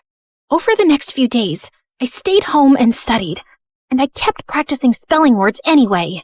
Failure. Failure. Dismay. Dismay. Okay, maybe I was leaning into the drama a little. When I finally got back to school, everyone basically hated me. A bunch of students had used the answers sent from my email, so the teacher failed the entire class, and now everyone was blaming me. Next few weeks were so lonely. I walked straight out of school one day and went to get an ice cream cone from Scoopy's, and Mr. Dean happened to be passing by. I told him everything that happened. Let's go talk to the principal right now. It was nice to have one person who actually listened and seemed to care. Back in the office, Mr. Dean demanded answers. It was sent from her email account. My hands were tied. Steve, you're talking like you weren't the biggest troublemaker back in school. Honestly, I'm shocked you became a principal. Mr. Dean insisted on seeing the email with the timestamp. It was around the time I was practicing spelling. Wait, I had recorded myself doing that. I pulled out my phone to prove it. We watched me spelling, then leaving when Mom got home. Then Kelsey climbed through my window and went for the laptop, but I walked in. Once she sent me away for water, she sat down and typed out the email. She did this. They called her into the office. Dad, what are you doing here? You framed Sierra for stealing exam answers when she's completely innocent. I did not. He showed her the video. Of course you go to defend her. She's never been completely innocent, Dad. What had I ever done to her? The principal and I had front row seats to their screaming match. Kelsey got suspended for a week, and the principal and teacher apologized to me and reinstated me in the spelling bee. That night, I heard a commotion outside. I looked out my window and saw Kelsey stuffing suitcases into her car. I'm over you, Dad, just like Mom was. She slammed the door, rammed the car into the garage, and peeled out of the driveway. I ran to Mr. Dean, who was covered in food. What happened?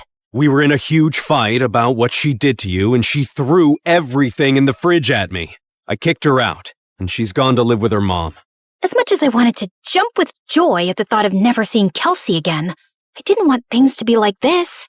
Mr. Dean looked crushed as he walked back inside, and I followed him to help clean up the mess. At school, word got out about what Kelsey did, and people started being nice again. Things weren't just back to normal, they were better. I gave an incredible anti-bullying speech at a school assembly that got a standing ovation. I started a support club where victims of bullying could share their stories. And at every free moment, I was practicing for the spelling bee, often with Mr. Dean's help. He still seemed down about being alone, but when I was around, he cheered up. He drilled practice words with me every day until regionals. And on that day, he was there in the audience. My mom wasn't. I got second place and was qualified for nationals in a month. Afterward, the top contestants did a group photo shoot. I was smiling for the camera when someone put an arm around my shoulder. I looked up. It was the guy who won first. You were a great competitor out there today. Congratulations. His accent, his eyes. Suddenly, I forgot how to breathe. Thanks. Where do you come from? Where do you come from? Sierra, are you kidding me? Is that how you speak, or did I just fluster you? Oh, no. I just have a stutter. It's adorable. I'm Leon, and I'd love to get your number. We should talk more, since we'll be seeing one another for nationals next month. Yes, please. We exchanged numbers, and I practically floated back to Mr. Dean. It felt like the best day of my life. When we got home, Mom was on the porch, arms crossed. She rolled her eyes when she saw us together. And where have you two been? The spelling bee, Mom. Remember? I won second place. She did amazing. You should have seen her. I'm sure, but I was too busy with the logistics of moving. Moving? Work wants me to relocate to California within the next couple of weeks. Mom, no! I have nationals next month. Well, that's too bad. Work comes first. You know that. Work always comes first for you, Mom. It's never me. Oh, stop being so dramatic. What if she stays with me until the end of the school year? What? I have Kelsey's empty bedroom. She can compete in nationals, finish out the year, and then move out to California. Please, Mom? Fine. Within a week, Mom was gone, and I had moved into Kelsey's old room. Mr. Dean cared in a way my mom never had, and this new life felt good. And to top it off, Leon reached out. He was a foreign exchange student from Spain living in New York, and we hit it off instantly, texting all night, every night. We had so much in common, and he was so easy to talk to. I had a major crush. One night, I even felt bold enough to tell him.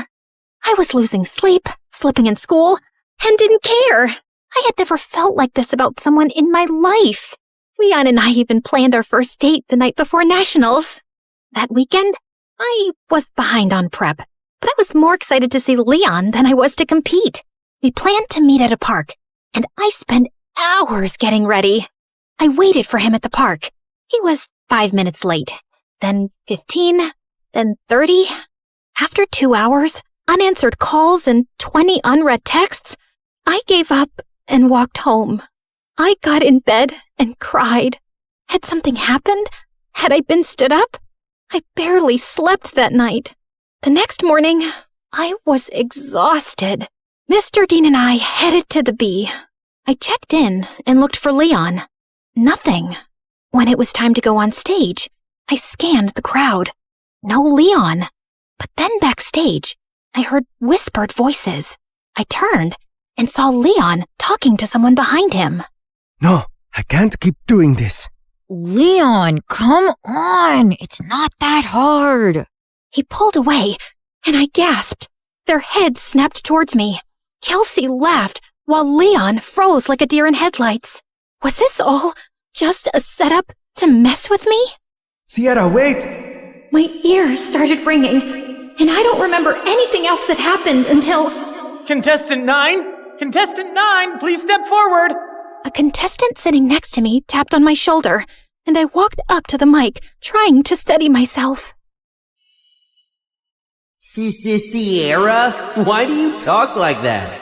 Yeah, can you not speak? Are you stupid? You should be ashamed of yourself. Like you could ever win one of these. In case you didn't know, you trip over your words. Contestant 9, please state your name. Sierra? Your word is vicissitude. Vicissitude. VICISSITUDE. That is correct. And just like that, my first round was over. With every ring of the bell that told me I got the word correct, my confidence rose. I shut Kelsey and Leon out of my mind. Contestants were dropping like flies, but I stayed strong. Until it was just Leon and I. Your word is appoggiatura. Appoggiatura. A-P-P-O-G-I-A-T-U-R-A. Appoggiatura. I'm sorry, that is incorrect. Sierra, if you can correctly spell the word, you will be our national spelling bee champion. Appoggiatura. A-P-P-O-G-G-I-A-T-U-R-A. Appoggiatura. That is correct! I did it! The audience went wild. I got my huge new trophy and went to the lobby to find Mr. Dean. But I heard Leon's voice behind me. Wait, Sierra, please! Leave me alone! Sierra, please, let me explain. It was all Kelsey. She put me up to this. She wanted to get in your head so you'd lose. Wait, don't go to the lobby. I walked through the doors, but Leon lunged at me and pushed me out of the way. The doors had buckets of slime and feathers on them, which all fell on Leon. Why did you push me away? I was trying to save you from this. Listen, Kelsey moved to my school and found out I was going to regionals for the spelling bee. She said she'd pay me to flirt with you and distract you from studying. I'm so sorry. I was just a game to you? I only agreed because I really needed the money for my mom's treatments. That's why I'm even competing in the bee. I didn't expect to end up having real feelings for you. When Kelsey found out, she stole my phone and smashed it. She even threatened to get me kicked out of school. Just then, my mom and Mr. Dean walked up. Mom, what are you doing here? Mr. Dean convinced me to attend, and I had no idea you were so talented at this. We're so proud of you, Sierra. And then Kelsey walked in. Of course my dad is here to support perfect little Sierra. And Leon, I see you've betrayed me too. Guess your mom isn't going to get any better. Why are you so evil? What did I ever do to you, Kelsey? You stole everything from me. Everything! She didn't steal anything from you, Kelsey. Oh, really? Because I remember the night you and Mom screamed at each other when she found out about your little affair, when we both found out Sierra is your daughter. What? Oh, yeah. My neighbor was actually my half-sister, the girl who ruined my family and took my dad away from me. Is this true? Yes, it is. Even though this was the craziest day ever, the news warmed my heart. I'd seen Mr. Dean as my dad since I was a kid. You didn't lose your dad to me, Kelsey. You lost him because of you. You could have told me the truth. You could have been my sister. But you chose to be a liar, a bully, and a sad little lowlife who only feels powerful when someone else is hurting. I may stutter, but I never had to hurt people to be heard. And why didn't you guys tell me sooner? I'm sorry. He didn't know until I told him once we moved in next door. I wanted to tell you right away, but then my wife left me and Kelsey took the news really hard and started lashing out. We thought it would be best for you to not know. For your sake, and Kelsey's. I was planning on telling you. I figured since we live together now, it was the right time. You live together now? She screamed, grabbed my trophy, and hurled it through the convention center's windows. She got arrested for property damage and spent some time in juvie before going to live with her mom. I told my mom I wanted to stay with Mr. Dean for the rest of high school, and thankfully, she allowed it. I gave the prize money to Leon to help his sick mom, but I refused to date him even after all his apologies. My self-worth wouldn't allow me to be with someone who thought it was okay to play with my feelings for any reason. I'm so proud of you, Sierra. Thanks, Dad.